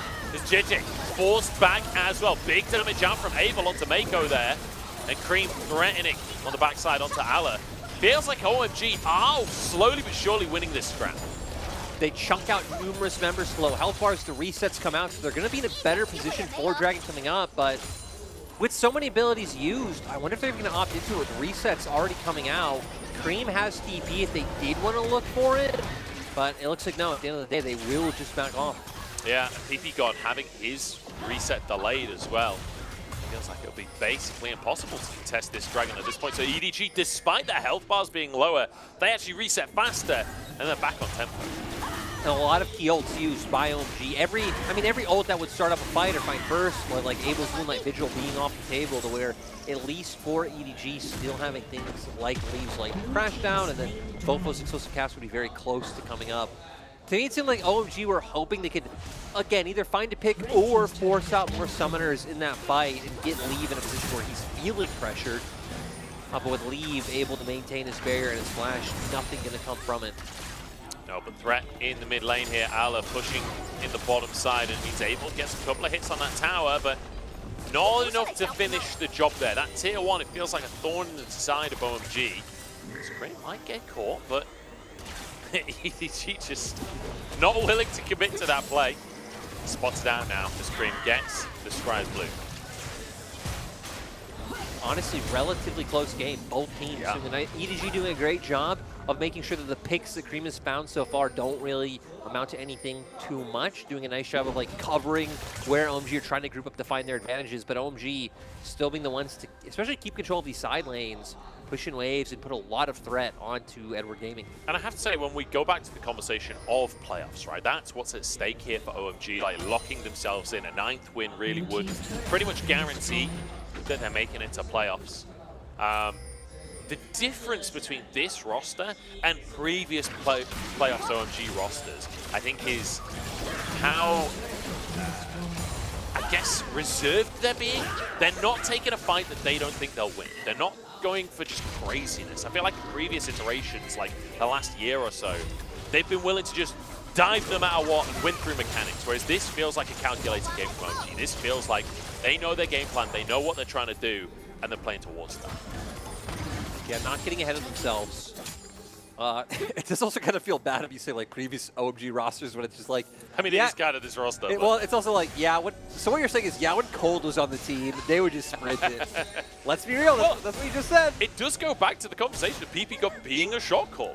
Yeah. The team has definitely changed in identity since PP God joined. I feel like refined their identity, right? That it definitely. It's not that they can't dive, it's just that they don't dive every time they see an enemy.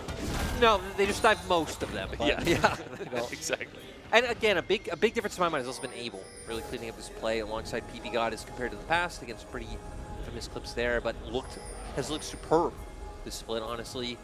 And now it's EDG trying to find their way back in. We are getting to a point where, okay, we're getting close to like 2 items on Jax. We're 2 items on our Zarya right now, who we're saying has to be the big threat in these 5v5s. Hook onto Mako, nicely done by PP God, but Abel knocked out of the fight, and it means PP God is left alone. Bofo returning that damage. JJ's here, dives straight onto Abel. The flash over the wall though, into 1v1 with the AD carrying the jungler, but Abel doesn't get to move. The lifesteal ain't enough. And in the meantime, Leaf's got the same problem. Cream getting one. Mako hooked back in for a double kill. And OMG, after losing Abel, they still make it happen. Shanji though? Yeah, Shanji now in trouble as Aki rejoining the scrap to try and save his Sion, but it ain't happening, and now Aki finds himself alone here. Cream's coming back in, this fight is still going, man. Cream has got into a really odd spot. He's in a 1v3 here, trying to escape, shuriken over the wall. Should get him safety, but the whole gang follows him. Cream in big trouble, flash forward for the stun. Blast Cone, he can't get there. And a questionable TP. Could it open up a Baron? No Sari, so it doesn't look like it will. So they do sell the Jax if they wanted to hope for it and maybe get him back in time, but my god, that fight was so close. Seeing both AD carries get dove on. absolutely wild. And I love that we're going to go straight to the replay because there was nothing up on the map for either of those teams to capitalize. We see here, Hook comes out onto Mako, but JJ really being the first hero to spot this opportunity. Abel runs forward, and then we're going to see JJ just going right on him. No one blocking the path to come through. Fofo following up. He gets taken down, but keep an eye on the Akali because we can see Cream also noticing, hey, Lee went over the wall, I saw my flash up, follows through, Q comes out, and then just keeps running down the other members. But the fight just ends up getting so separated, Cream gets so trunked out, that it ends up with EDG able to equalize the kills. And hell, actually come out ahead with the fact that Cream TP's back in. Yeah, it's the fact that Aki then tries to engage, can't do anything, then Cream TP's in, but it's after the fact, you know, it's too late on the play. 20 seconds though until this next Drake spawns. Lyric and a hook already from OMG. They want to start to fight Allah, threatening on the backside. In straight onto Abel goes Ginger. The follow-up isn't there though. Abel goes down. It's Fofo with a barrel to finish the job. Ginger to fall, and it's 4v4. Shanchi on the front line. But the damage is there. Cream's too low, and it means Shanchi's alone. The rest of the team abandons their Sion. The Lumberjack falls like the tree that he was cutting. And the stun there stops the zombie. EDG, Dragons up. They can go for that one. Would put them on Soul Point. They could look for Baron if they felt comfortable. And going for that objective, even with Aki still on the line. But does it look like EDG is going to be a team to go, you know, go for the gamble play here? I like that they decided to just go for the Dragon, especially with Aki still being on a low death timer. And it's going to put them on Soul Point. Yeah. And I feel like EDG have just come alive over the last minute or so. They've got to a point where they feel confident that they can take these fights, and instead of it being just OMG starting to fight every time, it's let OMG engage, and then the second they do, JJ is straight onto Abel. They also have done a great job, and we'll see it once we get the replay, of like, jump straight onto Abel, which gives Cream a choice. Cream looks so confused in that fight of, do I try and jump onto Leave, or do I try and kill these people jumping onto my AD carry? Because we're going to see here Cream initially getting pushed back, and then they go into Abel. Again, Cream can't try onto Leave here. Doesn't even go for it. He's putting damage onto Fofo right now. Fofo able to finish off Abel himself. And then it's like, okay, we're in front of the back. Leave is stacked up. He's being empowered by Mako. And then Allah being the front liner, they have to try and run down. It's like exactly the formation for a fight that EDG won. And then you're getting to the point in the game as well where Mako is a problem for Cream. If he does try and jump onto Leave, gets polymorphed, he's dead in 2 seconds. And then like the knockup from the wild growth is something you have to think about as well. There's so many tools to be able to deal with this. OMG, they're getting desperate at this point. They just start to fire Cream immediately onto the backline. Leave escapes, and it means Mako is separated from PP. God's fallen, Abel's fallen. It's an easy fight for EDG. It doesn't even look close. It's OMG torn asunder. Where has this come from? It was such a close game. And it was all off that one dash by Leave. Akali jumps on him, he dashes over the wall, chasing the Lulu. And you see there, I mean, JJ, Fofo, Leave, all putting free onto the members of OMG. Allah now getting pretty strong himself, level 16, 2 items. You have Baron in pocket, you're on Soul Point, you're up in gold, and they're definitely going to be able to start pushing down and breaking open the base. And this is just immaculate from EDG. Like, these team fights, these last couple have been so good from the squad. They're setting up Leave to be the primary carry. And, you know, we had questions on, would this composition have enough damage early on, right? We were talking about how OMG were punishing the weak early game from EDG, but when your mid-game looks like this, who needs an early game? It has been absolutely phenomenal. We're going to see here EDG. I mean, they're the ones being forced in. OMG want to find the fight. But look, immediately Aphelios is taken down again. Great pass. And that dash from Leave, getting away from the Akali, he's now putting in free damage. Two-man stun coming out from the Jax. And you're just picking them off one by one, where not only are you taking down their big source of DPS, but their other big damage dealer just isn't able to find any opportunities to fight because EDG are playing around the Akali so well, while also focusing down the Aphelios. I feel like Fofo looking like an assassin in that play as well. That cast onto Abel, followed by the belly button, followed by the barrel. Almost 100 to 0 is Abel by himself. Really impressive stuff. And now 3 items on the Zeri. You thought Leave was tough to deal with before. You don't even know. You don't even understand what's about to happen to OMG.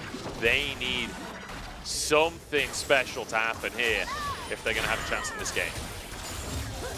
Feels incredibly hard. The siege you're going to have to deal with going up against the Baron, the damage the Zerg can put out like here. And I just want to say again, for EDG, they don't have necessarily the Alphonse. PP God. Oh, he's going. He's going straight for Leave. The knockup is there. The hook is there. The follow-up is not. Leave still going and stacking up as well. Walks onto a cyclone, but there's just no damage. Cream can't get onto him. Leave diving the backline himself. He's not meant to be the dive element. He's the AD carry, but he just don't care at this point. Chasing Shanji under the towers. So much healing, so many shields. He's low, but he just won't go down. The stunts come through. Shanji taken out. Cream won't be along for the world either. Unbelievable team fighting from EDG. They make it look easy as they take out OMG. EDG still in control of their own destiny, wanting to aim to finish the regular season in first place. They fell behind early, but that mid-game, that team fighting was honestly just immaculate. And it goes back to the point, again, we've hit so many times about expectations of EDG coming in the split, not necessarily being number one. Because, again, other teams have players that have been considered the best in the world, you know, in various points in recent years. But still look at EDG's roster, and they have all players who've been considered top 3, top 4 in their role at various times, right? I mean, hell, people like JJ have been considered best in their role. Fofo, again, top 3 in 2021. Ala, having various splits where you know he can be an absolute carry threat along the likes of people like Bin and the Shy, but then also has, you know, the low lows that go along with it. And then Mako, I mean, Mako's, his career speaks for itself. The point is, right, even though that expectation wasn't there for them, their roster still has the same amount of, like, stacked raw skill that a lot of these other teams do. Yeah, I feel like the big difference is that for EDG, it's less pronounced players, right? Yeah. They're not necessarily the players that are getting the pentakill. They're not necessarily the players that are doing the 1v5 play that gets everyone to look at you. But like you say, they're all top-tier players. They're all fantastic players, and they're all, aside from maybe Ala, consistent players. Where has been consistent this split, at least. He has been consistent this split, and I feel like this is a well-oiled machine at this point. Exactly. And Leave is there, just obviously incredible, but he has so much freedom, it feels like, in this roster. And in these team fights, the way that ED's around him, the way that they're all protecting him. Like, I feel like Fofo, we didn't really talk about him that much in the game, but actually played really well to be this peel tool, but also to be a dive tool when it was needed. I think in that last fight especially, his explosive cast was, like, so monumental. But I love that you say well-oiled machine, because this EDG team still just feels like the system. Whatever they figured out, Coach Kenju, Mako, Jija, whatever they've put together, just a team coming together is what makes them so strong. It seems like they always have a way to win the game. They pilot their champions so well in the context of, like, how they need to take fights. It seemed like they understood completely how to play around that Akali. Like, once it had gotten off the ground, like, okay, guys, we're not Jackie Love. We're not freaking out at Akali being on the Rift. Like, we know what to do. We know, like, what the executes are around this. Yeah, absolutely. And, like, Cream had such a good hitting game. I think that's the hard thing about this one for OMG, is the fact that Cream looked so good on the Akali in the early game, but they've got that pick on long. They know, like you say, they know exactly how to deal with it. And deal with it, they absolutely did. And you can see the point in the game where they came online, right? Like 23 minutes, that first dipping goal for OMG. And then from there, it's just a straight shot towards the victory. And JJ as well. I mean, really have to give a shout out to him because, again, it was like he found the perfect timing to get on Abel every single time. Every single time there was like a small opening, like he not even oversteps, just he is slightly 2 pixels away from anyone being in front of him. Instantly Q flash in on him, take him down, and make it so, again, that OMG have these tough choices of, do we try and save our AD carry, or do we try and attack their backline as well? I mean, it's always a tough choice, and you have to be willing and ready to make that choice in a split second. And it feels like that was a couple of the issues in this one where we didn't necessarily have those decisions made quick enough with OMG. And like, I don't want to go too hard on OMG here because it did feel like compositionally EDG this figured out. And again, their first like 20 minutes, and it looked fantastic. Really good. Yeah. Either way, we're going to jump into a break. I'm hoping that this is, you know, our second to last break. I'm hoping this is only our penultimate break because I'm hoping we get 3 of that because that was quality. But we'll find out because EDG, I don't think that they're looking for 3 games. I think they're looking for just the 2. We'll find out after the break. Times it has just been that it's kind of pick your poison on what you let get through. They picked Draven, and they're getting poisoned now as Hansama just cutting through in terms of overall damage. That's the knock! Easy combo. Jack Spectre on the backside, untouched for now. Jack Spectre desperate to get anything back, but Caps is just so beefy. Now looking for the 1v1 versus because Hans almost killed one carry. He wants to kill another. Oh, the penta for Hansam.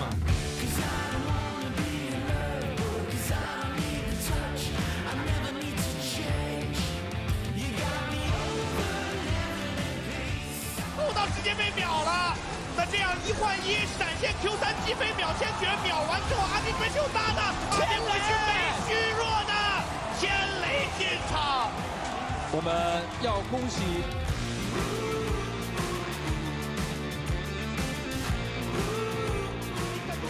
네. 아니, 이게 아이가 지금 그래서 한번 달려. 아, 이제는 이런 거 잡을 딜도 안 나오는 건가요? 그런데 달려서 베리리 그나마 메가나르라서 최대한 반격을 하긴 하는데 아, 네. 그다음에 올리고 플레타의 비상. 아니 플레타가 지금 다 포드라키 한번 플레타가 플레타가 뿌이났다. 어디까지 갈 수 있어요? 어디까지? 아, 크게 그런데 다다다다다다다다다.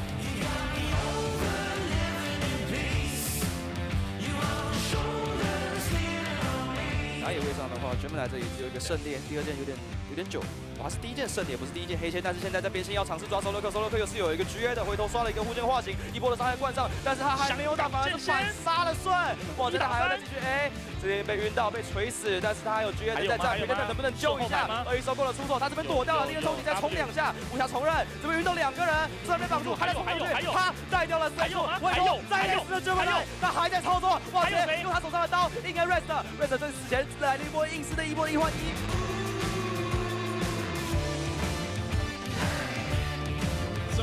The one minion that could, Ning misses his hook. The Shy gets engaged upon, and the Shy is dead. Keeper's verdict does separate this, but now it's turned into a little bit of a pinch. Double kill coming in for Gala as he dances around this fight. Look at him just putting in the damage.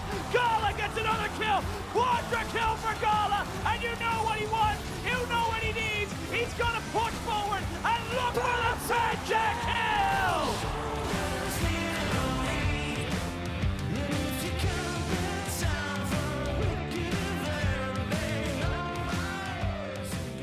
Actually completed as well, but is it enough? Konami gets picked by Tarzan, and now the cast comes to separate, and LND are separating JDG for their life. You got Ruler pop the lightning crash, and he's getting that AoE. Nobody has touched him just yet, but LP has red white. This is the moment to step up, and Ruler, he gets the kills, and huge moment from JDG.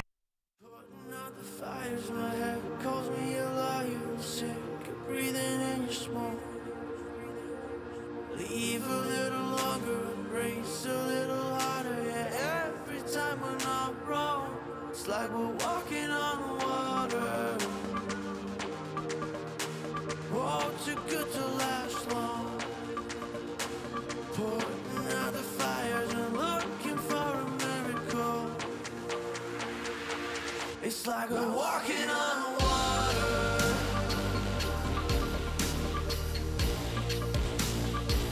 It's like we're walking on water.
like we're walking on water.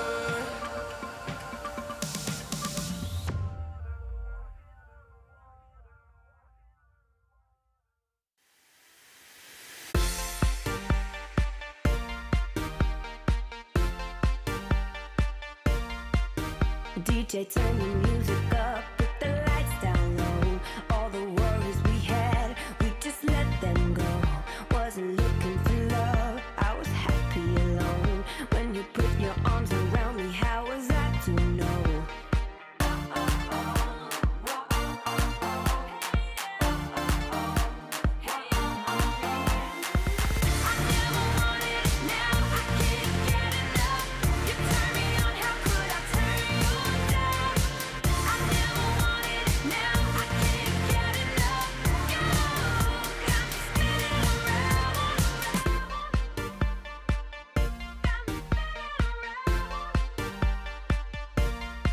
You got me feeling things I never felt before. We get lost in the music on the dance floor. If I leave you now, I'll leave you wanting more. If I leave you now, I'll leave you wanting more.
Welcome back, everybody, to the LPL as we head towards our second game in our second series tonight.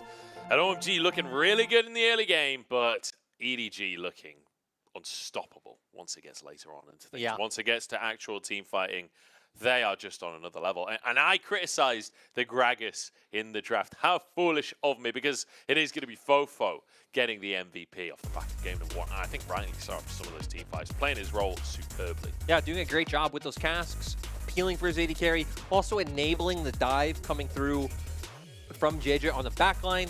So you'd see him have a lot of flexibility in terms of how he was looking to impact team fights, whether it was, hey, this time around we're enabling leave, or this time around I'm comboing up with JJ, finding these picks, isolating key targets. And again, it's one of the reasons why Fofo has been a name that, like, it wasn't surprising when he got picked up, because of the feats that you know he is capable of. Great synergy with JJ, not only in this game, but so far this split. Yeah, absolutely. Phenomenal game from Fofo. It's very rare that you see an MVP with a minus goal difference by the end of the game. But Fofo just showing that this pick ain't about getting kills, ain't about having a big goal difference. It's about making an impact in these plays. And he had more than just an impact in this series. This cask especially, keep your eyes on Abel there. Knocked up, knocked back, knocked up again, and then take it out. Yeah, and we said stakes for EDG are just them being able to finish first. Again, not much difference between first and second. I'm actually kind of curious how the bracket will sway, because sometimes you've had like the first seed on the harder side of the bracket. Yeah, that's but true. Regardless, them picking up wins. There's two other teams. I believe LNG and JG can also still finish on 13 series. So, you know, at least wanting to be in that range and try and win off game difference. For OMG, though, we said cementing playoffs. Hell, they're tied with like 3 other teams right now, sitting at 8 and 5. They could still make it all the way up to 4th, which would put them right under that double Elam portion. Dodge out on a lot of best. It's them, Weibo, BLG, Top Esports, and TTR on 8, but I think they have one more loss. So just in a whole like mesh of other teams. And it'd be so great to see that for OMG, right? Yeah. This team that has been slowly but surely climbing how well they do each split. I would love to see them making it to like top 6 maybe in playoffs, like maybe even breaking into the double Olymp. That would be so exciting for them. It feel a bit like that kind of WE run that we had not too long ago. Granted, it ended disastrously for I them. guess to be fair though, But it was a fantastic WE also did make the bracket run to get there, Yeah, right? they Instead of did, like yeah. seeding highly, which I feel like is always a little bit more hype. So even if OMG I think they ended might up have losing actually today, beat OMG to do that run. They did kind beat, of ironically. They did beat pretty much hell, they even beat EDG before they ended up bombing out. They won the Yeah. first series they played against them before, I believe, losing the rematch. Honestly, it was one of the most tragic like turnarounds ever, where they went from just winning everything and then they lost 12 straight games in a row to fall out of the It was a double. tough one having to play like EDG again, playing I Yeah, think of course, RNG in the qualifier for It's Worlds. always going to get tough when you get to the top of playoffs in LPL. Yeah, It's true. always going to get tough.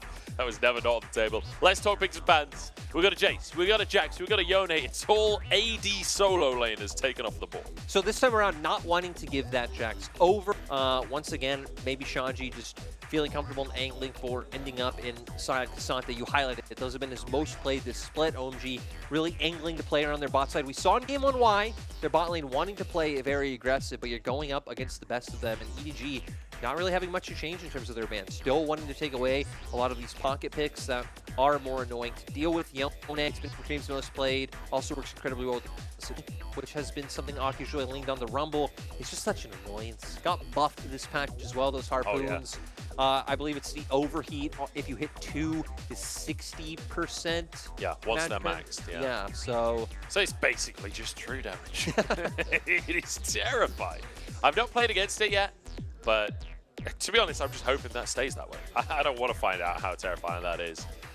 As the Vi going to be the first lock-in once again. Not too surprising to see that one. I'm curious what JJ will lock in to answer the Vi. this is a great pick, right? Especially when you expect the Zeri to come out for EDG after how they performed in game 1 and how much they've just loved going towards the pick all split long. So you could either go support here if you just want to end up getting your hands on the Lulu again, or I think the other option would be going towards your jungle now.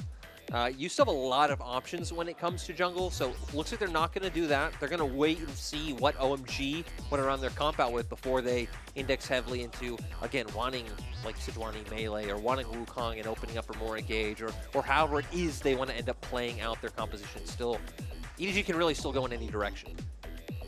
Certainly can. Plenty of opportunities to change things up there. For OMG though, looking to go with this Aphelios once again. It looked fantastic during the early game for Abel. Maybe ban Agragas this time around. Oh, I like this. Shanji straight away taking that Kennen away from Ala. And this is a pick that I feel like pretty much everyone's already said was already strong before the buffs came out. It didn't feel like a champion that really needed any more power, but coming out with even more incredibly well in every game I've casted so far that it's played in the LPL. So setting up for even more potential 5v5 power there. And have a lot of threat, especially if Shanji can find these flanks or find access to the back line. Looks like for EDG, it will be the Wukong that we were talking about. So more CC, more lockdown, eventually more ways for Jejit to link up with Fofo like they did in game 1. That Wukong, kind of the standard answer at this point to fight towards these bans. I'm really curious if OMG will ban towards that top lane as well and really try to set Ala up for failure, essentially. Set up Shanji to win the game that way. But we'll have to see.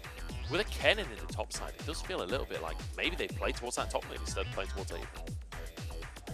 Could be the plan. I like that EDG still go with mid lane bans. I was wondering if they'd want to ban away more like cheeky things that PP God plays, because PP God's really leaned on things like the Renata the split. It's actually working quite well when you have like so much engage in this meta, even if the laning matchups can be a little bit more troublesome.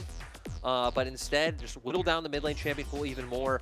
I mean, with things like Silas really falling off, that we haven't really seen him picked all too much in a while, I even wonder what you go to here.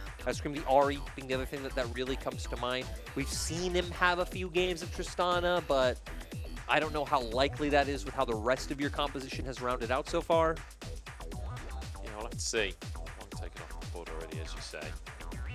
Nautilus taken away from PP God. Which again, PP God, that was his first game of Nautilus. The previous one, already earning a ban against it.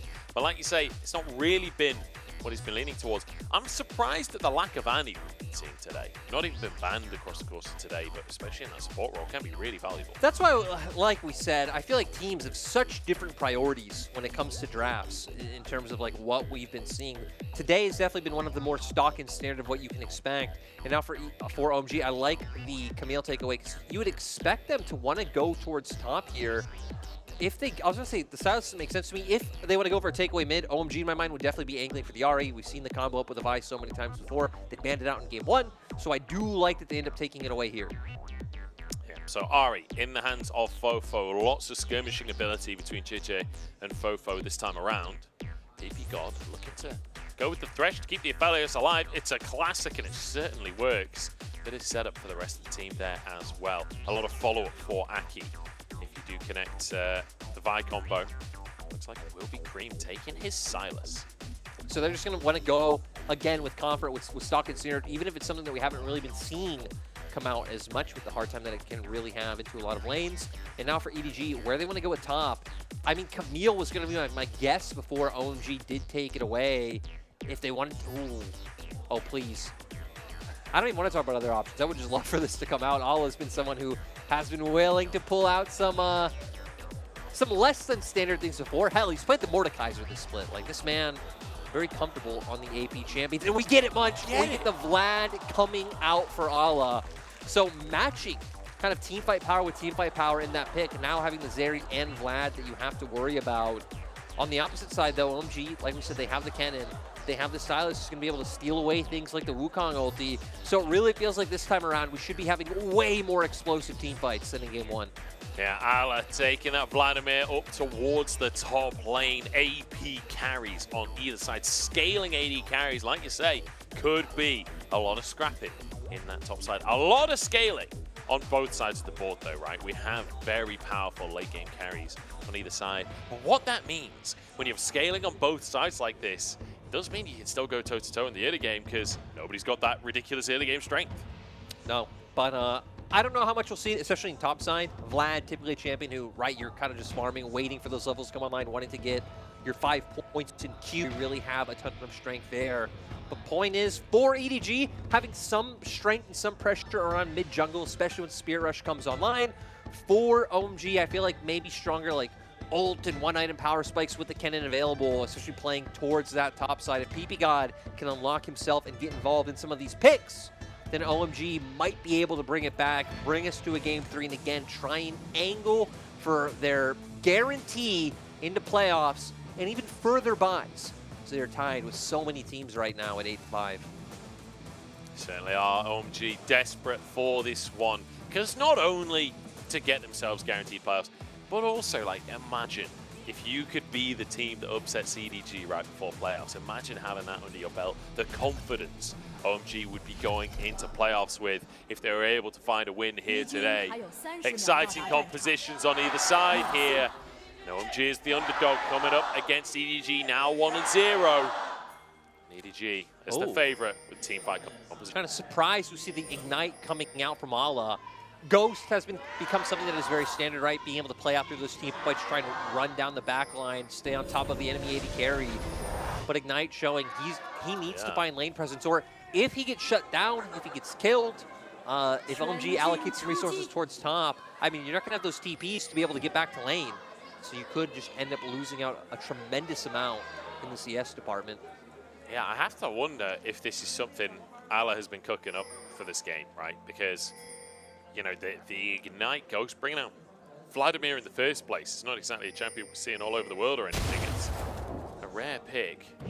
This feels like something very specifically designed to take on Shanji's Kennen. I feel like, especially EDG was saying earlier in his interview, right? He said, hey, Kennen's coming back in more, so I expect to see teams playing and practicing more of their own counter picks into the Kennen, and this one definitely feels like the answer. So even though I said initially I don't expect to see a lot of scrapping around this top lane, now with these summoner choices, you would. And hell, look at Jidge's path. Starting on bot side, going to make his way towards the top half of the map. Absolutely, perhaps could find a window, get damage onto Shanji. If Allah can make it so that this lane is a low HP lane, that would be the dream for him, because He's just going to get more and more sustained the longer this goes Oh my on. god, that is even better. The last time this was played was by EDG. It was by Flandre back last summer. It's not even a year ago. Great Not homage. even a year ago. Great yeah. homage to the boy. I never even thought about that. Yeah, this is an EDG pick on top of everything else. Leave takes a tower shot in this trade, but I think he's happy to with the damage done to Abel. A good hook from PP God. And somewhat returned.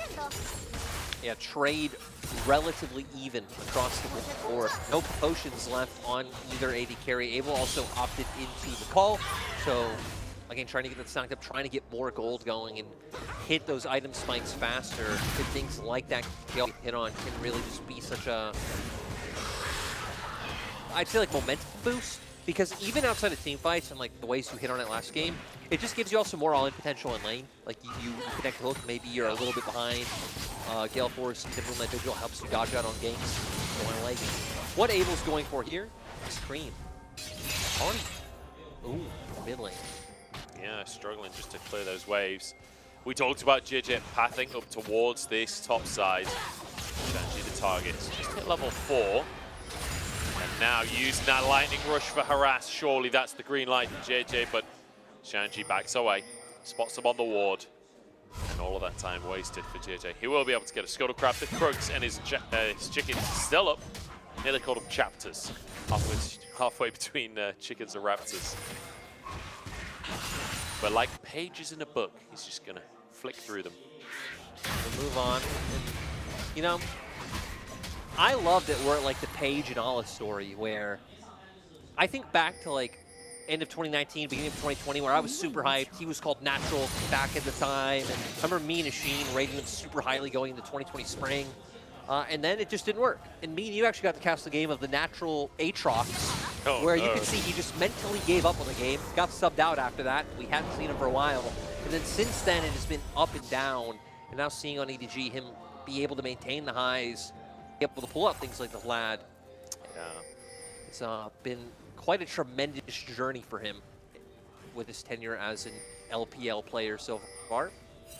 Yeah, I feel like it's a while since I've seen this Camille. He's played at this split, but I obviously didn't see those games. And I remember Natural just absolutely bodying people on that Camille. I remember him having a 1v3 triple kill on that top side that was like a big play that kind of it is so crazy. Made him stand out in my mind. It's so crazy to think about how that lineup split up, right? Like Gala to RNG, Mark now on top esports, Twyla pouring it out for the boy. We got some sick Zillion and Cassiopeia plays before he went. Yeah. Oh, the Zillion. And then they just put him on Karma mid-duty. What a tragic way to go. Yeah. What a tragic way for that career to end. He was our Zillion player. Though I guess it wasn't getting banned against him consistently, as Aki not going to be able to find. Yeah, that was the difference, is he wasn't winning with it. OMG going to try and make a play. Flash flame comes out from PP. Got Aki in as well. And look at the CC chain. Leave is gone. And make it. Rookie taken out away from them. A considered play, right? Half the Lantern available. Bring in the jungle Fog of War. EDG thought they could match because JJ was waiting in the wings, but it wasn't enough. So now turning to the Dragon, with Cream being able to hover around, with 6 being online, you can see EDG know they're not a yes. Absolutely not. Oh, Conjota, great start here. Feeling reminiscent of what happened in game number 1. Right ahead. Fantastic early ganks. They get themselves some early dragons stacked up as well.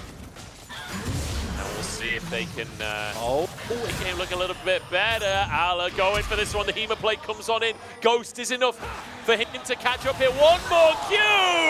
And Al drinking Shanji's blood in the He brings that lad and he runs him down. We were just highlighting him in the journey he's been on. Highlighting it here in this game. This guy, an absolute monster. Not even needing the TP. He's going to find edges. He's going to win out the 1v1 in that lane. Able to PP God waiting in the brush. Okay, not going to commit to this one. Oh, wait, bud. Still there. The play is available. Aki's around. But Leaf just dives over the wall and he's followed. Aki can climb over walls too. Leave still low on HP. Mako force a flash now. There's the flash from Aki. A Q would finish the job, and there it is. Cream to grab the kill. Now Mako's in trouble. No flash. And the wild growth comes out from Cream to take out the Lulu. Double kill for the mid laner of OMG. The hubris of our rookie AD carry getting punished. I mean, he had a lot of escape tools. It seemed like he thought he'd be able to do so. He was incredibly close. Yeah. They deferred so much, but OMG get those 2 kills. We're going to see you in the top lane. Ignite comes out, Ghost is popped. And even though he gets stunned, I mean, the slow comes out from the E, ulti gets dropped, E able to follow up, and then Q even stacking the whole time to get off the big damage. But here, yeah, again, Leave getting punished. It seemed like thinking, hey, I still have flash, I have plants, I have the ability to dash over walls, I'll be fine no matter what happens. But so many tools to be able to follow up. Cream making his way over to me, being the real difference maker here, and Abel even committing his flash as well, just to guarantee that the kills go through. Yeah, really fantastic stuff to see coming out from OMG, punishing Leave, as you say. And now once again, Cream with a very early lead, this time on the Silas. This time against a champion that's there solely to stop him functioning in a team fight. Perhaps this is the chance where he can take over the game. Won't fall off later on. Bofo with a great little charm there. Just stop the trade for free. Not going to be able to find exactly what he wants, but speaking of just ults, right? Cream, especially I'm looking at JJ's, can find that Cyclone, and then hopefully enable people like Shanji to be able to get in a fight, get off their damage even easier than someone like Ala will have access to, because that's really how you want to see this advantage leveraged, to make sure that it's enough of an advantage where they're able to close out this game, unlike in game 1. Exciting start, though, to the second game in the series after OMG kind of crumbling towards the end of the second game. EDG just too good at team fighting. It feels unfair to call it OMG crumbling, honestly, with how good EDG were playing. But now, 2,000 gold lead for them at the start, and Aki wants to extend it further. Spotted on the ward, though, I think. We'll just have to go and clear that vision instead. Leaf should be able to move in and grab this CS, but that's at least one play taken for Abel. Might be a second, to be honest. Getting under their belts. EDG won't be able to react. Ooh, you're right. We'll be able to pick up. Looks like maybe get an angle for a mid lane gank on the side of EDG, though. Cyclone up, Spirit Rush also available, so they would be able to punish Cream, who doesn't have flash of his own. Just realize that something's going on, so he's going to play pretty safe. And neither team is going to be able to find exactly what they're looking for. So right now, my eyes are on 2 things. One, Rift Herald being in JJ's pocket and where he's going to opt into dropping that one. I think it would have been nice if they could have tried and get Ala more of an advantage and really enable him, but it actually might just even end up being down towards that bot lane. Yeah. He's pathing up top right now, so could just naturally lead to him finally investing some more into Ala, and hell, he might even run into Aki on the way. I wouldn't have a problem with it. It's JJ and Aki skirmishing for the red buff here, but both over the inside track. Cream, Spider-Man over to the chickens. And we'll be able to finish off jungler. Cyclone available here. It does find a knock upon Bofo. But it looks like OMG happy with that one. And rightly so. They'll walk away. They'll get the chickens. They even get that red buffs as well. Oh, Leaf. Looking in the bottom side. Abel the target. Heal available, but no flash. Leaf can just walk underneath town. No, we can't. He backs away. And Abel survives barely with his life. Abel sidestepping some of that damage, allowing him to escape. That was so close by Leave, and again, just the pressure that this guy is able to generate is absolutely insane. But Dragon, 10 seconds, Munch. We gotta pay attention, because I know you. You love action, you love bloodshed. I do. We're gonna get some. Kind of violent. Chill out. Yeah, it says the MMA fan. True. You're the violent. Hey, if there's any team that is like, you know, a nice Muay Thai MMA, get in the face and brawl sort of guy, it is OMG. And I'm here for it. I can agree with that. I can agree with that. Dragon on the cards, 2K on the health bar. JJ versus Aki. Smite fight is going to happen. What a hook coming out from PP. God, stop Bofo in his tracks. The Dragon taken. OMG not only getting an objective, but now looking for more as they all flash in. And JJ will fall. A bonus kill for Cream off the back of it. 4-0. OMG, they find him into the pit, and they're able to get the Drake. Sad for EDG. JJ really getting outplayed by Aki in this game so far. and EDG as a whole getting outplayed in some of these team fights. 4-0-0 on the south for Cream. Rod of Age is already stacked in Aki, wanting to enable him even more. Has the ult available. Oh, Fofo, you are doomed. Look at that. Just eradicated. 3 plays taken in the mid lane. They might turn it into a 4th, and there's 1 taken in the bottom side as well. Okay, they need to drop Herald, like, now. It is about the timeout. You can already see JJ making his way up towards that top side, so I guess it's going to go over to Ala. But hopefully they're able to find something off this, because we're going to go into the replay here. They have so many tools available to look for this fight. And at first, hook, stop Fofo from getting anything. Moonlight Vigil thrown on the back lines. It's very hard for him to walk forward. And then the smite able to come out for Aki. But here it is, play on top. Shanji with the ultimate, but Ala just charged on under. I nearly called him Flandre as he gets another solo kill. Or in fact, it's Shanji with the solo kill this time. And the Herald just in time dropped down. Shanji with the stun at the right time to make sure he at least gets one. But at least EDG find value from the Rift Herald, because I was scared that they might not even get that one placed down at all. Yeah. But 4,000 gold lead for OMG, 2 Drakes up. The fact that the side that you're not even playing around, the enemy are investing resources into, are still end up 1-for-1. Yeah. It's just, everything's just going wrong for EDG here, as we're going to go straight into the replay. Again, we know exactly why they want to look for this play. Knockout comes out with really nice slicing Maelstrom. And then it's here, 2 marks down, able to get it under a turret. It's sad for Ala. And it's kind of funny because Ala gets stunned there because he dodged the stun from the ultimate. Yeah. He used his pool, but still had 2 stacks on, so gets stunned under the tower. Nightmare. Look how many plates this team is taking. They already got to the mid lane, and they might just fit with the demolish from Green as well. First tower taken at 14 minutes. I think they were a second shy of the plate.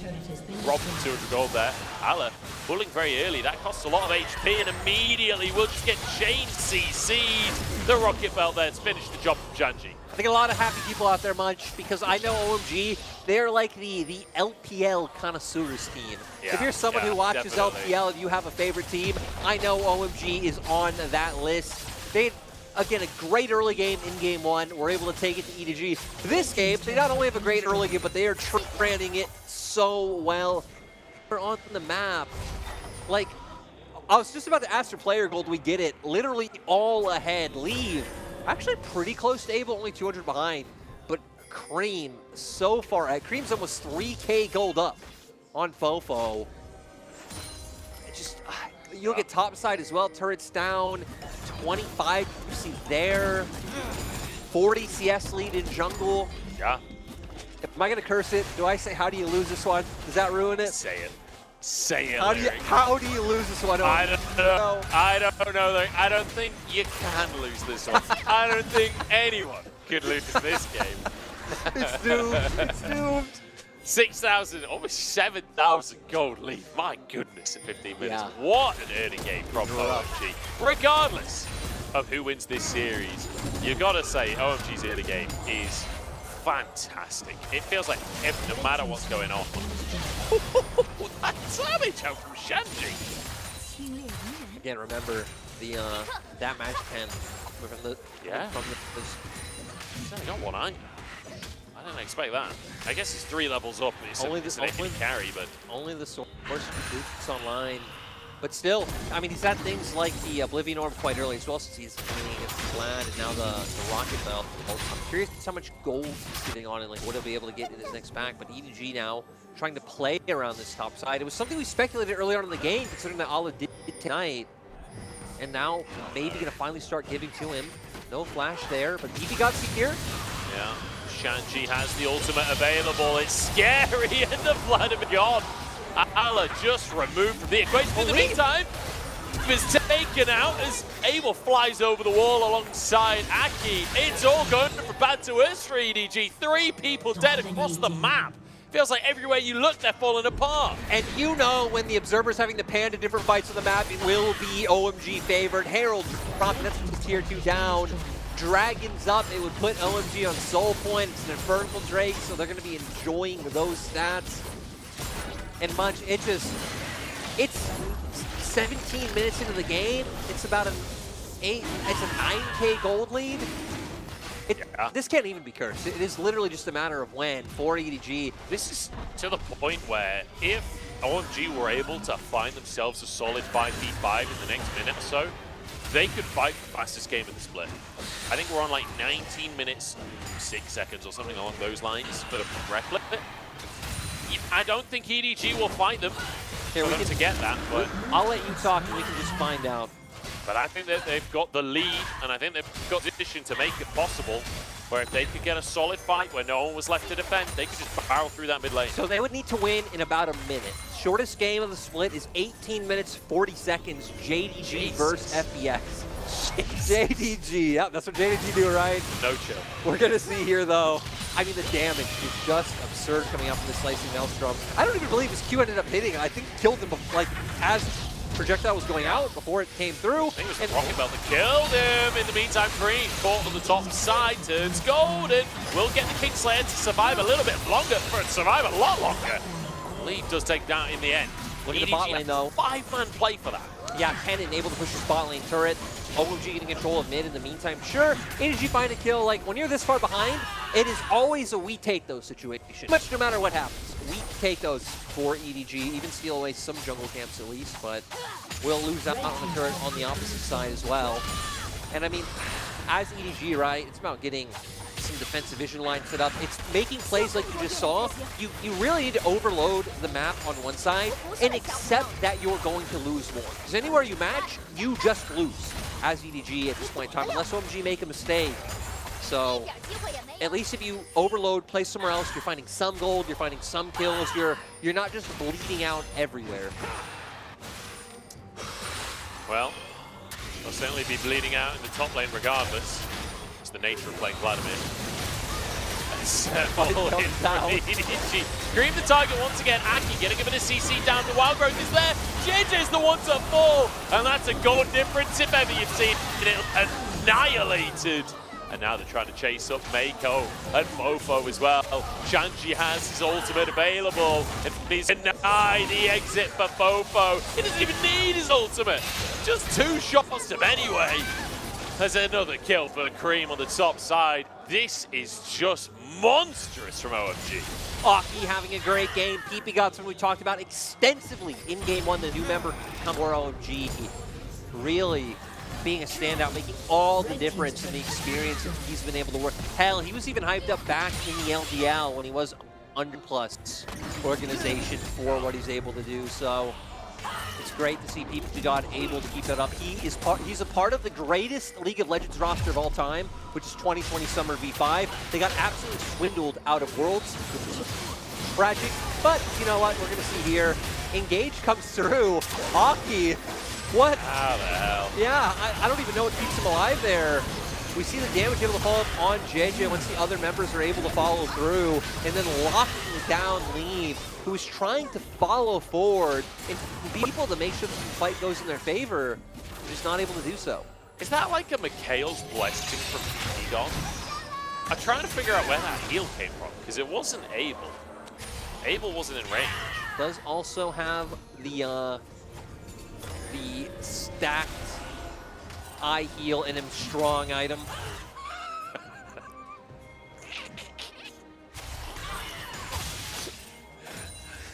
I'm so bad with names.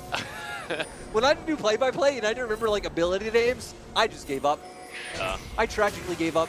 When I was team side, you think teams remember names of things? Some. Item names, yeah. Ability names, no shot. No. You have your own team names for them. I think classic Cloud9 with Meteos and Sneaky had some of the best names for abilities. Not necessarily ones that are appropriate for broadcast, but hilarious nonetheless. Those were the times. You know, Chipotle didn't exist in the UK back then, and I was so sure that Chipotle was like the greatest food ever based off of Cloud9's content. And then I went to America. Chipotle's all right. Solid. It's pretty good. I ate a lot of Chipotle, but solid. It's not as good as they had me believe. I agree.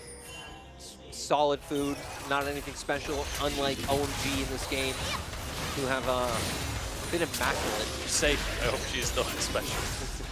Oh wait, I meant You just said Shibeli's I nothing meant- special, I just meant like OMG. unlike OMG. There's in no this- need for that. OMG even everything special. I agree. I agree.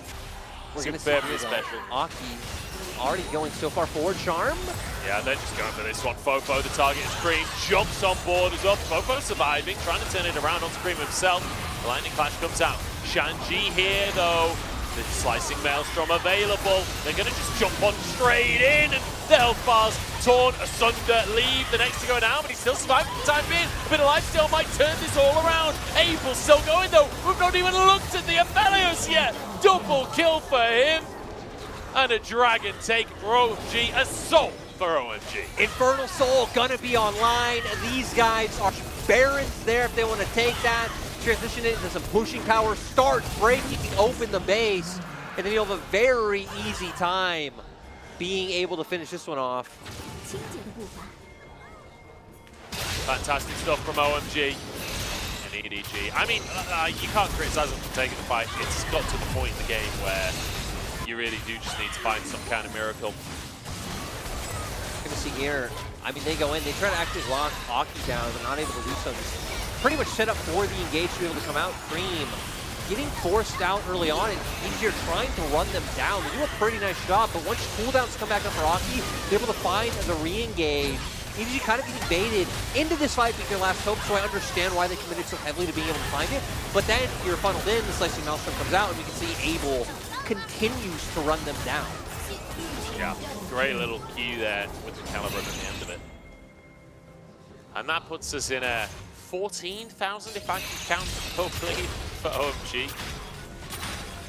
And you know, this game has felt quite long. Even though we're only 24 minutes in, this game has felt quite long just because OMG have been winning for so long in this one. And Medjai's now picked up for Cream as well. EDG, I mean, they still have scaling. They've still got a Vladimir. They've still got a Zeri, but I'm not even sure that's a win condition that you can rely on at this point. No.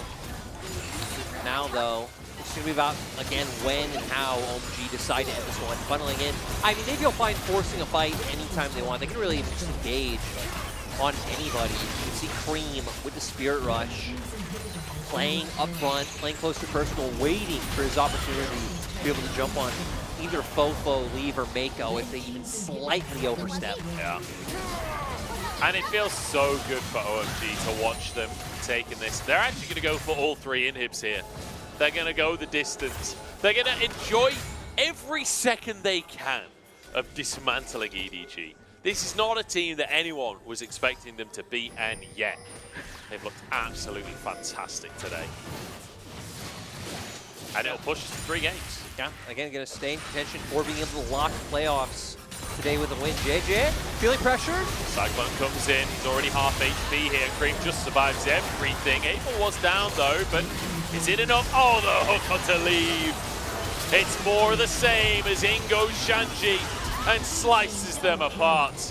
That's a double kill as PP God tries for the flash hook.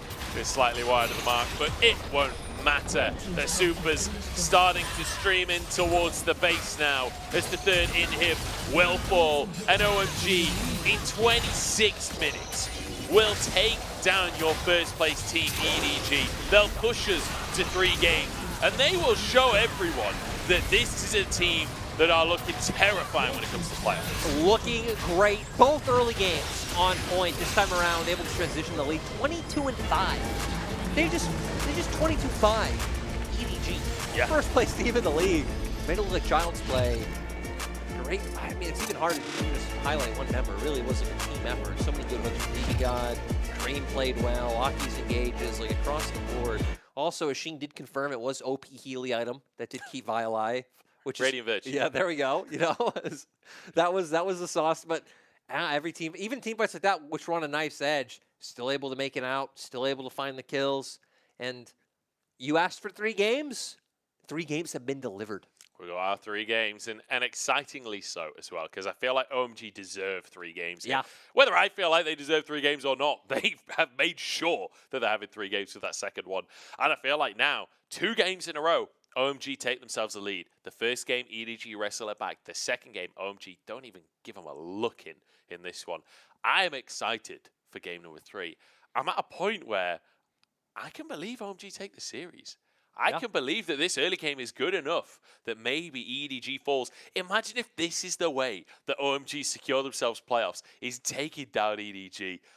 It's just too exciting. Yeah, they secure themselves playoffs, right? They would technically be the 4th place team. They'd be sitting at 9 because, right, you'd be waiting on teams like Weibo and BLG to play more series. But still, being able to lock in, make their way up, and the confidence, something that you touched on a little bit. We didn't talk about much, but just knowing, hey, we beat the 1st place team heading into LPL playoffs, and the kind of momentum and, again, just confidence that can give you in terms of, like, you know, knowing that it's possible to beat anyone, especially going into like a hard and long, grueling best-of-5 system. That is the LPL playoffs, because, my God, that must be tiring.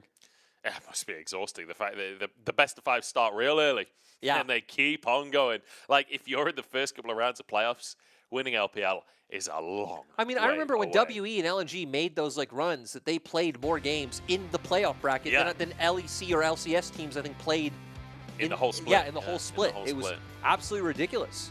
Cream, absolute domination there. Impressive, though, honestly, that he beat Shanji's damage by the end of that game, because every single team fight Shanji was finding at least 3 people in the Slice and Maelstrom and just one-shotting them. But Cream, such an active part of the early game, such a crucial part. I think we got to talk Allah. Brought the excitement, tried to impress us, had the solo kill, like everything was going. I was ready, but I mean, not able to do anything off of it. But I don't really want to pinpoint that on Nala, just the team not able to get anything going, like they're falling behind. We didn't even see them able to really enable top side or anything there, but makes me more excited to see what we get in game 3. Yep, game 3 coming your way, boys and girls. Sit back, relax, get yourself a cup of tea. We're going to jump into a break, and then we'll feast our eyes on game 3. Is that because Haichao has been... Oh, I think so. Good trade there. But yeah, you can see that Haichao dropped a bit of farm. Oh, that's actually a bit Not that good. Offside. Not that good. Oh, he almost goes down, loses the splash there. Xiaoshu almost gets himself a kill there. A little bit of an unfortunate moment. The extra healing available. Qingqian is behind the wall. Will Xiaoshu look for him? Oh, the flash in! No! The LPL are kings again. There's 2 things I love and hate about the LPL this year. What I love is that everybody beats everybody. What I hate is that everybody beats everybody. This means that on paper, this top esports team should be primed to dismantle BLG and take over the league.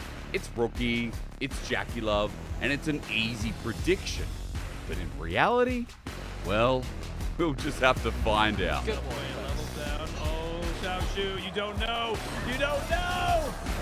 He's gonna go Mega, but I don't think it's gonna really help him. He's gonna finally get the Mega Nair off and should be able to walk away. I'm sorry, I jinxed you, my bro. Crocodile has Qingqian now isolated away from his team. He will fall down as LPC picks up that kill. Tien, exceptionally tanky right now, has almost all of his health bar. LGD not so lucky. They're looking for more. They're looking to make this one work. Ninja falls. So does LPC. It's a double kill for Jackie Love as Rookie finds Haichao, and they get 4 for 1. Qingqian did all the heavy lifting. And look, you do have positives. Bin will own the side lane against Invincible. He just needs to make sure he does not get caught after the fact. As you can see, there's the Maokai ultimate coming out here to try and catch out Yagao, and he will get caught out in the end of it all. There's the Glacial Prison coming out though, and that's Shadow going down.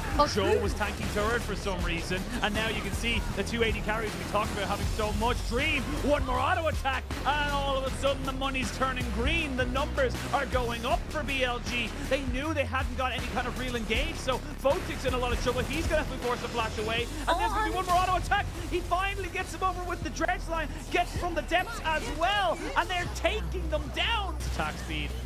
Baron's dead. Can they look for a fight? They're looking to try and push this one there using the Maokai ultimate, but Bin might be ending the game. They get Sean, who doesn't do anything less than he can. Joe is dead. Maokai is gone. The base is crumbling, and I feel like we've hit critical mass. Dream gets caught out. It's a triple kill for Elk to end it all, and Bin has been ending the game. Split pushing Fiora is a happy Fiora. Quadra kill actually coming out for Elk at the end of it all.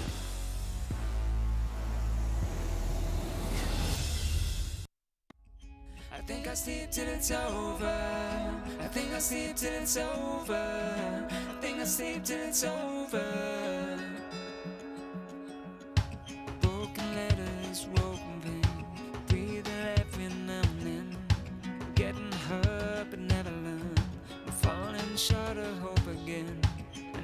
shock to bring me round, to pull my hair from underground. I'm calling out, but there's no sound. How many times can we make up? How many years will this take up? And never is as long as forever. When it's love, but it's over. I've woken up in the headlights, sticking from the clouds in mid-flight. Never is as long as forever. I think I'll sleep till it's over. I think I'll sleep till it's over. I think I'll sleep till it's over. I think I'll sleep till it's over. Storm days never end. Words I knew you couldn't say. We pretend we're on this. Make believe that it's okay. I need a shock to bring me round, to pull my hair from underground. I'm calling out, but there's no sound. How many times can we make up? How many years will this take up? And never is as long as forever. When it's love, but it's over. I've woken up in the headlights, sticking from the clouds in mid-flight. Never is as long as forever. I think I'll sleep till it's over. I think I'll sleep till it's over. I think I'll sleep till it's over. I think I'll sleep till it's over. I think I'll sleep till it's over. I think I'll sleep till it's over. I think I'll sleep till it's over.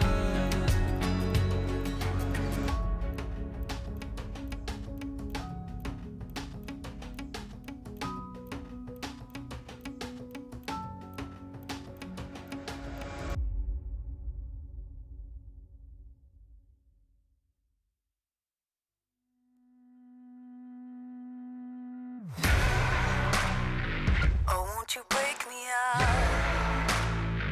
Oh, won't you break me out? Oh, won't you break me out? Break me out, break me out. Under lock, under key, and I'm doing time. Someone to save me, turn on the light. I don't know what is wrong, but it just feels right. Won't you break me out? Won't you break me out? Like a bad dream, but I can't sleep. Seems like I just can't get past me. Oh, oh, oh, oh, oh, oh. Won't you break me out? You're the chain, you're the lock. Won't you hold me down? You're the key to the door. Won't you break me out for my freedom? For my freedom. You're the chain, you're the lock. Won't you hold me down? You're the key to the door. Won't you break me out for my freedom? For my freedom. Won't you break me out? Oh, won't you break me out? Oh, won't you break me out? Oh, won't you break me out? Break me out, break me out. Oh, won't you break me out? Oh, won't you break me out? Oh, won't you break me out? Break me out, break me out. You're the chain, you're the lock. Won't you hold me down? You're the key to the door. Won't you break me out for my freedom?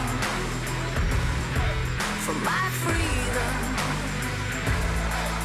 You're the chain, you're the lock. Won't you hold me down? You're the key to the door. Won't you break me out for my freedom?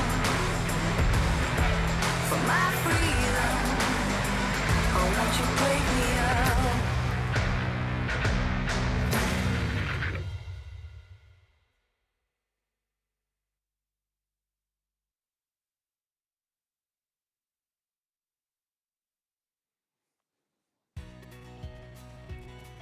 Boa tarde, pessoal. My name's Lyric. I'm joined by Munch. This is the LPL. And, you know, Munch, I had to do the intro because, you know, we got some great Brazilian, got some great Portuguese co-streams out there, and they liked my outfit. So I wanted to shout them out. Eric, great outfit. absolute legend.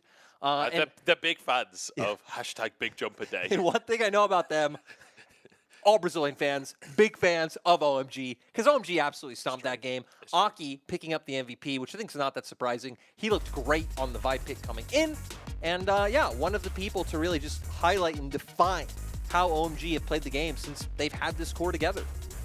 Yeah, fantastic stuff from Aki. The proactivity, I think, is the biggest thing, where just at no point in the early game did he allow EDG to just sit and farm. At no point did he allow them to really exist. He was constantly in the lanes, constantly making it happen, especially in that bottom lane, like not allowing Leave and Mako to have a break for themselves. No, I mean, seriously, this guy was just everywhere. Great link-ups with PP God as well. I think we saw multiple times the Lantern, the Vi in strategy come online, running down the members of EDG. And Aki, for a long semblance of this OMG's time together, was one of the more criticized members, right? I think Cold was definitely up there, but Aki being the other one who in past splits could be pretty hit or miss. Kind of him and Abel really being those ones. Cream had his champion pool. And I feel like Shanji's been relatively consistent since he's come into the LPL and either had high highs or just solid games. Never really seen too many lows from Shanji. But point is, Aki really coming a long way since those days. And hell, I even remember back when he was a sub for TES, 2019. I believe he got to play 1 or 2 games. Him and Moyu coming in when their season was already cemented. So great to see that Aki has gone from that to being a mainstay in the LPL. Yeah. Honestly, it's a little bit heartbreaking for PP God that Aki had such an insane game, because PP God's Thresh actually looked really clean.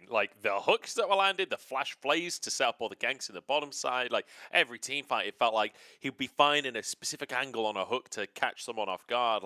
Really, really great game from him. I mean, it was a great game for everyone on the whole roster, but yeah, fantastic stuff coming out from PP God. Excited to see the Thresh as well.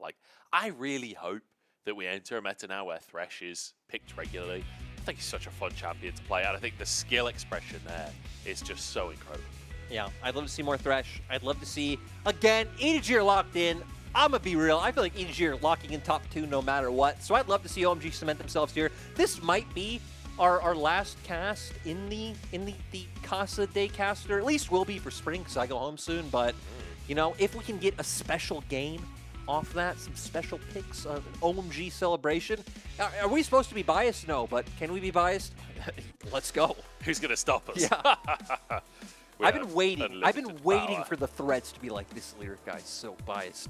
I'll make a thread for you later today. But we are going to jump in. EDG, though, are going to keep the 2 bands stock and standard with the Rumble and the Yone again. I think those are both good shouts. And I'm wondering, with Kennen off the table, kind of surprisingly, if they were just going to, I thought they were maybe going to index more to Cream and be like, hell, we don't care if things like the Silas, the Akali are becoming a bit more niche. Still just opting taking those out and again, trying to push him off comfort because 2 games in a row, he's gotten something that he likes. And sure, game 1, it might not have worked, but he still looks so good in that first 20 minutes of the game. He really did. Wukong taken, though, with Vi off of the table. I'm curious where Aki will go. Shanji's hovering a Siobhan. Now, I don't expect this to be locked in, but for anyone that missed it last year, Shanji made his name in the LPL on Shyvana. He was locking it in the top lane and finding solo kills. I'm sure he's just hovering to reminisce on those times as the Zeri's locked in. Do we see just a blind Silas here just to get it on the board? I don't think so, especially considering that, again, you still have the Ahri, you still have the LeBlanc up.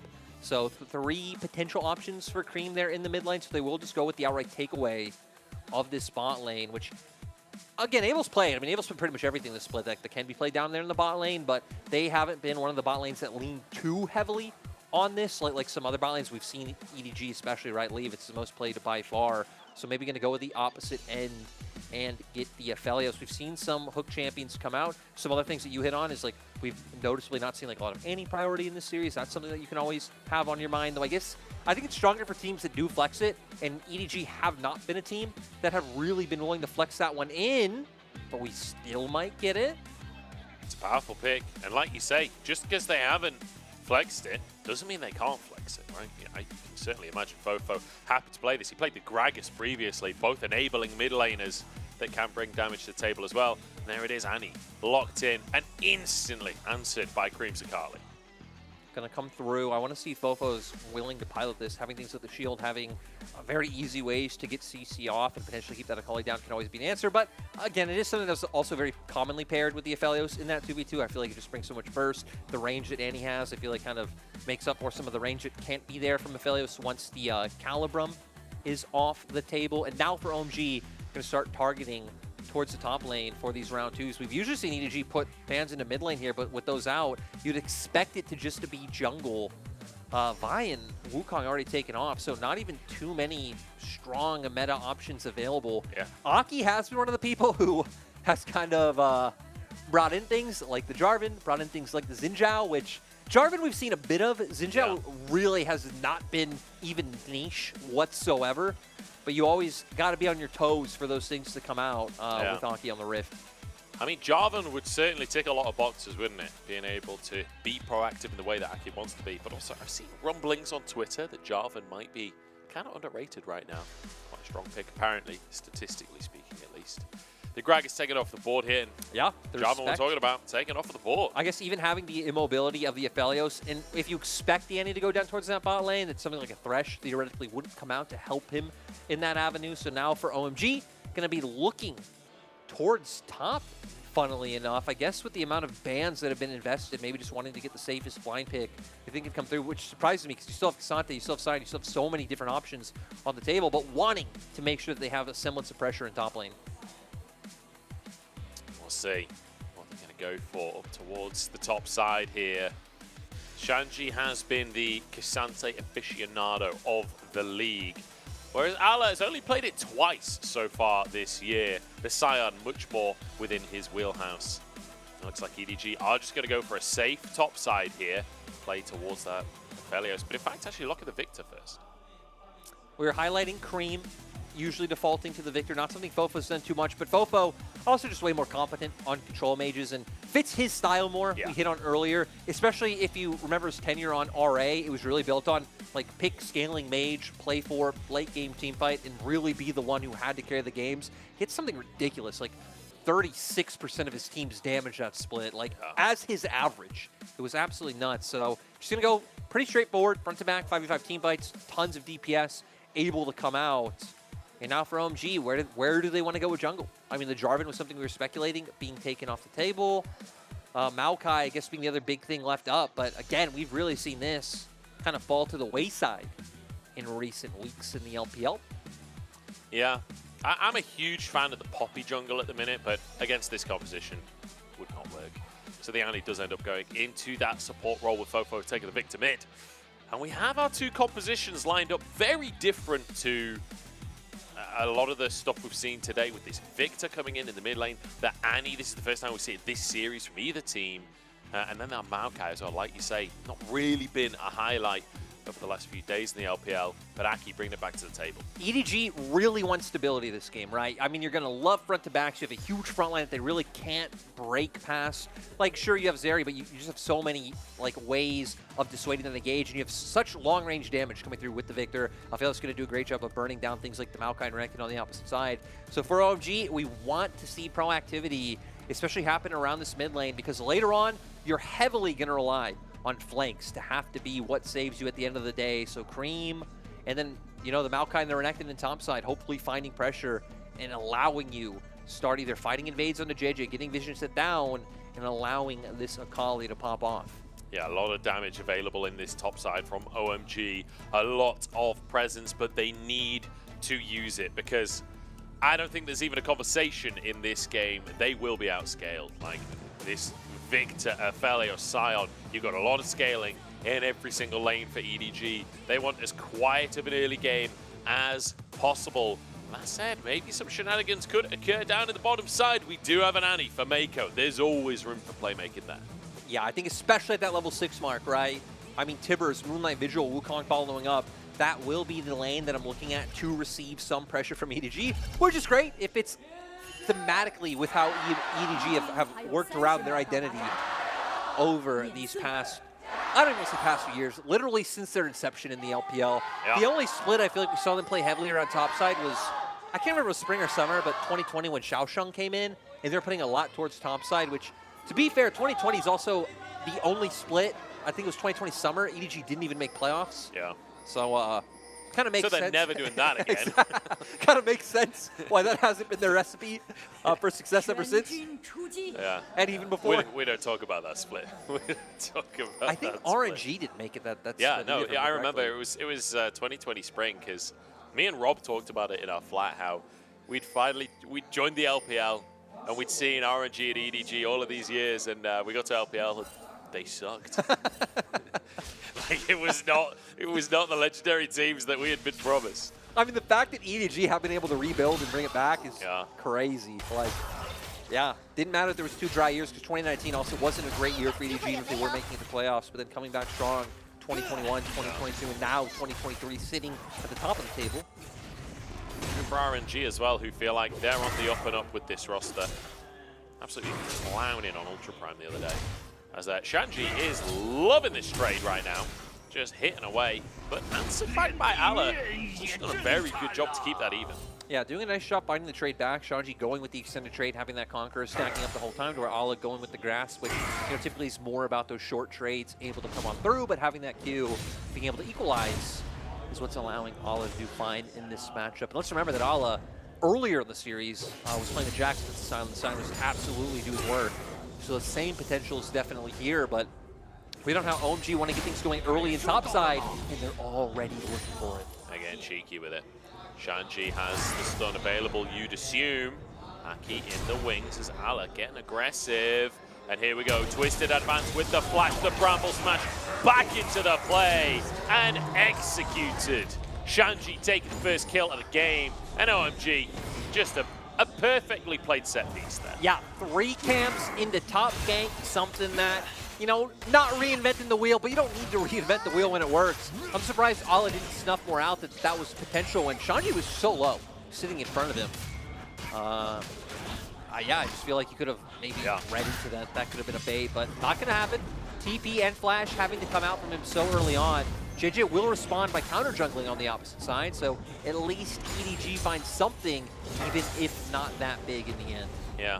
And I will say it kind of sucks not to have blue buff as Maokai, because you do want to spam those abilities as much as possible, but with that ward there, I'm curious what JJ is planning. And the Sapling kind of denies anything, he's just going to go for the Scuttle Crab. Yeah, and you even look like Fofo has Prio and was kind of leaning down, but you don't really, I don't feel like as Victory really have much way of enabling that play. We're going to see here, Aki waiting in the brush. Again, Shanji just doing a great job of looking juicy to bring him in. Flash, comes too late from the Scion. We already saw the Twisted Advance coming through. Sets up for the Bramble Smash, and just easy work for the OMG topside. Yeah, nice stuff. And we did talk about how OMG's topside need to be aggressive. They need to find themselves leads. This Renekton, this Akali. And you just know that wherever the next play is, Cream is going to be involved. As soon as he's got a couple of levels on that Akali, he is everywhere on the map and he is making things happen. We've seen it all series long, but Fofo so far doing a phenomenal job of building himself a bit of a CS lead. This is what we know Fofo for, playing these control mages and just dominating during the laning phase. It's also one of those things where people say, right, Victor is a scaling champion. Victor not that useful in the early game. Victor in the isolated 1v1s is very strong. Very strong. Your Q especially, the shield that you get from that, the damage put out, the range you have to play with is there. Just when you join up in skirmishes, you really don't have that much to offer. But doing a nice job of not only controlling his lane, but getting some early vision set out so they know exactly where Aki is playing towards. And in my mind, that's the name of the game for EDG. Like, we can see maybe JJ's going to angle up for some plays, but in my mind, as long as you know where Aki is, you're kind of having some defensive counter ganks coming through, and then you have, like we said, some opportunities towards spawn, especially post-6, and you can stabilize the game, and that is fine. That is good enough for EDG's composition and their win condition going forward. Absolutely. Damage from Ala there, but Ala, low on HP, no mana, and no teleport available. He's going to start really struggling in this top lane right now as Shanji will just continuously push him underneath the tower, build a CS lead for himself. I thought Shanji had hit Ala then. I thought he was going to be tanking tower through that entire stun. That would have been brutal, but won't quite land it. As now Mako moving back down towards this bottom side with JJ. Aki though, he's moving back up to top lane. Al is in a whole heap of trouble here. No mana either, which I feel like will be the big thing setting them apart. So Shanji trying to find the heavy trade now, get his health bar low enough to where you can go for this dive. With Dominus Munch, it's just going to happen. Dominus going to come out. There's no flash available. The Bramble Smash, and Shanji finishes the job. As Aki just walks into that next minion wave, he'll walk away with his life. Ala just getting whatever CS he can before he goes down. EDG, they will get themselves that Drake. Somewhat of a consolation prize at this point with how OMG are doing in the top side. Teams just playing to opposite sides. EDG knowing they don't want to match into that top side aggression, so they are just cross-mapping, constantly going for plays on the opposite side. We can even see now going for a steal once again. So at least realizing, hey, our side's going to be weak. It's fine. He's a tank. He'll be able to be useful and do his job no matter like what item deficiency he's at. Yeah. So let's get our jungler ahead. Let's start just stacking up these Drakes to make sure we have the insurance policy, or if we can stall out this game, that we will be in a fine position still. Iron Spike with Caulfield's Warhammer now built up by Shanji, so they're going to start getting more and more oppressive. It's just the fact that, I mean, Ala going with Bomby Cinder, helping it to be able to maintain pushing these waves, but, you know, not as defensive of a build if you know, went for like plated steel caps or Bramble Vest or any of those item purchases, right? And the question will be not whether or not Ala can become a tank. Like you say, inevitably Cyan will still be useful later on. It's what can Shanji do to impact this game? He's got 2 kills very early on here. He's got an individual lead that he can leverage. We need to see him use that. I think one thing we're definitely looking out for is Herald. That'll be up in 30 seconds. We can even see on the minimap great vision around top side for OMG. So if you can guarantee that objective and then really start breaking down structures, it'll give you the freedom to start roaming around the map even more. So that should be the play for OMG. I wonder if Aki will just decide to stick around topside in the meantime. He even still has construct to do, so it makes sense in my mind to do so. And if EDG even want to try and contest, or if they just keep bringing Jidget down towards bot side. His full topside camp's up right now, so you'd expect him to go that way, but I don't really think they should be in a position to where they can really contest a Rift Herald fight if it comes through. No, not at all. Not against this Renekton right now, especially with that Iron Spike whip in inventory. He's got a lot of damage available, and Ala sees Aki on the ward and just bails. Just legs it out of the top lane. He knows that there's a risk of a dive. But Aki not interested in that right now. He's going to start that Herald off. And EDG acknowledging this, just playing on the opposite side of the map. Again, going for the invade on that bottom quadrant. So not even going to look towards his topside camps, realizing, hey, I can get more done here. And it even just puts more pressure on OMG's bot lane and allows Leave and Mako more freedom to play aggressively. We're going to be looking at Aki and where he wants to go with the Herald. The fact that you've already started breaking plates down in topside would just lead me to believe that you're just going to give even more gold over to the Renekton. Would feel quite nice if you could give it to either the Zeri or the Akali, but we'll see if Aki even has the option to do so. I have to ask, do you feel like EDG should be being more aggressive on the bottom side here? Like, should they be trying to set up dives onto Abel and PP Good when they know Aki's playing so heavily for the top side? I feel like you'll be able to start looking for it in a moment.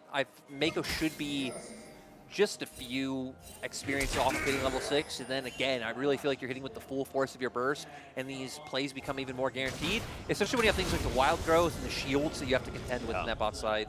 Okay. So not going for it just yet, as JJ moves into the top side just to clear away some vision. But in the meantime, flash from Aki, in goes Cream, the wild growth is there, and Mako doesn't have a chance in this one. Cream with his first kill off the game. Perfect execution, just going to be used to get out. And when we were asking for something to set up for Herald to be dropped for one of your other carries, this pick on Mako does that. Oh yeah, big time, and maybe a pick onto Leave as well. He keeps himself safe, stays at range, but one plate already taken. They would love to Herald for that Zeri, and they're going to be able to at least 3 plates in the bottom side. Potentially a 4th if Abel can get just a bit more damage onto the tower. But regardless, I mean, what a series of plays from OMG. This is immaculate snowballing, a 2,000 gold lead. All 3 games, OMG have just outplayed EDG in the early stages of the game. This time around does feel like more to the advantages of their composition, but still the way they're just playing off those so well. Aki being so involved, so proactive on the map, realizing, oh, we've already got top ahead, lean towards mid. Oh, Mako's here, catch Mako out. This opens up for what we wanted, getting plate gold onto our Zeri. It's really just going according to plan. Yeah. Luckily for EDG, they're just not falling too far behind. Not even 1K gold down at this point. I guess they are now, but a second ago wasn't 1K cooldown. I don't know what just shifted, but Yeah, it was 2K not long ago, but Leave and Mako managed to get a couple of plates in the previous play. Aki considering coming into this lane, but the ward spots the sapling coming over, and Jidge is here as well, so they've got to be a little cautious. Drake coming up though in 5 seconds time. Both teams going to have their eyes on this one. EDG got the first. Do we see Shanchi try and get involved? I mean, his CP's on cooldown. I guess he can't walk across the map. That's a lot of OMG's gold up there. I feel like if they wanted the option, like they could try and stall out and just have him start making his way down, because typically extended posturing happens throughout these objectives anyway, right? But it doesn't look like they're going to even go for that. I wonder if they feel confident to even look for this. Round of Ages built up by Fofo, but that really doesn't mean all too much at this point in the game. EDG just trying to use the fact that they have the range from the Victor to shut members like Cream out from even being able to enter. Able clearing some vision here. EDG on position. Cream still scary in every early game situation. We've seen what his Akali can do. Abel would love to move over and grab that CS. Dragon resets, and that gives Abel that opportunity to clear the wave. Gets the cannon. Gets all but one of the CS. One had died already. But JJ decides he has to back away, and Cream going to move over to the mid lane as well. And all in all, it's just EDG losing a couple of minions, I think. Yeah, it's going to turn into too much. No Dragon able to come out on either side. I think for EDG it makes sense that they would be able to do Dragon. Nice job by OMG constantly keeping up that pressure and threatening the fact that they can look for this. As, ooh, so close. But I don't even know if he necessarily wanted to. I guess canceling it would have been fine. But if any other EDG members hadn't started recalls yet and then potentially been able to stay in reactive time, could have been dangerous. But that wasn't the case. OMG able to take this Dragon. So going to be first of the game for them. Abel probably even going to get another plate for himself. So sure, Gale Force now built up by Leave, but Abel should be on his way to picking up that mythic for himself of his own. Yeah, absolutely. In that fourth plate. I think Leave should be able to get a plate as well, though, on the back of this reset, right? Unless Abel just decides to stay in lane, and I think that is the decision he's made. Opting to stick around to make sure that Leave can't get that plate for free. It's only a minute until plates are gone. This is where I'd like to see EDG make a play towards bot. It looks like they're already doing that now, but you have Tibbers online, you have ultis, you have item advantage. This should be where you're able to punish this OMG bot lane. Abel clearing the wave as fast as he can, and it's enough to stop Leave getting that plating. JJ tries to invade the Grot. Cream's moving over. Aki trying to get involved in the play as well as he finishes off his wolves. And just fighting for vision control on the side of OMG as EDG cluster up to take this blue buff. Aki in the area though. I think EDG are going to have to back away. So don't find anything that they were looking for. We're hoping to take advantage of the item spike that they have. You highlighted Abel clearing out the wave as fast as he could before. Leave still trying to play aggressively off this spike and get as much damage down as he can, especially being on the Caliber, having that range available. They're really trying to make something happen or bring OMG into a trap. Yeah, the reset finally comes through from Abel, gets himself that shield bow. That might mean this tower falls though, because the plate's now gone. It's just a few autos away. Leave and Mako move on forwards. Aki here to try and defend alongside PP God. I don't think they can defend this though, and maybe have stayed a little too long. The stun comes through, roots across the team though as Aki flashes out to safety, and now Abel's back in the play, chaining up that lightning, but oh, the Cyclone denies the slide across the wall.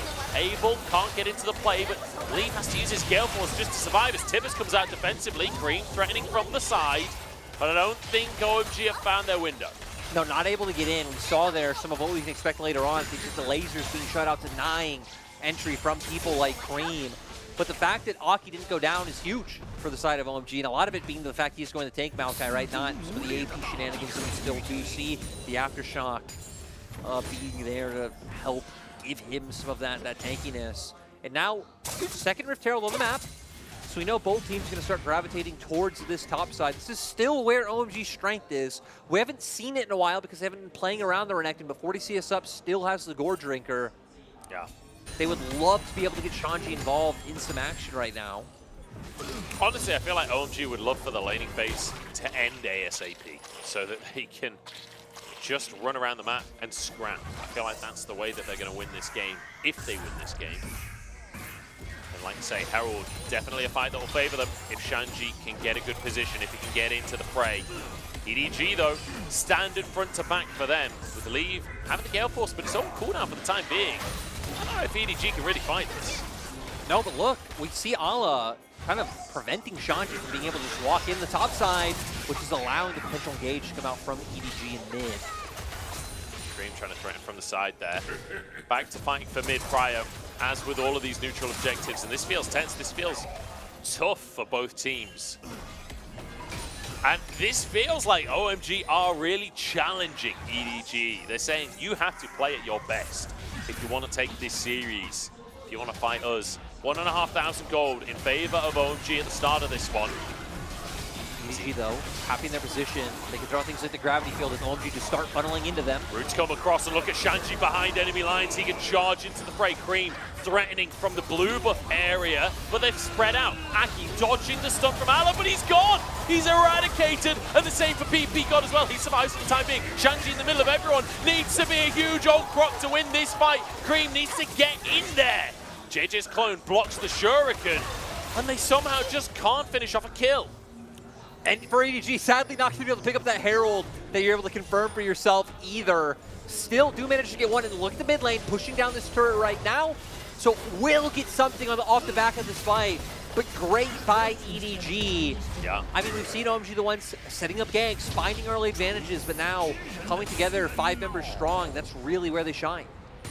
And I feel like we're seeing EDG force pressure on OMG, right? OMG feel like they have to make a play here, but EDG plays so immaculate. The fact that they had the space first, to me, is one of the big things. They made sure they're in a position where, again, how do you enter into things in the gravity field? The laser coming out, and now being so decisive, engage on the Maokai before things like the Renekton and the Akali can really get access to the backline. We see the stun from Ala coming onto Cream, so he gets stopped right in his tracks.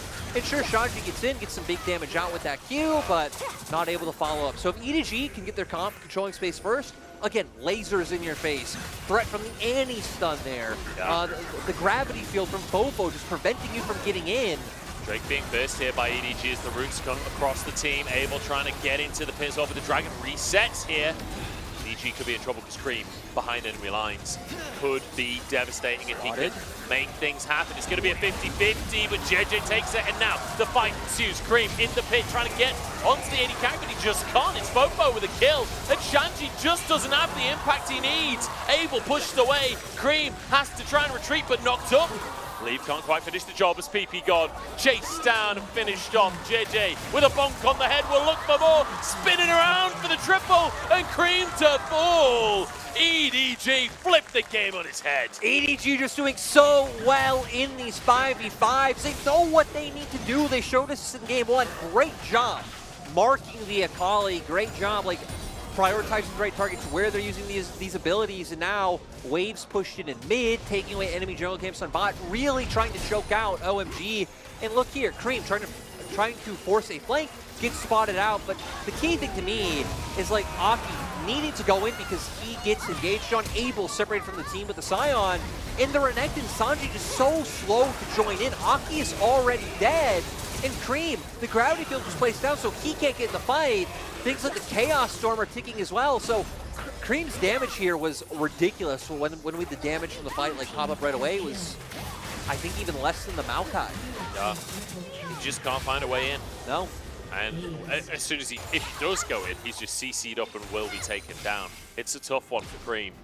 And this is the nature of picking an Akali early on in your draft when you're up against a team like EDG, when you're up against a squad that know how to play against your win conditions, that know how to set up a composition.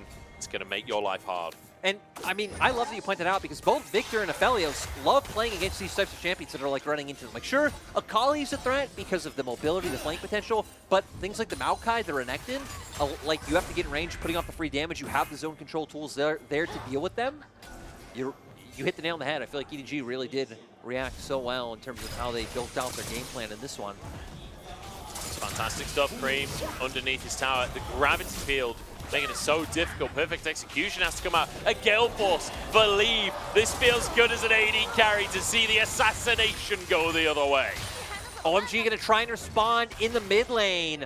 But they have to be careful. We can see threat coming down from top side. The Sion already in, but Ala immediately regretting that choice. Yeah, I think he was maybe trying to ult to escape but blocked. I'm not quite sure. It wasn't quite on the screen. I think he was setting up like the pincer, but realizing that he was like 2 ahead on the play for the other members to be able to get there. Because they were on their way. They were 3 members strong. Yeah, they were gunning it. They were gunning it. But in the meantime, leave red and white against the tower. It's turns out that's the tower's super secret weakness.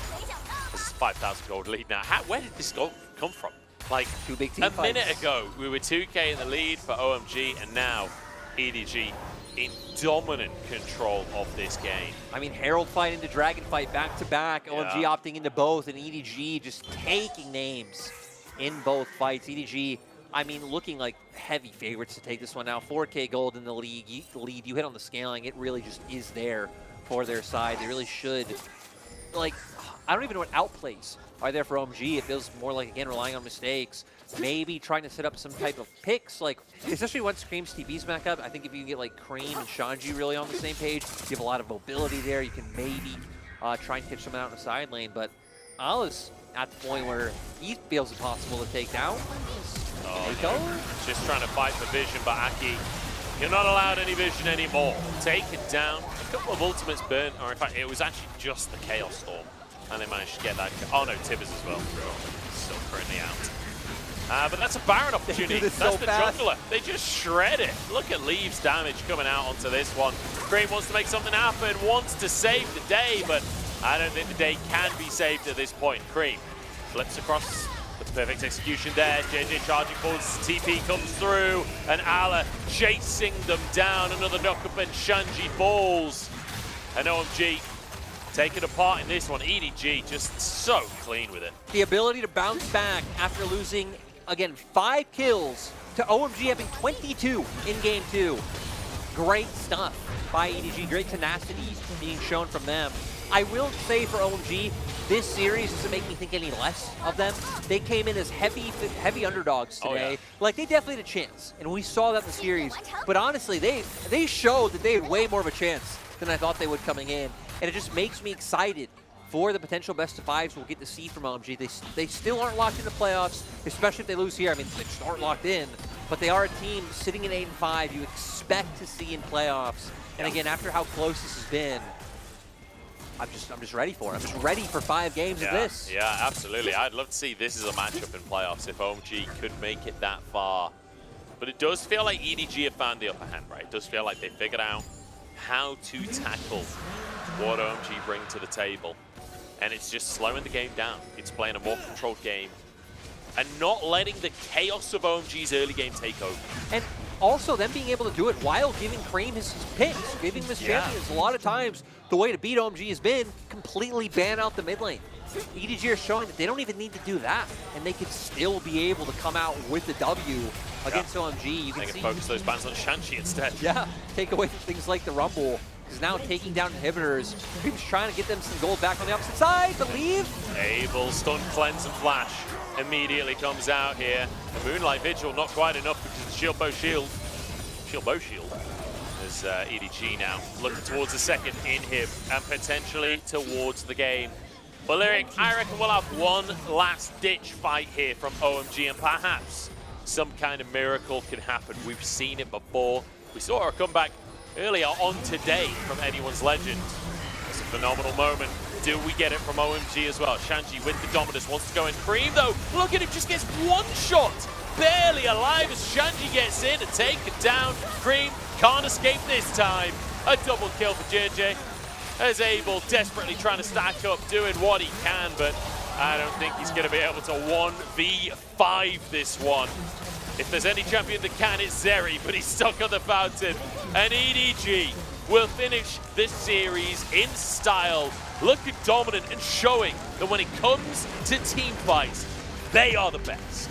Great team fighting. Again, even just the map play being there for EDG really feels like that they've been the best in that regard just throughout the LPL as a whole, which is why they're sitting in first place. They not only have like an incredibly high level of skill. Again, different points. Some of these members being considered best in their position. People like JJ, people like Mako, other people being in contention for like top 3, top 4, the Fofos, the Alas, Leave coming in as a hyped up rookie. Having the coach who won a, like, what was it, a summer split into a Worlds, into a spring split, into an MSI, something like that. And just really having everything in their corner. So now, we said it, EDG can finish the split first. The only team that can make it 14 series wins. They stay in first off this. OMG not going to lock in playoffs, sadly, but again, it kind of sucks. They look really dejected off this, and I guess it's because they knew it was winnable. They knew that they were able to do it. I don't blame them for looking dejected because after game number 2, like, your hopes must have been so high. Like,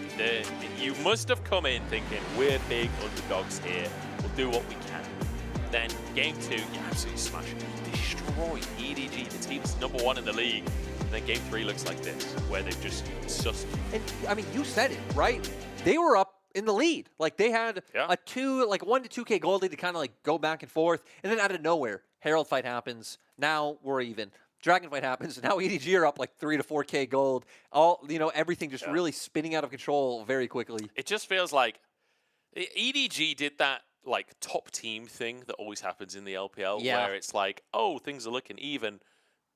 Not anymore. They just snap their fingers and suddenly they're winning the game. And I feel like that all of the top teams, like the top maybe 5 teams in the LPL, have that ability of, okay, our win conditions are online, and the game just ends within 5 minutes. You're like a neutral point here, and then they just go. You know what's funny is before this series, OMG actually were in the top 5 teams in the LPL. They were number 5. I think now they're number 6. I think Top Esports edged them out by now OMG have 1 loss, but yeah, I mean, that's even scarier. I think they were 6th, right? Oh, I guess they were tied for 4th. Yeah. Yeah. They were right under Wave, and I believe they were right above BLG with their game difference. So the fact that EDG could do that to another top 5 team is scary. But again, the series was shown by game 2 when OMG stomped EDG, maybe not as decisively, but 22-5. They were in control the whole time. That when top teams go up against each other, really, if one finds the lead, they just know how to bring it home. Fofo, I think, had tremendous impact. Again, the lasers, the gravity fields, the Chaos Storm. He did such a great job of making sure people like Cream and Augie could never get in the fight. The other big shout out I have would be JJ, because once again, he was the one finding all the engages, getting things going, and really making sure that people like Abel and Cream couldn't find an impact. Yeah, unable to get in the fights at all, really, especially Cream. Like, yeah, and this isn't a criticism of Cream, just the way that EDG played, the composition that they had, the way that they execute that composition meant, like, Cream had no hope of having an impact in these fights. Like you said, the zone control from Fofo coming out, Mako would stun him if he ever got anywhere near Leave, and then he just doesn't have the health bar to stick around. There was 2 fights I saw him dash in. One of them, he got immediately knocked up by Ala. The other one, he got immediately stunned by Annie. So he tried, couldn't find them, and again, a lot of it came into the prep and the comp that EDG were able to put together, and the fact that they were competent going up against the Sakali, and they weren't afraid of a pick just because Cream is very good on it.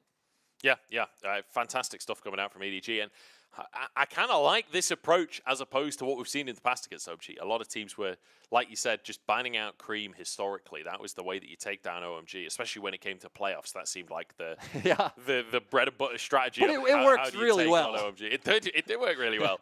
And then EDG go, well, actually, all you do is draft the composition that's good against his picks and then ban someone else out. And then you've got the advantage. And I mean, if you could play as well as EDG, maybe that strategy works. We'll see if other teams can pull that strategy off.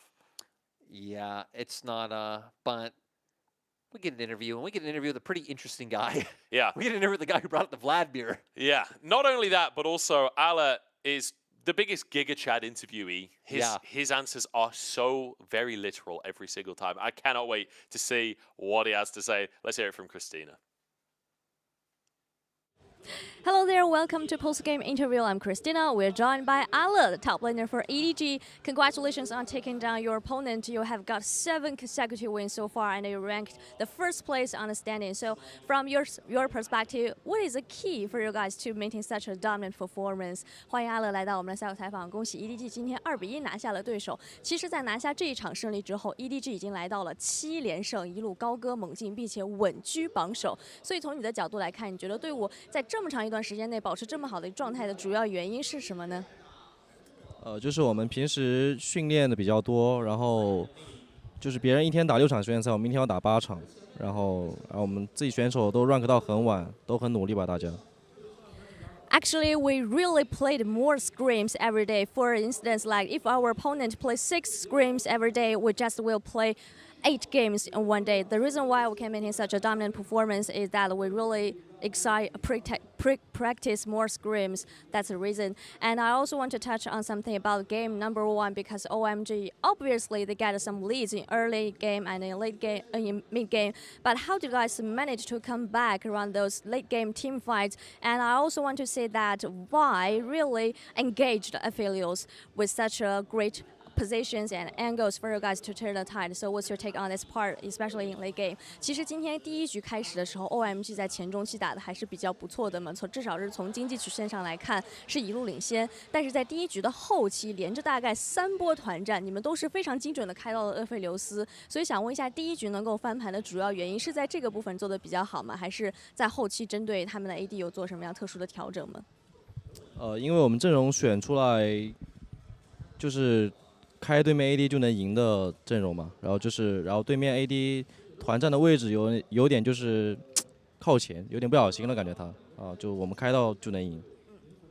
Actually, when it comes to game number 1, we really get a draft, which if we can engage their AD carry, we can take this win easily. And I do think their affiliates' positions was not very good and was a little bit risky for him, so that we can find some great opportunities to engage affiliates and take down game number 1. And I think that OMG did a really great job in game number 2. They got all 3 lanes priorities and they can close the game very quickly. So how do you guys manage to adjust your form? Did you make some adjustment after losing game number 2, coming to game number 3, that you guys show a better performance compared with game number 2? 那么其实第2局的时候，我们客观来讲 ，OMG 确实是3线全优的打一个非常好的一个状态嘛。所以在第2局之后 ，EDG 这边着重调整了哪些方面呢？因为你们在第3局又展现了很好的表现。就是第3局，就是我觉得这版本蓝色方比较优势，然后我们教练就是把对面的英雄就是玩得好的都拿捏了，然后 BP 做得好。Actually, firstly, I really think that blue side has advantages in this meta, and I also want to give credit to our coach that he can really get and grab the comprehension to the meta. I think we did a better job around the BP strategies. And final question for you, we are talking about your own play style since you're joining EDG. Maybe you used to play some like Fiora, this kind of assassin, but now you picked more team-oriented champions like tanks, like Cyan. So how would you evaluate your own performance and your play style, especially coming to EDG, this new team? 那么最后一个问题，来到 EDG 之后，大家都在讨论，阿乐的这个变化和游戏风格好像又不太一样了。之前可能我们都记得你的剑姬啊这样的刺客，来到 EDG 之后，好像马上变成了为团队服务。你是怎么样评价自己游戏风格的呢？就是我觉得现在的情况就是团队需要我选什么，我就能选什么，就比较听教练的话吧。Actually, I do follow our coach's suggestions as long as no matter our team needs which kind of champions, I will do something and pick the appropriate champions for my team, all for my team. Thank you so much for joining me. 谢谢阿乐来到我们的赛后采访，辛苦了。Back to you guys. I feel like we've got a reformed Allah on our hands here. Very, very tame interview. But also, like, when I think of Allah's drafting in the past, I don't think of him like picking the perfect champion for the team. I feel like he picked a carry and he would try and carry, you know? I feel like we've got a very different version of the player these days. And it's great. I mean, again, I always back to the Do and Be stream of saying like, hey, you know, Mako's a genius. He says, don't go kill. I said, don't int. And like that means both. And it's better. It's a better thing to say. But we got to focus on JJ because JJ was the one who picked up the big MVP. Am I right? You're looking at me like I'm wrong. I was right. I wasn't looking at it like... You stared at me like I'm incorrect. I'm like, oh. I was just listening to you. My ears deceive me. Is JJ play Wukong? Did some Wukong stuff. It wasn't a look. It was just my face. I know the look. I live here. I mean, okay. Almost a 4K goal difference. Good stuff, JJ. Chat, you know the look. Great I'm just saying. Great team fights, good ultimates. You could have given it to anyone at EDG this game, I think. Yeah, they were solid. He really was the one to get things going, which I feel like is always one of the big things that I believe. I don't know if it was 100% kill participation, but I think it was very close if it wasn't. Constantly able to run down the members of EDG, which, to be fair, right, like you're saying, could go to anyone, is the nature of his champion. Sadly, not able to get the quadra kill off that one. Still not as bad as Betty's not getting of the penta. Easy. Did clear that up. It wasn't his fault. It was Pinzy's. Yeah, we're just going to pass the buck on that one. Then you interview him, and then you find out it was Sword Art. Sword Art called for them to go for the CC. And then you talk to Sword Art, and he says Betty just needs to get good. I love how we're talking about AL's quadra kill during EDG's replays. EDG are number one in the league. We all know they're good. They're absolutely cracked, and what? Yeah, what more is there to say about EDG? They look incredible. Let's look at our results as we round out today. A phenomenal series, honestly, for our second one. Honestly, the first series was really fun as well. AL with the comeback in game number 2, looking great, even if they are in 17th place in the league. EDG, though, managing to show OMG what for in the third game. But OMG getting a lead in all 3, dominating game number 2. I think a really good showing from that squad. Yeah, again, this series, if anything, just gives me more hope for OMG is not being a team that's going to have the same ceiling that we've seen every split of just tapering off at the very start of playoffs. And hopefully this time around with PP God, they're going to be able to deliver more. And that brings us to here in the standings where, guess what? Not really much has changed. FPX, they're out, but we've known that AL, they're out. We've known EDG, number 1, just a normal day in the LPL. Yeah, pretty much. The only change, OMG really losing a little bit of that series difference, but at the end of the day, I think this one was an expected loss, so not the end of the world for them. Still, in that 8-win slot, from 4th to 8th, we've got a essentially tie between those teams. And it's crazy to see Weibo and Top Esports in amongst TT, OMG, BLG, not teams that people expect to be contesting in the same way. No, and again, the big surprise to me, or at least not surprised, but the one I'm happy to see came true was the TT one. The TT kept up the momentum they had at the end of summer last year. OMG doing slightly better. IG, again, the one we have to look at questionably because their schedule's kind of tough going forward. Some of the other teams, not so much. We got to look at tomorrow because they might be involved in tomorrow. Neither me and you are involved in tomorrow, and I guess neither is IG.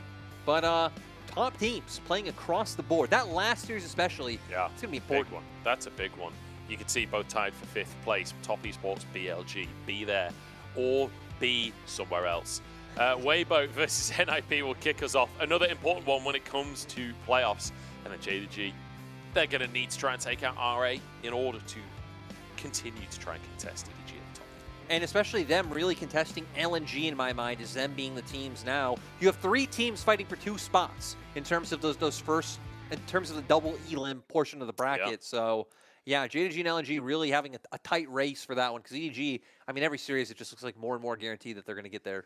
Yeah, I feel like EDG's a lock, honestly, at this point for the first seed. It's between JDG and LNG for that second seed spot. We'll see if JDG can keep their ball rolling tomorrow. Make sure you are there. Some big matchups, especially Top Esports versus BLG. That's going to be a doozy. We'll be there in chat. But until then, we'll see you all in Champ Select.